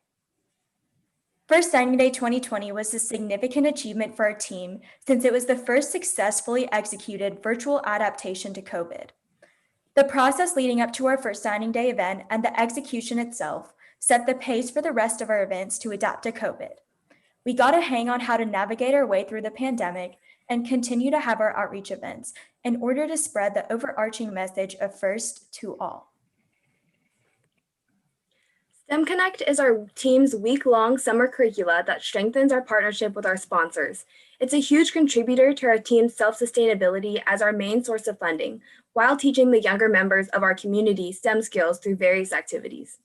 The camps are run and organized by our team members and are hosted at our sponsors' corporate locations. In the past 5 years, we've created a partnership with 19 different companies, such as tech corporations like NXP, Qualcomm, and Intel, and our own school district, Eanes ISD. We invite the company's employees' children to be in the summer sessions and focus on creating different curricula for each STEM Connect session, including building and programming with EV3 Lego kits, Spheros, CADing in SolidWorks, 3D printing, programming in many languages, and a low-cost robotics kit produced and developed by our FRC team called Robox. So far, we've held over 50 sessions for more than 1,000 participants, from the district level to the international level combined. STEM Connect benefits not only our program, but also the companies that our camps are held at. Our sponsors benefit because the camp is like a bring your kid to work day for employees, and we benefit because in return for providing the STEM opportunity, we gain funding that goes to WESTA. WESTA is our district's nonprofit that 2468 created in order to manage our finances in all of our district-wide FIRST teams and CTE courses at Westlake. In 2019, we were also able to support WESTA through our district's STEM Connect initiative to fund a second full-time robotics teacher and second FRC team at our high school to support their growing interest in STEM. Since STEM Connect's inception, we have seen a significant impact both within our district and beyond that through camps held across the globe, furthering the message of FIRST and creating hands-on STEM opportunities for over 4,000 kids so far. After developing this initiative, the virtual restrictions we faced this year due to the pandemic were a huge challenge for STEM Connect. Because STEM Connect involves much planning and coordination with our sponsors over the years, the quick change in going completely virtual and limited engagement with our sponsors took a toll on the amount of STEM Connect sessions we had this past summer.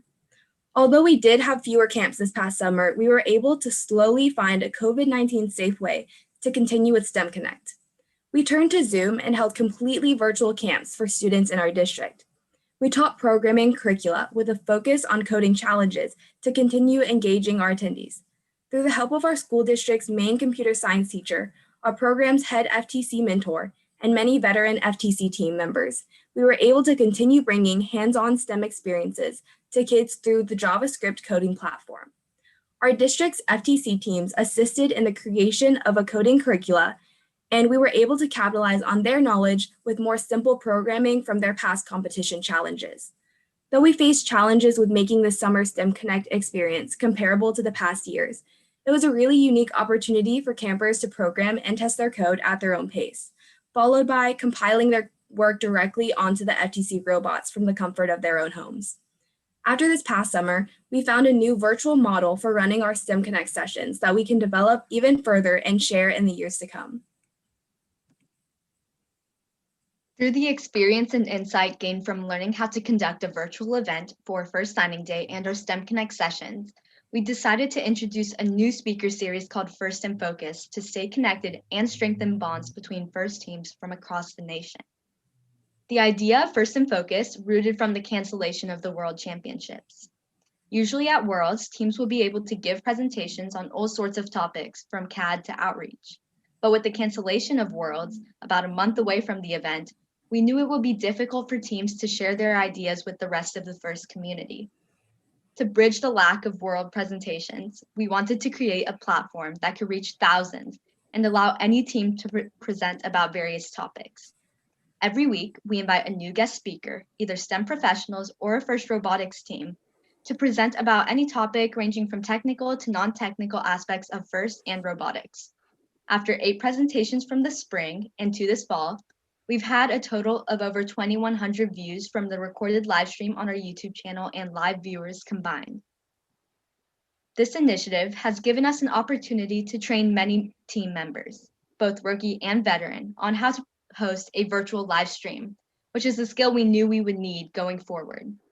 This virtual speaker series not only provides other teams and individuals with a platform to highlight their success and share their team's model, but it also gives access to numerous resources that other fellow FIRST teams can access and utilize. This recurring series of speakers that our team and many others got to learn from each week became a sustainable virtual initiative that we plan to continue going forward. Every year in the fall, we host our first STEM Girls event of the season. We host the event at our high school and do fun activities while the attendees eat Amy's ice cream. At this event, people in STEM, from elementary school students to industry professionals, have the chance to network and talk about their unique experiences in STEM. We play fun activities to start the conversation about our STEM experiences and interests. We then demo our FRC robot and show off what we do at the high school level. Finally, we give the younger attendees a tour of our FTC and FRC shop and classroom so they can gain an insight into a possible future in high school robotics. Our main goal with the Ice Cream Social is to open doors for young girls and give them an opportunity to connect and network with not only the girls on our team, but also industry professionals and STEM teachers. We want to create a sense of community amongst them to show how many people are just like them and also want to pursue a career in the STEM field.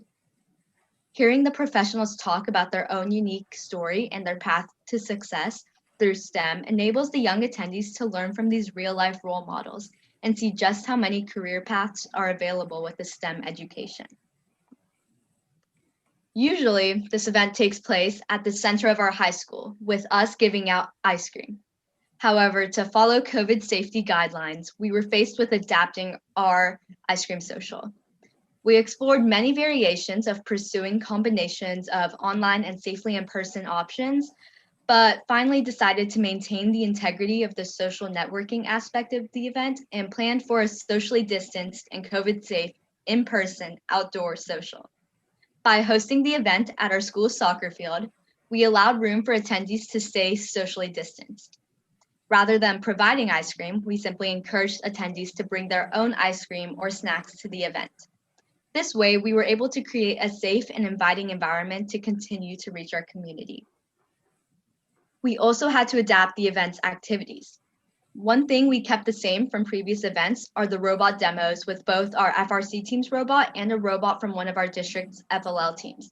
However, one addition to the event was inviting 2 female figures in the STEM field to speak to the students on our team, as well as the attendees, including First in Texas board members, Ms. Susan Ashmore, and the member of the Eanes ISD Board of Trustees and Social Legislation Advocate, Ms. Heather Sheffield. By having short but in-depth speeches by these women, the speakers could share an inspiring message while not losing the attention of the younger attendees. We also played a virtual game, a Kahoot, so the girls could be on their own devices while still engaging with the group. This adaptation and addition to our event was a great opportunity for our team to not only build on previously established relationships with the girls and our speakers, but also invite and reach out to a larger audience throughout Austin rather than just our school district. Club Z is a program for underserved students in the South Austin area. Through our STEM advocacy initiative, SACOT, we pursued partnering with Club Z by creating the initiative SACOT Gives Back and brought them STEM and robotics starting in the fall of 2019.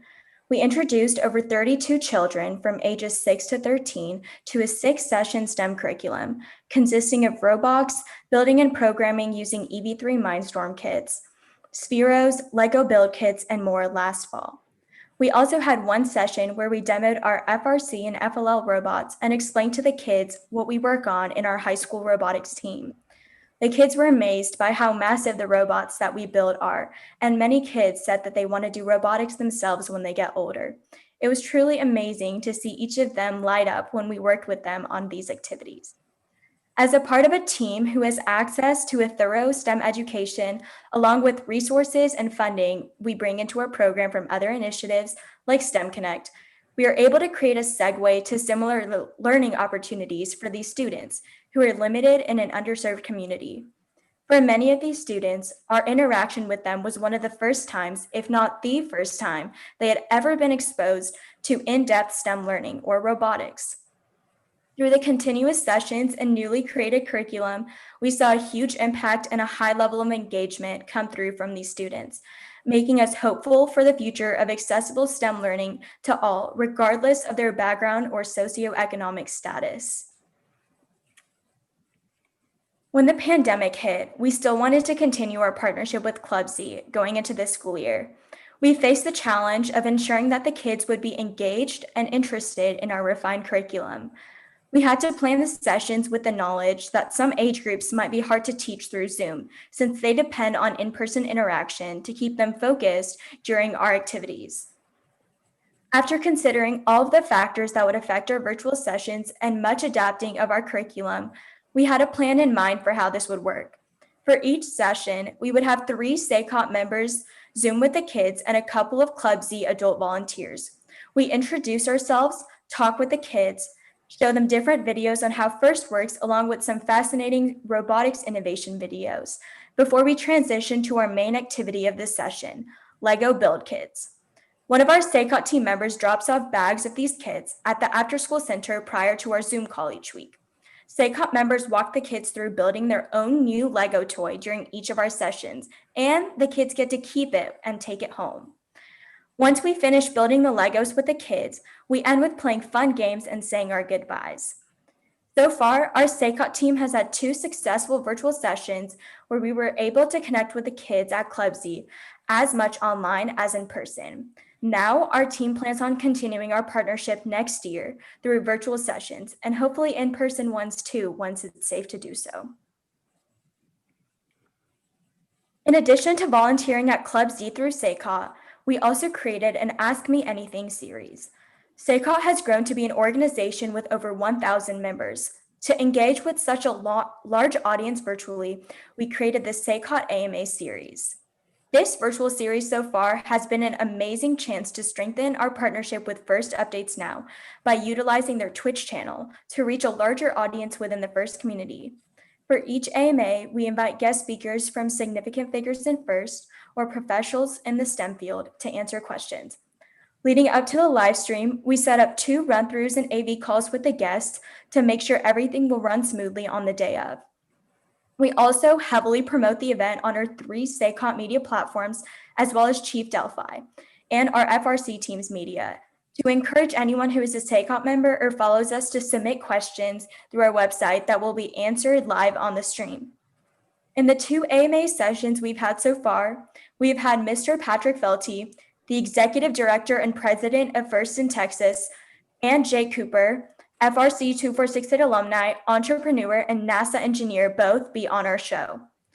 Through these Ask Me Anythings, we not only get to grow our team's network, but also continue building on previously established relationships. This way, we provide an engaging show, which while also allowing our students to meet with role models in FIRST and the STEM field.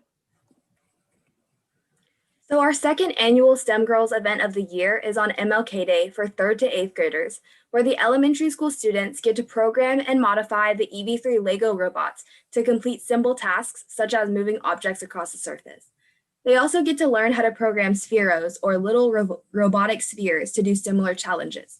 Meanwhile, we have the middle school students be split up into groups of 2 or 3, where they build the base or chassis of an FTC robot. Then they build mechanisms for their robot to compete in a given challenge. MLK Day helps our attendees see what being part of a FIRST robotics team could be like and encourages them to be part of an FTC team in middle school or high school. As an event fully organized and run by the girls on our robotics team, we're able to represent ourselves as females who are successfully pursuing STEM for the attendees. This is a unique experience for our team members to teach the younger members in our community and for the attendees to learn from these role models. Along with building robots, we give all the students a tour of the shop and our facilities. The main goal of MLK Day is to give these girls the hands-on opportunity and the freedom to simultaneously learn hard skills as well as develop their soft skills. One of the most important parts of this whole event is to inspire the girls for the future. So during the event, we want to show them what they could get involved in at their age with these activities and encourage them to join their school's robotics team or create one. Then at the end of the day, we show them the end goal, which is a quick glimpse at our robot and our shop to again give them insight into their potential future in FIRST robotics. This event is unique to the resources we have as a robotics team with our students and our community, so it's quickly filled each year and remains a consistently successful event. As we started to look for ways to do a virtual MLK Day, we ran into several issues.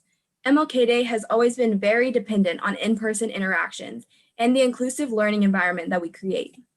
When I attended MLK Day before I joined the robotics program, the most impactful part of the experience was seeing so many females in one place who are all interested in STEM and understanding that there are many people like me in the STEM field. This we can still accomplish online, but not to the same extent. In virtual meetings, we have all seen the problem where in the main room, there can really only be one conversation happening at a time. But in an in-person environment, there would be many side conversations that would set the tone and formality of the meeting. This open conversation would be very restricted if it were online. Additionally, there were quite a few online programming challenges that we could do, but it's difficult to have a group of girls work together when doing programming activities, since many of them were built for just one individual to learn. Because the girls wouldn't get the full learning experience and the networking time from a virtual event, we pivoted and decided to create a new STEM Girls event. We wanted to create a way to connect with FRC teams from across Texas and the nation, even through the pandemic, since we wouldn't be able to network as much as competitions.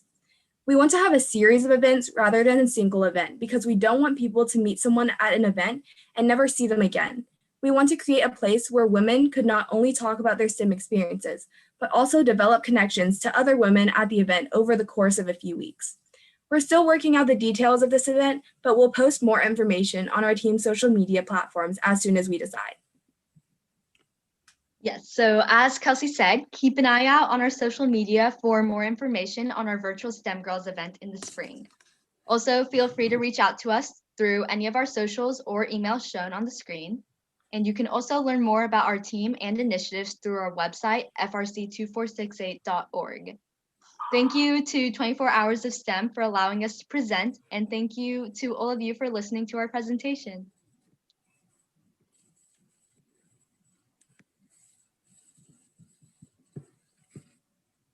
All right, yeah, that was a really cool presentation.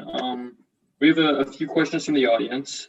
The first one was, in your opinion, what has been 2468's biggest area of growth in the past year? Yeah, so one area that we think that has been a part of 2468's biggest growth is our First Signing Day initiative. So First Signing Day started in 2016, and we only had about 30 individuals participate that year, but we had a long-term goal in mind to have FIRST adopt this initiative.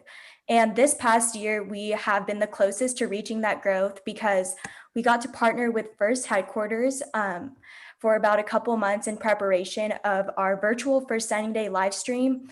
And this initiative has significantly grown since its inception. And this past year, we saw so much growth and we got to work with so many new people on this initiative, making it really our, I guess, proudest achievement during the pandemic. All right, yeah. So our next question is, through COVID restrictions, how have you maintained both your team's culture and technical training with newer members on your team since last season? Right. It's definitely been a challenge, but this year we've started our training since the middle of summer in each of our different sub-teams. We've been having our virtual meetings where each sub-team, including electronics, design, manufacturing, programming, and outreach, can all meet and do different training for the past few months. So we've been able to prepare really well for this off-season, even through the pandemic. We've been utilizing Zoom and a bunch of virtual communications, and we're heavily rely on that, especially through our Slack, to make sure that we keep everyone involved. And then as far as culture, we've actually been having some culture meetings with our full team just to make sure that we're all on the same page, still progressing as one team and looking forward toward this next season. Okay, yeah. So yeah, our next question after that one is, how did you get your STEM Girls initiative to be district-wide and even citywide? Right. So for our first event of the year, the Ice Cream Social, we usually make that one district-wide, and the way that we reach people for that is we usually use our networks within our team. So we often reach out to our elementary schools and our middle schools, and then from there we also reach out through our coach and our team into our other FTC teams and FLL teams within the district to engage those members, as well as the teachers from our high school. And then for our second event, the MLK Day event, we have been reaching virtually through Science Days. So we have an event called Science Days where we go to our elementary schools and we do different STEM activities with the younger students. And that's how we've been able to engage them for those different events and get the word out about those.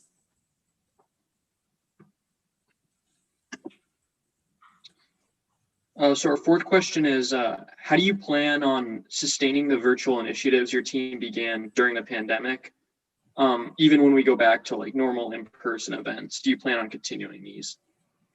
Yes, so there's definitely parts of all of our initiatives that we plan on continuing. We've definitely seen some benefits with virtual events. So First in Focus, we created during the pandemic, but I think once things go back to normal, we're going to want to continue that initiative. I think it being virtual is a way that we can reach even more people. So that's been really beneficial. I also think for First Signing Day, usually teams just have individual signings and it's a social media campaign. But I think having a event that was live streamed this past year was a great chance to again bring together people from all over the place. So it's not just a signing celebration, but also something where people can see others from across the nation. So those are definitely a few examples. Our STEM Girls initiative has also adapted with the Ice Cream Social. I think when we did our outdoor ice cream social, we realized that we like that a lot more because being outdoors has a more social environment. So I think in the future, we're planning on keeping that event outdoors as well.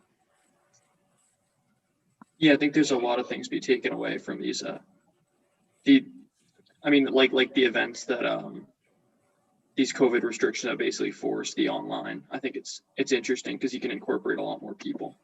Yeah, definitely.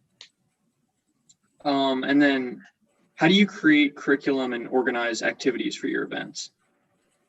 Yeah, so I'll start off by talking about one of our SACOT team's initiatives, Club Z, where, like I mentioned earlier during our presentation, we go to an underserved area and provide them with a STEM curriculum and many like robotics-centered activities. So we had our SACOT team split up into groups to work on creating a sustainable curriculum for a couple months leading up to our first meeting with Club Z. And we made sure that each each age group would be included during our activities, and we wanted to make sure that our kids would stay engaged and be interested in our curriculum because we didn't want them to get bored. We wanted them to get something out of this and get an exposure to STEM, which they normally would not get otherwise. And so we worked continuously to organize these activities and create this curriculum. And during the pandemic, we've had to completely change up our curriculum from last season. And we've had to find a way to have very simple activities that these kids can participate in through Zoom, since as we know, it's really hard to work with people through Zoom on like activities because only one person can really be talking at a time when you're in the main session, especially trying to teach little kids about STEM. It's pretty difficult through Zoom. So then we thought of the idea of having these mini Lego build kits that many FLL teams from across the world use as instant challenges for their FLL season. And we thought this would be a very simple and perfect idea for these kids to get a little bit of exposure to STEM and something that they can take home and keep with them as a fun memory during these challenging times. Right. Yeah, And then I think that's a really good idea to get people engaged. Oh yeah, go ahead. Sorry. Yeah, for sure. No problem. I was just going to add on a little bit about our STEM Girls initiative. So for our ice cream social, our main goal, like the most critical thing about creating our environment at that event is making it inclusive and very casual. So that way we can get a lot of networking and a lot of conversation flowing. So at our normal ice cream social events, we like to have icebreakers there. That's why we also have our Amy's ice cream. So it's a pretty casual event. Just to make sure that conversation's flowing, we usually have prompts in case people come to a conversation block. And so this past event, when we had to adapt to COVID, our addition of having those guest speakers was mainly to be continuously finding those role models in STEM who are females to represent themselves to all of our attendees. Yeah, and also for our STEM Connect sessions that we had to adapt over the summer, we wanted to look for, they had to be completely virtual, and we were looking for challenges that could really teach kids about STEM and really engage them and challenge them over the course of a week. And that's when we landed in programming challenges, because if every kid has the software or can use, or if we could screen share the software and they could tell us how to do it, then that way we can have a fully virtual event and they can still be learning. So Yeah, I think doing things with programming sounds like a good idea. Let's see. All right, yeah. What's one way you've applied adaptability to your life outside of FRC? well, I guess I can start. So I'm also a tennis player outside of this. And the one blessing with tennis is that you're 70 feet away from the other person you're playing against. So I was able to still have a tennis season, but practices were much different. We had to spread out through a bunch of high schools, wear masks when we're not on the court. So I guess we had to adapt quite a bit there. Tournaments were also different. They wanted us to stay in our cars unless we're playing. But I think seeing us having to adapt in various aspects of our lives makes it, I guess, a lot more real, but also a good challenge for us. So. For sure.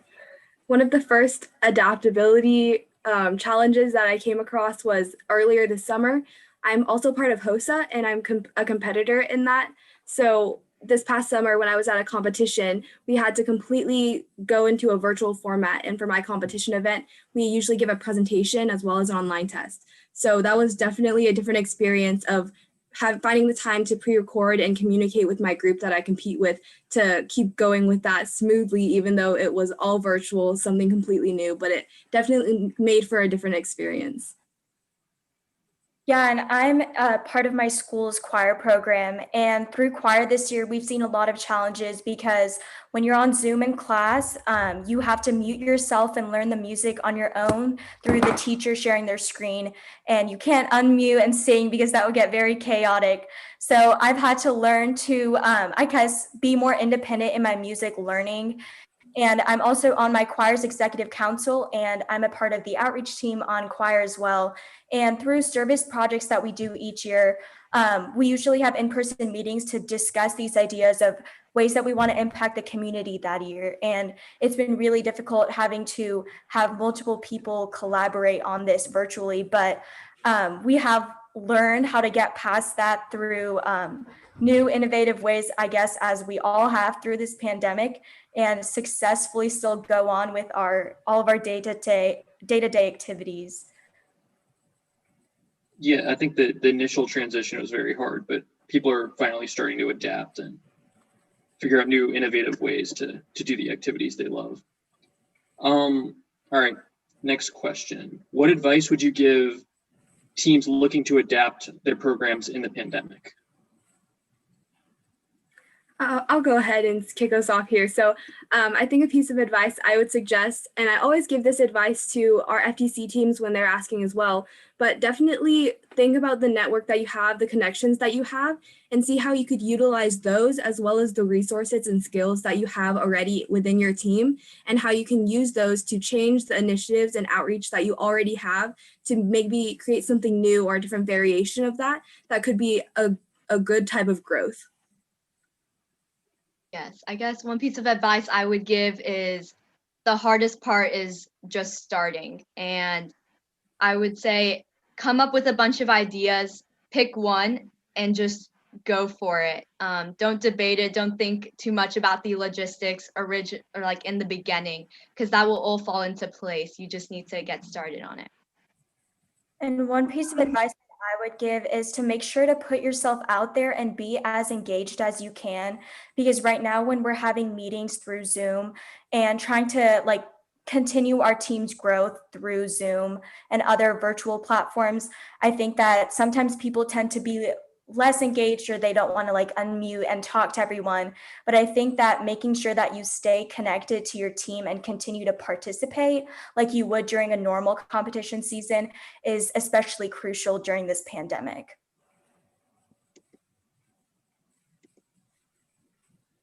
All right. So the next question is, how has your team adapted your meeting schedule to these unprecedented times?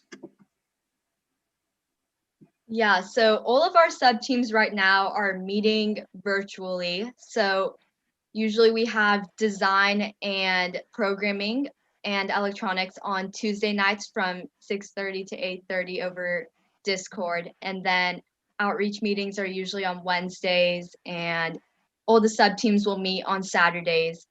And then manufacturing is also on Wednesday. So we've kind of spread it out throughout the day so students can still attend these meetings. We're still working on our plan for the spring for in-person meetings during season. But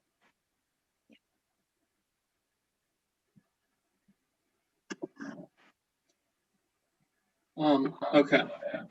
So this question is, adaptability has been key not just for leaders but for everyone over the past year as we adapt to a new normal. Do you guys believe that in the long run you will have a more universally adaptable team after this difficult time? Yeah, I think definitely. I think for a lot of people, just like going through this and at least making the effort to change what you have or adapt what you have, so that way we can keep moving through this pandemic until things go back toward what might be normal, will definitely allow all of us to come out stronger in the end. I know for our team, we've definitely, as we've mentioned before in some of these questions, have found things we can add to our initiatives and how we can change to make them better, as well as using what we had before and just combining those different ideas so that way we're more adaptable to like any kind of other circumstances we may face. And if not, then we can always come up to those in the future and reconsider and do exactly what we did this past year and come out stronger again.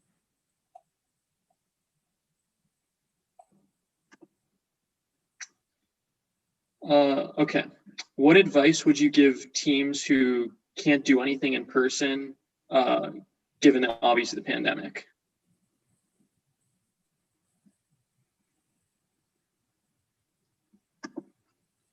It's like you guys mentioned your social events you were doing outside, like just maybe teams that can't meet in person at all. Yeah, I would say a lot of the planning that went on for these events, if not all of it, happened virtually.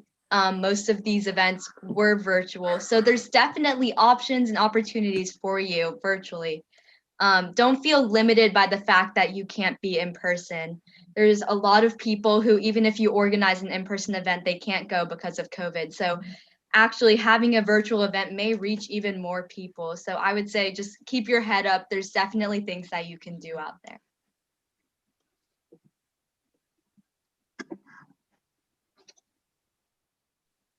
All right, yeah, so, oh, sorry, what'd you say? I was going to ask if Arohi wanted to say anything. So I was going to say that I think that during the pandemic, we ourselves did face a challenge initially, especially in March and April. It was very hard for us because our season was cut short. And I think that one of our biggest successes was creating a completely virtual initiative, which we talked about earlier, First in Focus. This was a speaker series, and we took that idea and in SACOT and created a new speaker series for SACOT 2. And we've seen that we've reached such a wide audience with these two speaker series on our team. And if teams like that are out there in FRC that could even think about having more virtual events, then you can definitely reach a lot of people, like Shresh just said, and not be as limited because many people will definitely attend. And I know that it's scary at first to think that planning and holding an event completely virtual may not go well, but in the end, I promise you that it will all go well and it will be okay during this pandemic. How do you guys think adaptability skills you've learned in 2020 will help you in the future? Well, I think we've learned that nothing in life is guaranteed and there's always change. And I think 2020 was probably one of the most extreme examples of change in our lives. So throughout life, whenever anything changes, I think we'll be better prepared on how we need to approach that problem or make the most out of the situation. I think 2020 has prepped us very well for most situations we may encounter in our lives.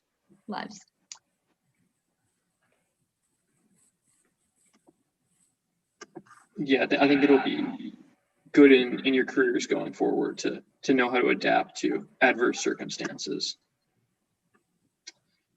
Okay, what do you guys see as the difference between adaptability and resilience? So I think for resilience, you have to have adaptability as I see it. So to be resilient means that, to me, it means that you have the skills of adaptability to overcome a challenge that you're being faced with. So especially in this time, I definitely want to stress that for us in that way, we definitely had to overcome a lot of communication barriers as far as communicating virtually on planning events and both within our team. And I think for us, that made us more resilient.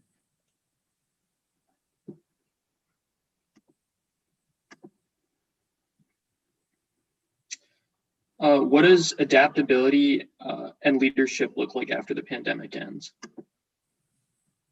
I think that after the pandemic, we will all be better prepared as leaders since everyone on our team in some way or the other has had to learn how to step up and lead and communicate properly and get over the barriers of like being virtual. So I think that going forward, we are enabling our team and our community to have a stronger leadership during this pandemic.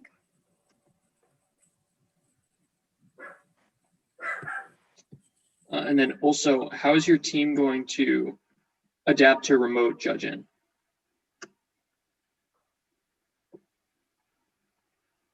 Yeah, so we're still preparing the same sort of like submissions that we do each year with our chairman's essay, our chairman's short answer, and our chairman's presentation. We're still planning to continue as we do during a normal season. It's been a bit difficult to have those brainstorming sessions to get your writing and ideas out that we need for the essay and our short answers each year. But we will just be continuing to do the same that we've always done and continue with our chairman's submissions this year. And then what is your team's main focus or main goal at the moment?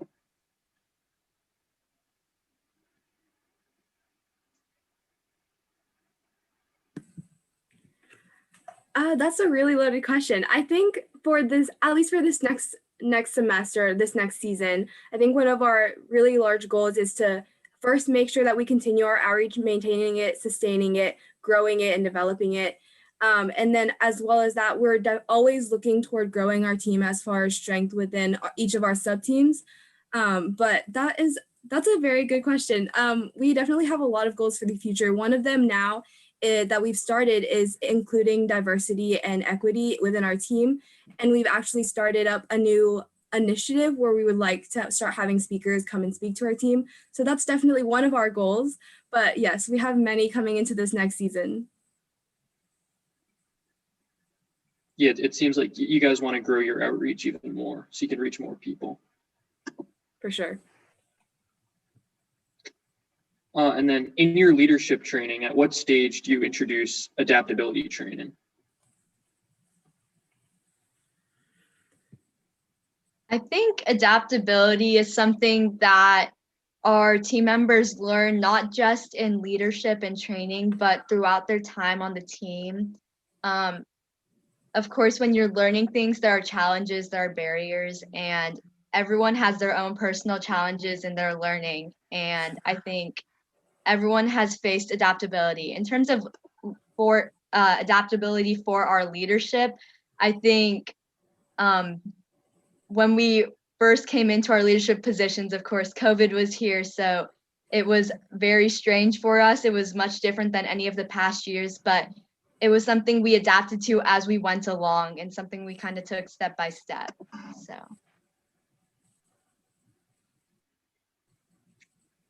All right, yeah. So the next question is, what's an example of your team adapting to circumstances that you're most proud of? I think that, as I mentioned earlier, our First Signing Day initiative is one way where I think that we're really proud because we got to work with MCs and professionals from First and other communities from across the nation. And we really got to capitalize on our growth this past year with that initiative. And our event this year for First Signing Day was bigger and better than it has been in the past, just because we saw so many people engaged and attending our event and so many seniors participating. And I think that senior year was really hard for the class of 2020 because their senior year was cut short. They didn't get a graduation like everyone else has had. And so I think that they felt really valued and recognized during our First Signing Day celebration when we celebrated all of these seniors. So I think we were proud that we got to connect the First community in such a way this year. All right, yeah. So the next question is, how has COVID changed your college plans, and how are you adapting in that area? The first one that immediately comes to mind is going on campus tours. So for me, I haven't been able to visit most of the colleges that I'm applying to because of the travel restrictions and quarantining these past few months and this past year. So once I get a little further in the college admission process, then I will be able to go there and visit. But that's definitely something different that I did not expect and kind of came as a surprise. But now that we're here with it, I just take it as another challenge. You have to adapt and see what is in store for you, I guess. Yeah, I think definitely in terms of applying, nothing much has changed, but understanding the experience and the culture of every school is much harder. You really can't get a taste of the schools through virtual tours, or it's like much more difficult too. And so, like Kelsey said, I'm hoping to also visit schools, I guess, probably later this year once COVID is not as bad.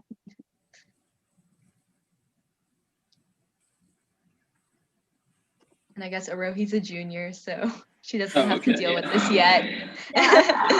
Hopefully it'll be a little better sorted out by then. Yeah. Yeah. All right, so how has the pandemic changed your team's robot building process? So our manufacturing team has definitely seen the challenge in all of the COVID restrictions, but they've continued having their meetings. Certain people, since our school has certain COVID guidelines as far as who can be on campus and at our shop at a time, we've had some of our students go into the shop and learn some machines. Other than that, our different sub teams that aren't outreach have been having smaller group meetings to do a little bit of more hands-on training. But other than that, we've been doing mostly virtual with virtual lessons, and then the leads of each sub-team can create a more in-depth presentation or lesson that gives individuals maybe certain tasks to do this past off season to help them get a more hands-on learning.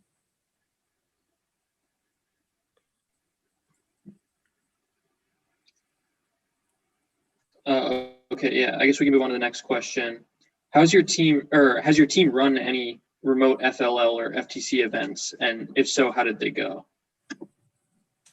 So we haven't done any yet, I believe, but we are planning on having an FLL scrimmage in January. So we'll see, and hopefully more after that. Yeah, and regarding FTC, we have not had any like competitions yet that we've hosted, but we have been going to FTC training sessions. So whenever these teams meet, we have been going, we've been sending multiple members from each of our sub teams to the meetings, and we help these teams in any area possible because they also have to like follow the same restrictions as us and are very limited.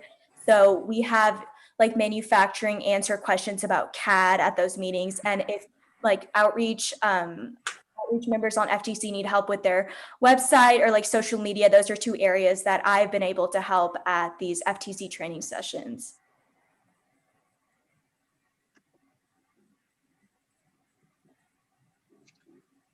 Okay, what is one way you guys are keeping members on your team engaged through virtual platforms? So this past season or this past semester, we definitely know that there's a barrier virtually as far as keeping everyone engaged and feeling like a team as one. So we've actually started using our team Discord a lot more and using those voice channels so that way we can have more individualized work sessions and people can split off into groups.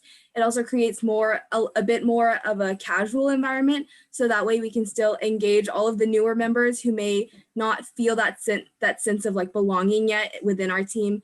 And we've been really trying in that way to make sure that everyone feels included, especially within each sub team. But it's definitely been a challenge that we've had to, again, adapt to and overcome this past semester. Yeah, and we've also had some opportunities where we can be safe and socially distanced and still get to see members of our team. So we actually on outreach had a Secret Santa exchange today morning, and we were socially distanced and we got to see members from our team and be in like the Christmas spirit with each other. So that was really fun because it's a new way to, I guess, connect with our team members that we have not gotten to do previously, but still staying safe to adapt to COVID guidelines. Yep. Yeah. Another little like piece of our team is that in our Slack workspace, we have a channel called Kudos, where if any person in our team has any kind of celebration, if they won an award, whether that's in robotics or in a different hobby of theirs outside of academics, we like to recognize them and celebrate everyone to make sure that they're staying included, trying to engage everyone so that we can kind of get to know each other a bit better, even though we're still virtual. Yeah, it looks like you guys are doing a Yeah, really and good in job. terms of Oh, yeah, sorry. and Yeah, even go ahead. even during our like meetings themselves for manufacturing, electronics, programming, and design, we have continued to have our off-season projects so that way individuals can take on personal projects and be engaged that way. So. Yeah, no, I was just saying, it looks like you guys are doing a really good job at keeping morale high on your team. And then how are you guys handling Zoom fatigue? I think I've built some stamina to it. I think having online school for 7 hours a day definitely has like built my tolerance so I can handle a few more hours after school on robotics, but it's definitely something that we're all getting used to. I think that we've also had to learn to like take a break sometimes and go out and get some fresh air and take a step back from your computer and not just constantly be in meetings or working. And sometimes it's even more important to take a break and de-stress and I guess recompose yourself rather than going to a robotics meeting or something, because it's important to keep a focus on yourself and your health, especially I feel during these times. Yeah, for sure. I definitely think that we, as collectively as a team, have been trying to move toward having our virtual meetings as like learning, because we do need that time since we don't have it like we would if we weren't virtual. But we also try to make sure that so our assignments or our work that we split up among us are spread out, so that way we can have that time away from the computer and we can do that on our own time outside of just sitting there for hours in a meeting multiple times a week. Yeah, I think it's important to make sure you're getting exercise, and it's also important to take care of your mental health as well. You don't want to be sitting at the computer the entire day staring at a screen. Right. Definitely. Yeah. Okay. I think that's it for the questions. That was a really awesome presentation. Thank you guys. Thank you Great. for Thank you having guys so us. much for Yeah. having See you us. next time. Bye. See you. All right. So now I think we're gonna play a video just for the last few minutes before the next one.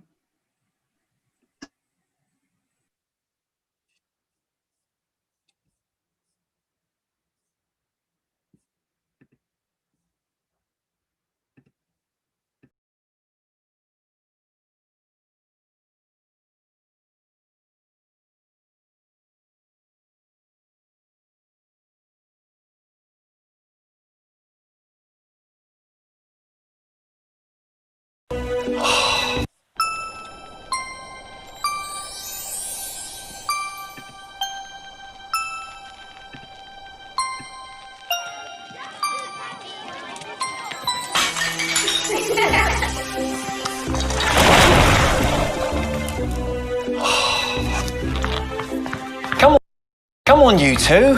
Why don't you help me by grabbing me one of those boxes over there?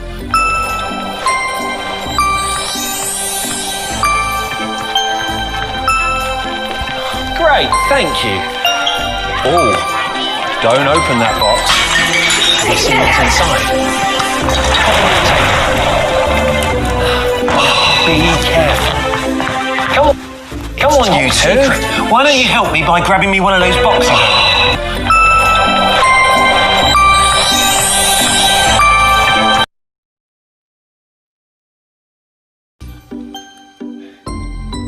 Oh, I know you. You're that brave one who's really clever. Do you want to see what's in the box? All right, but you have to promise to help me. Will you help me? Great. Now, before we go into the box, we have to prepare. Ready? Here we go!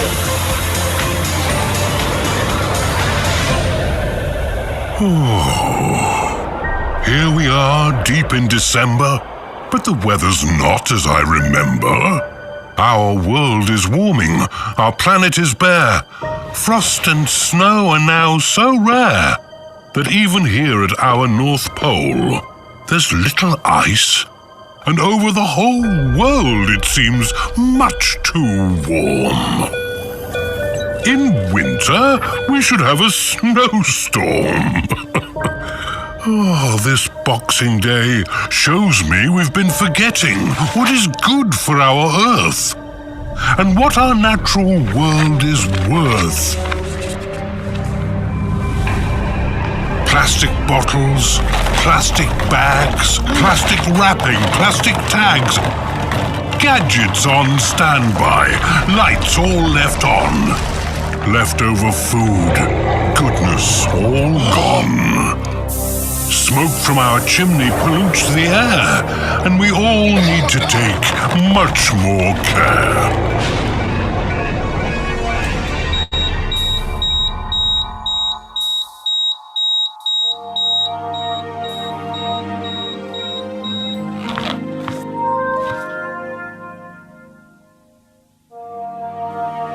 Don't be sad, Santa. There's still time.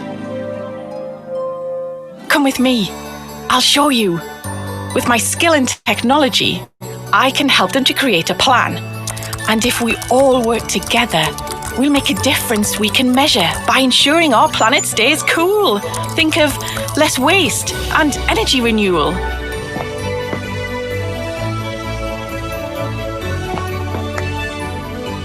All year long, Santa and his elves, with Danielle's help, worked out for themselves how to make their workshop green. They began by making their energy clean. We'll use the power from wind and sun. And Santa, you'll have fun driving your new super sleigh, delivering toys for Christmas Day. And for the children's toys, we'll swap things that won't recycle. Let's drop poison plastics and battery toys. Let's send a message to all girls and boys. Tell them what we've done in Lapland. Challenge them to follow our example. And use LED light bulbs. They're smart and last longer. And cloth bags for shopping. Much cooler and stronger. We're not using plastic for bottles of drink. And Santa's advice is to stop and to think. Do you buy things you can recycle, reuse? I think you all know what Santa would choose. We don't leave gadgets on standby. We hang out clothes for the sun to dry. We eat all our food. We don't waste a bit, as water and energy are used to make it. Now, girls and boys, Santa's going to ask you all to do a special Christmas task. To find out what, go online and see Santa's web pages. Check out the IET. Someday, you could be a technology star, just like Danielle, solving big problems to make our world well. If you design, experiment, develop, create, maybe you could discover something great. And this Christmas will be a celebration of your skill, creativity, and imagination. Inspired by engineering, technology, and Danielle, a green Christmas for all, and a better world as well.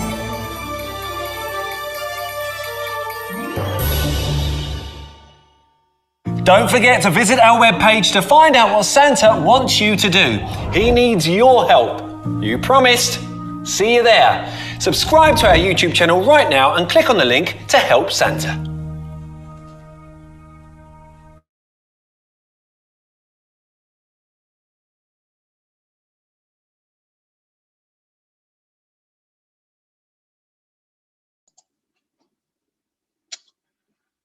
All right, so our final presenters are from Team 1678, and they will be presenting on strategy, sub-team, and pick list process. Please welcome Ethna and Nithmi. Great, thank you so much. I'll go ahead and share my screen.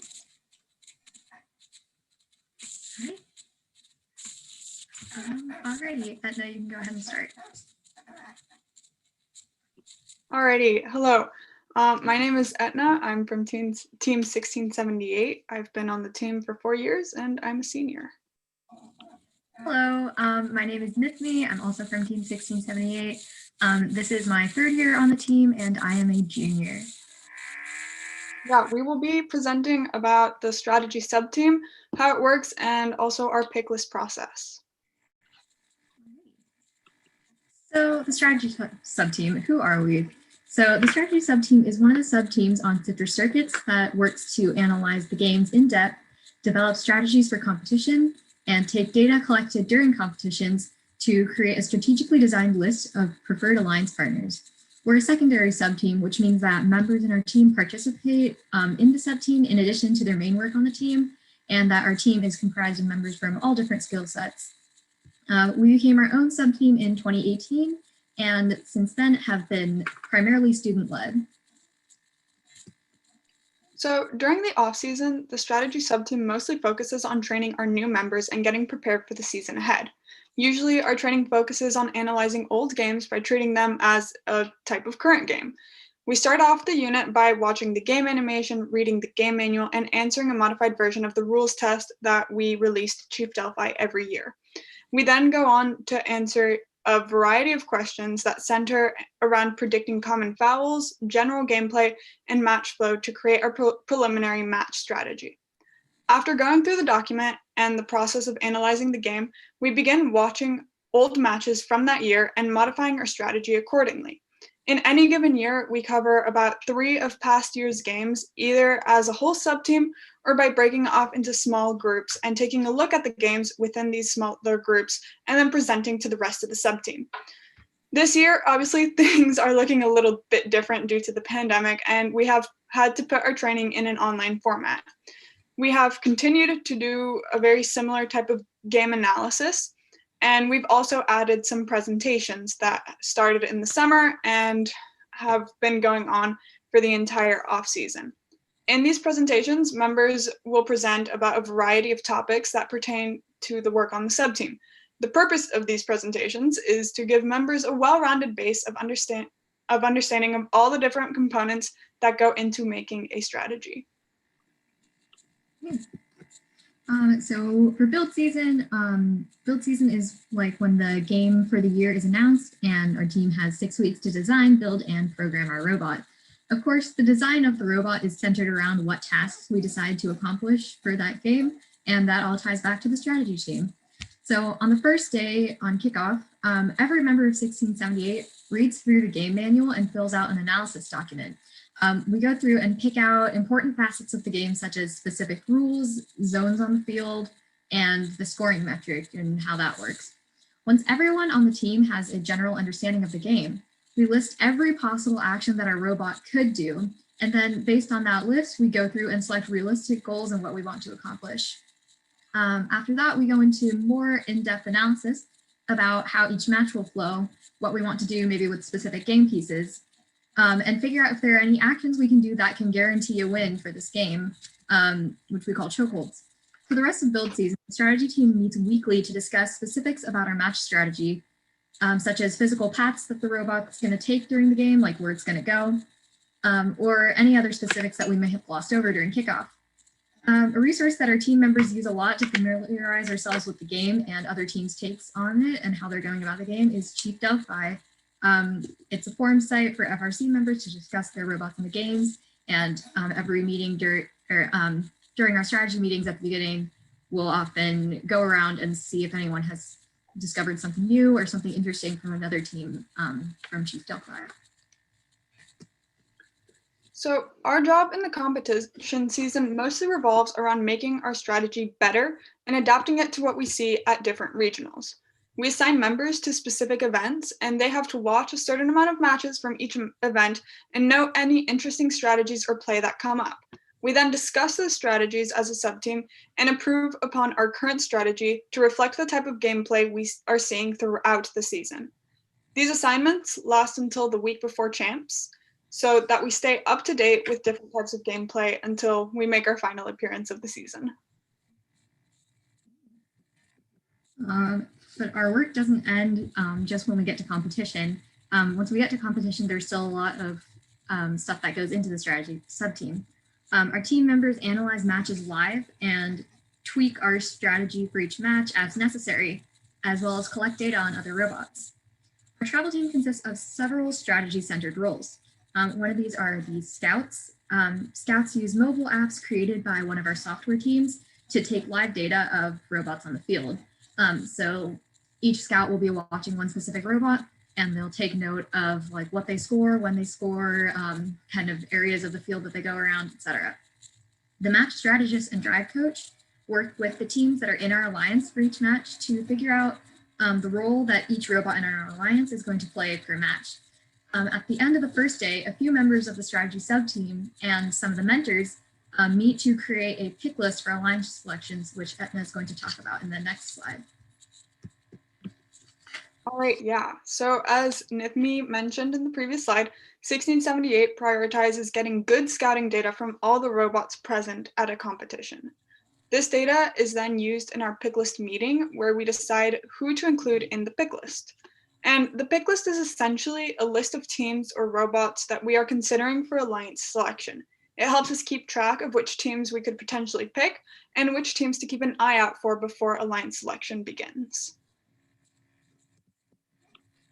In order to organize our pick list effectively, we use a few digital tools to keep track of numerical data. As previously mentioned, we use a couple of different mobile apps to collect data. We have one app for objective data, which can include, like I stated earlier, the number of game pieces scored, other quantifiable measures that exist in a given game. Our other app is for subjective data. So this app is operated by experienced members of the strategy team. It's used to rank robots within an alliance and rank them based on their speed and agility in relation to each other. So as an event goes on, each robot is going to get a list of scores relative to other robots in their alliance, and that contributes to their driver score. The pick list editor, which you can see on this slide here, is a spreadsheet that takes the data collected by the apps and sorts them into a visual representation of a team's scores on different values. At the beginning of build season, the strategy team works to create a list of priorities in which we rank different tasks a robot can do based on how important they are to our strategy. We use this list to calculate an overall pick ability, which you can kind of see here, which sorts the teams automatically before we go in with our manual edits. Alrighty, so our pick list mostly gets created during draft night, which generally happens the night before alliance selection. So during draft night, a group of mentors and students get together to look over the scouting data and rank the teams based on the abilities they've displayed in the qualification matches so far. Our first round of trimming is forming the DNP list, or the do not pick list. This list helps us narrow down which robots we'd like to keep a track of and seriously consider for our pick list. Once we've narrowed down the list of teams, we go on to ranking robots as our first pick choices. The traits of a first pick robot are outlined at the beginning of build season to determine what we will be looking for in our alliance partners and what type of alliance partners will best be suited to working with our robot. So as a group, we go through every robot remaining on the list and rank them compared to each other. So if we decide that we'd rather have robot A on our alliance over robot B, robot A will be moved above robot B. Robot A will then be compared to robot C to determine if it deserves a place above it or not. We then repeat this process using the information gathered from the scouts and the notes from the stand strategists to form a list of our second picks. The meeting then wraps up once everyone is in agreement with our current pick list. The next day, the subjective scouts and stand strategists modify the pick list in the stands by doing a similar process, but only with the information they are getting from watching the rest of the qualification matches. So the pick list is then finalized right before alliance selection and will be given to our match strategist who will be representing the team on the field for alliance selection. These live edits are mostly in the form of arrows on our preliminary pick list, and then we re-rank our pick list at the end of each match if there's something new that stands out to us about a specific robot. So how we're adapting to COVID-19. Because of the circumstances due to the COVID-19 crisis, FRC isn't releasing a new game, and build season will be conducted very differently from how it has been in the past. Specifics are still being figured out, but we know that for this year's build season, our team will be focusing on a new challenge called the Game Design Challenge. As the name suggests, this challenge involves creating a concept and set of rules for a new hypothetical FRC game. Our team has recently started brainstorming by analyzing all the past FRC games to find common concepts and tasks within past games. As build season progresses, we will work to create a manual for our game and tweak the concepts and rules to make it more fun and more realistic. Right, so that's all that we have for our presentation. Thank you so much for watching. If there are any questions, please go ahead and ask them and we'd be happy to answer. Yeah, let me just check.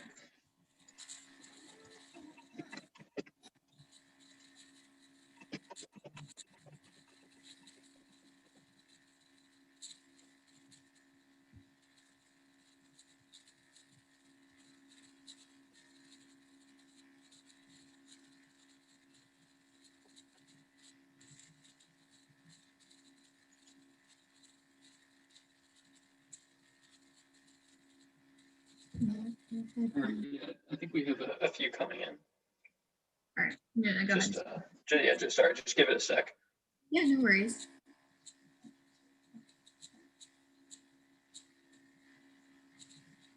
Okay, yeah. So the first one here is how do you deal with the no Wi-Fi rule at competitions?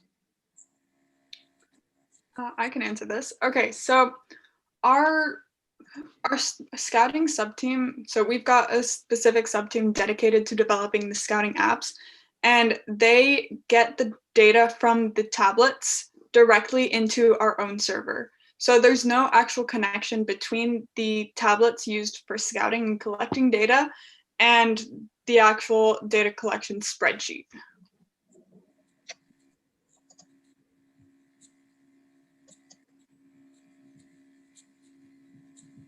Okay, yeah, I think we have another one coming in as well. Okay, yeah. So what is something you do to engage new members interested in scouting?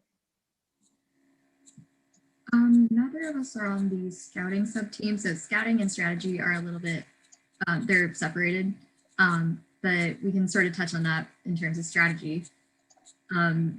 So in order to like entice new members into joining the team, we focus on how FRC is and how the games, like we focus on sort of the game aspect and how going to a competitive level of strategy can be a lot of fun. And our off-season projects often involve like both going over some of the old games, but also some newer, interesting little twists to like focus on how fun analyzing these FRC games can be. Also, I'd like to add on to that. So in terms of motivating members to be part of our massive scouting task force that you see on the stands at competitions, so our team is very, very large. I believe we have about 100 students at the moment, and there's only so many people that we can bring to competitions. So getting a spot on the scouting, basically task force, gives members who are not on the core travel team a chance to go to competition. And that is seen as definitely a reward for all the hard work throughout the season.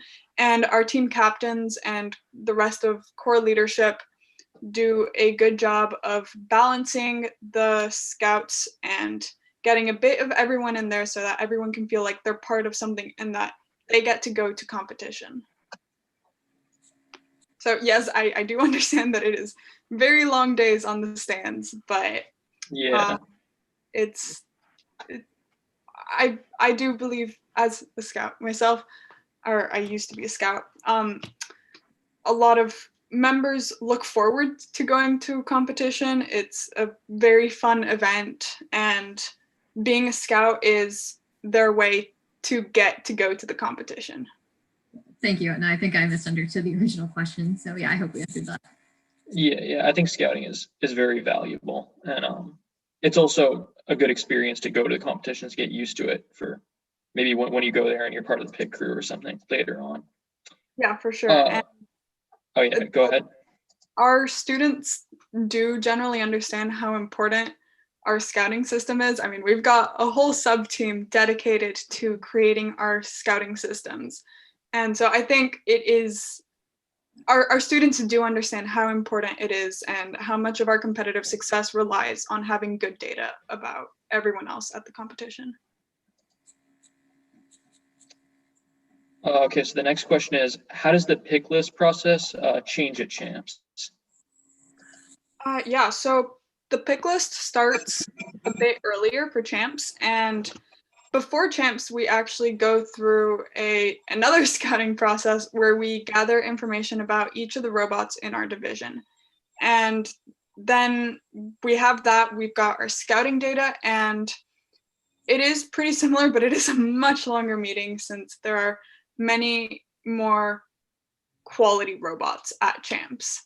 So we do have it, I believe, we do have it earlier than we usually would, and we do keep track. We continue with the live edits, and it is a much longer process than at a regular regional. Nithmi, if you'd like to add anything to that. Yeah, I think you've pretty much covered it. Yeah, I haven't personally had experience going to champs. Yeah, I mean, we didn't have champs last year, my 10th grade year. Hopefully I'll get to go and experience this for my own next year. But yeah. And that pretty much covered the process, yeah. All right, so the next question is, if my team isn't large enough for a strategy sub team, what are some main takeaways from this presentation that I can still use? I can go ahead and start with this. I think one of the most important things that our team does that kind of kicks off the entire season is having everyone in our team participate in the game manual analysis. So just getting everyone familiar with how the game works, you can really bring out the best in everyone's minds and thought processes. And then just like starting big, taking the entire manual and breaking it into easily digestible chunks, just see like focus on it section by section and just figure out like what's everything you can do and then figure out what you want to do. Just like, yeah, so in short, just like you can involve everyone on your team, just break it down into the smaller sections, and focusing on like the nitty gritty or the small parts of like match strategy can come later, like when you're in competition, once you've maybe had some experience like playing with it, matches. Yeah, I don't know if you want to kind of add on to that. Yeah, I definitely agree. So once kickoff starts, our team gathers as a whole and we go really in depth into this year's game. So I believe we spend about 3 whole days analyzing the game manual and figuring out what it's going to look like and what we want to accomplish this year as a whole team. So each year, I believe we release a rules quiz on Chief Delphi. So I definitely recommend taking a look at that because it's very helpful and it is very thorough. So our game manual quiz happens, I believe, at noon on kickoff. And students need to have scored, I believe, a 90% or above so that the entire team can move on to the next phase. So they've got a certain amount of time to take it and retake it as many times as necessary to thoroughly understand the rules for this year. And regardless of which sub-team you're on, the rules are extremely important. If you're on a hardware sub-team, you need to understand all the hardware components, the robot dimensions, the different mechanisms that there might be. And if you're on a software sub-team, you need to understand also what mechanisms there's going to be. Is the robot going to have to cross the initiation line for auto? What kind of auto do you guys want to do? And all of that is really going to begin getting brainstormed in those 3 days after kickoff. So we do a very, very long and thorough process right after kickoff involving everyone and splitting people off into smaller groups to discuss things, bring up preliminary mechanism designs, preliminary robot designs, deciding what we want to do and how we want to do it before we start touching any machines. Yeah, it's good to make sure all your members are on the same page by just making sure that they know the rules, right? Yeah, for sure. All right. Someone was asking how long are your scouting shifts basically?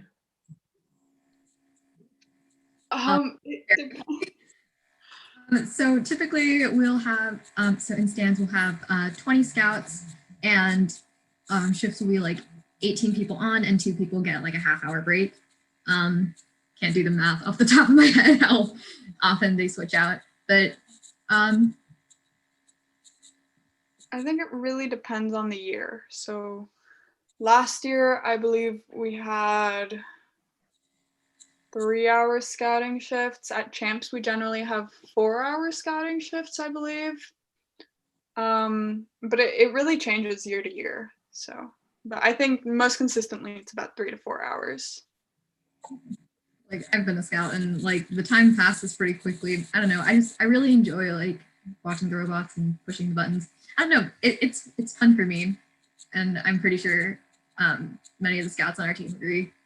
Yeah. And then adding on to that one, they also asked, they think that 3 scouts per robot is a lot. I don't know. What do you guys think about that? We have 3 scouts per robot for a reason. We've been scouting for a while now, and we've figured out that 3 scouts per robot is the way to go, because that way, if one person completely messes up their data or just isn't in the right mindset or makes some sort of mistake, you have 2 other sets of data to compare it against. So you know that that one set of data was just a fluke, and you still have reliable data for that robot. Yeah, we're very fortunate that we have like a large enough team that we're able to do that. But yeah, just the more data in general, the better, and it's what works for our team. Yeah, that sounds like something that might be harder for smaller teams to do, have 3 people per bot, but Yeah, for sure. yeah, I guess if you can afford to allocate those resources, then it makes sense. Yeah, definitely. And I mean, we definitely are very, very fortunate with the size of our team and the size of our budget, which allows us to transport all these scouts to competition. So big shout out to our business and media team for getting us those funds. We would not be able to go anywhere without them. Yeah, I was going to add something else. I can't remember. I'll get back to it if I remember. All right.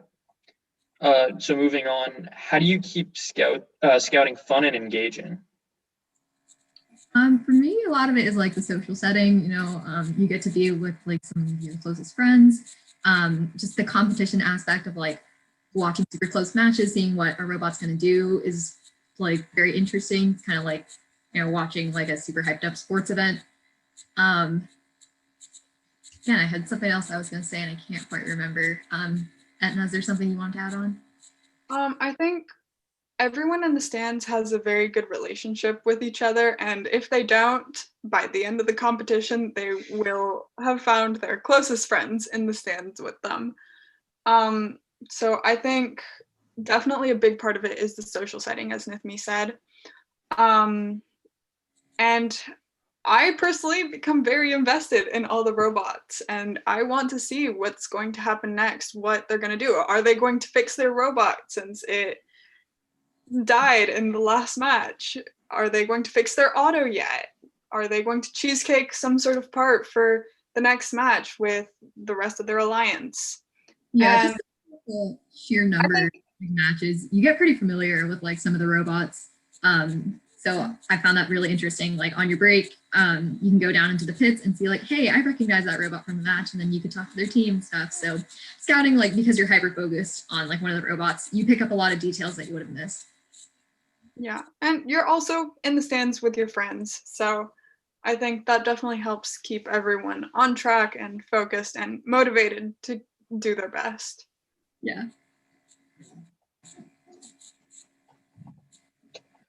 And then how do you train scouts? So right before competition, we have a couple days of pretty intense training for the scouts. So they go through and they train with the scouting developers, and they basically get to know the app really, really well. Usually we'll take a look at past regionals. So if we're playing at a week 1 event, we'll be playing the week 0 events. If we're playing at week 2, there's going to be a mix of week 0, week 1 events.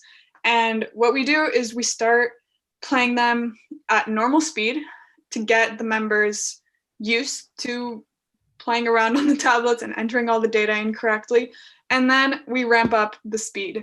And I think we've ramped up the speed to up to twice as fast to get to make sure that the scouts are really on top of it and they know how to do it very, very well.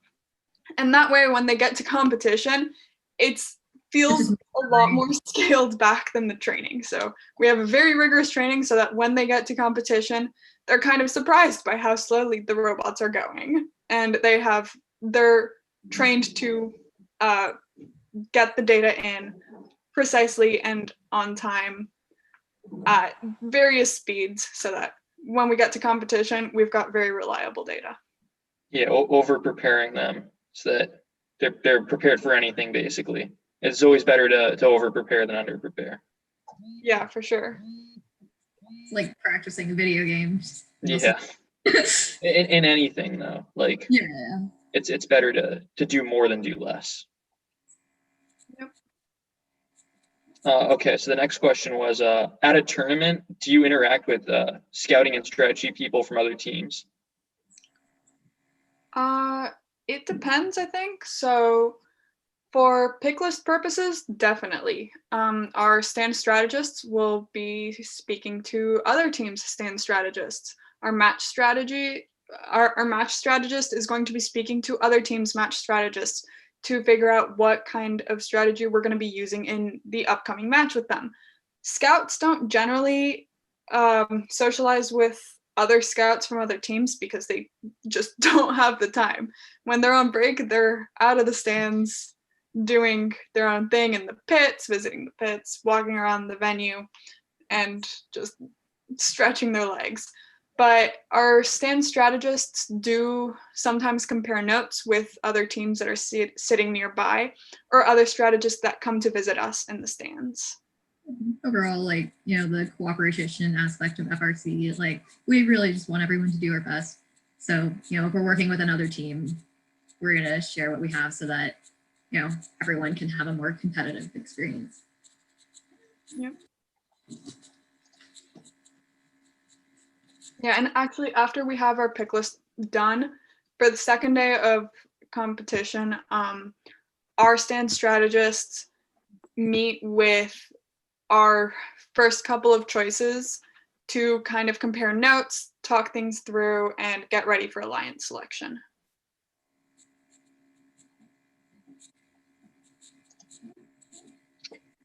So the next question is, how deeply do you dive into the data and analytics side of things?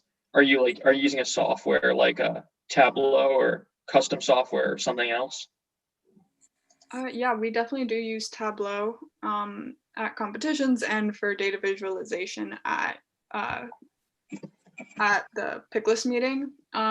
We also use spreadsheets. We've got this giant, terrifying spreadsheet that the scouting kids make. It's quite amazing, actually. It's got a lot in it. It's got all the scouting information there, and yeah. So a combination of Tableau and spreadsheets.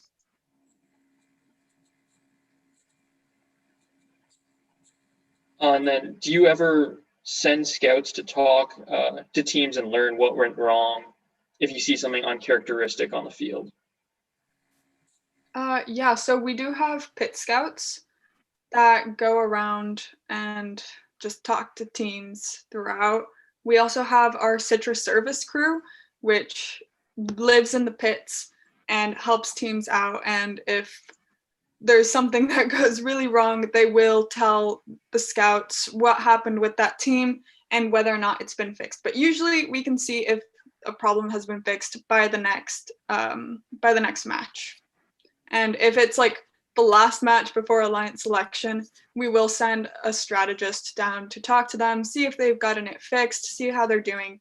And yeah, so usually it's a combination of strategist, Citrus service, and other people. So our next question is, do you use videos of matches to create your pick list? Like, do you record the matches for scouting? Yeah, we have a video system. We set up the camera sort of up in the stand and record matches. Typically what we use, our strategists our stand strategist will take some notes of like notable things because obviously during your pick list meeting, you're not going to have time to pull up every video. But yeah, generally, if a strategist sees something super notable, they'll write down like a match number and like a rough time. And then we have like all of those videos prepared and we can pull them up during pick list meetings to see what happened. But yeah. Yeah, also if there's a fluke in the data that, or just a robot severely underperformed during a certain match and we're not sure why because it's not in our notes for some reason, we'll go back and watch the relevant portions of the match with the entire group at the pick list meeting. Yeah, verifying your data so you don't have it, any human error. And then so the next question is actually pretty long. How do you weigh the human factor of FRC and scouting?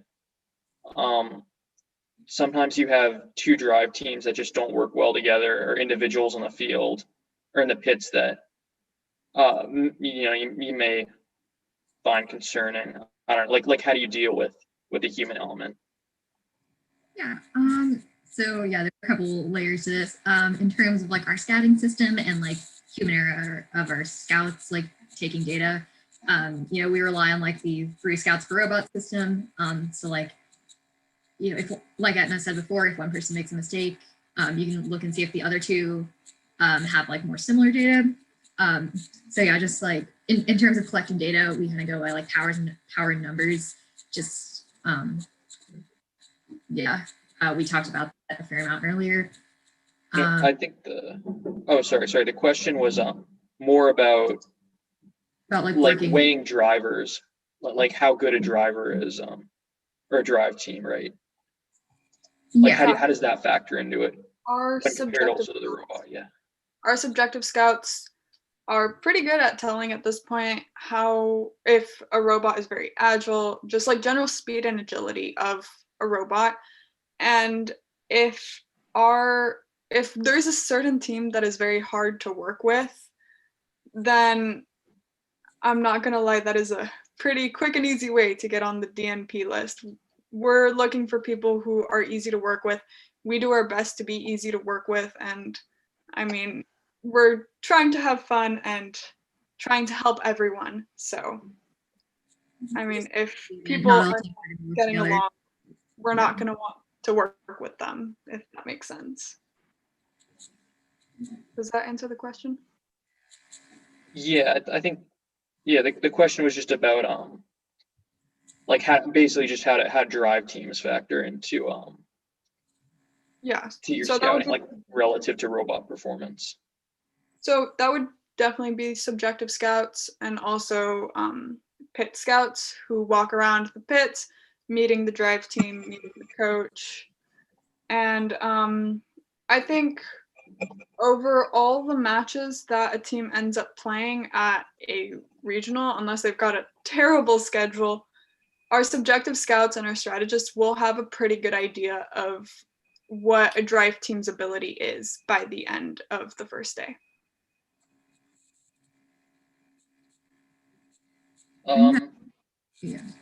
Oh, sorry, what were you saying? Go ahead. I can kind of go into more detail about how like the subjective scout app works. Basically, there are like 2 categories, the driver speed and the driver ability. And for each robot, you rank them between 1 and 3 in comparison to the other robots on their alliance. So say we're scouting an alliance that has robot A, B, and C. So if fastest, we give them either a 1 or a 3, one of the 2. So like, so we'll rank them in comparison to each other. And as the matches go on, you're gonna get kind of an average out score of how a robot performs in terms of driver ability in comparison to other robots on its team. So that's kind of how the subjective scouting works. That just accounts for driver speed and agility, which is what we look for in driver ability. I hope that answered it. Sorry, we kind of... No, that was a good answer. Great. Okay, there doesn't seem to be any more questions. So I guess we'll go ahead and end early. Thank you guys for that awesome presentation. Yeah, of course. Thank you for inviting us. Yeah, thanks for having us and thank you for moderating. If anyone has any other questions, feel free to reach out to us at the email that was on the last slide of the presentation, which is strategy@citruscircuits.org. Yeah, right here, I think. Yeah, you got that down. I'm gonna stop here again. Great. All right. See you later. Alrighty. Great. Thank you so much. Yeah, Bye. thank you. Bye. Bye. All right, those were awesome presentations, but unfortunately our time has come to an end. I hope you've enjoyed these past 24 hours and the insightful presentations that have taken place. We hope you enjoyed it as much as we did and that this event taught you something new and also entertained you during these uncertain times. We've had 100 people working on this event, from the presenters to the host teams. So a huge thanks to everyone who gave their time and talents for this event, and a huge shout out to all the teams that have helped co-host this event with us. So until next year, this is Team 971 signing off. Have a great night. Also a reminder, the challenge is due soon. So if you haven't checked that out already, go to the website 24hoursofstem.org to see what you have to do to submit. Thank you.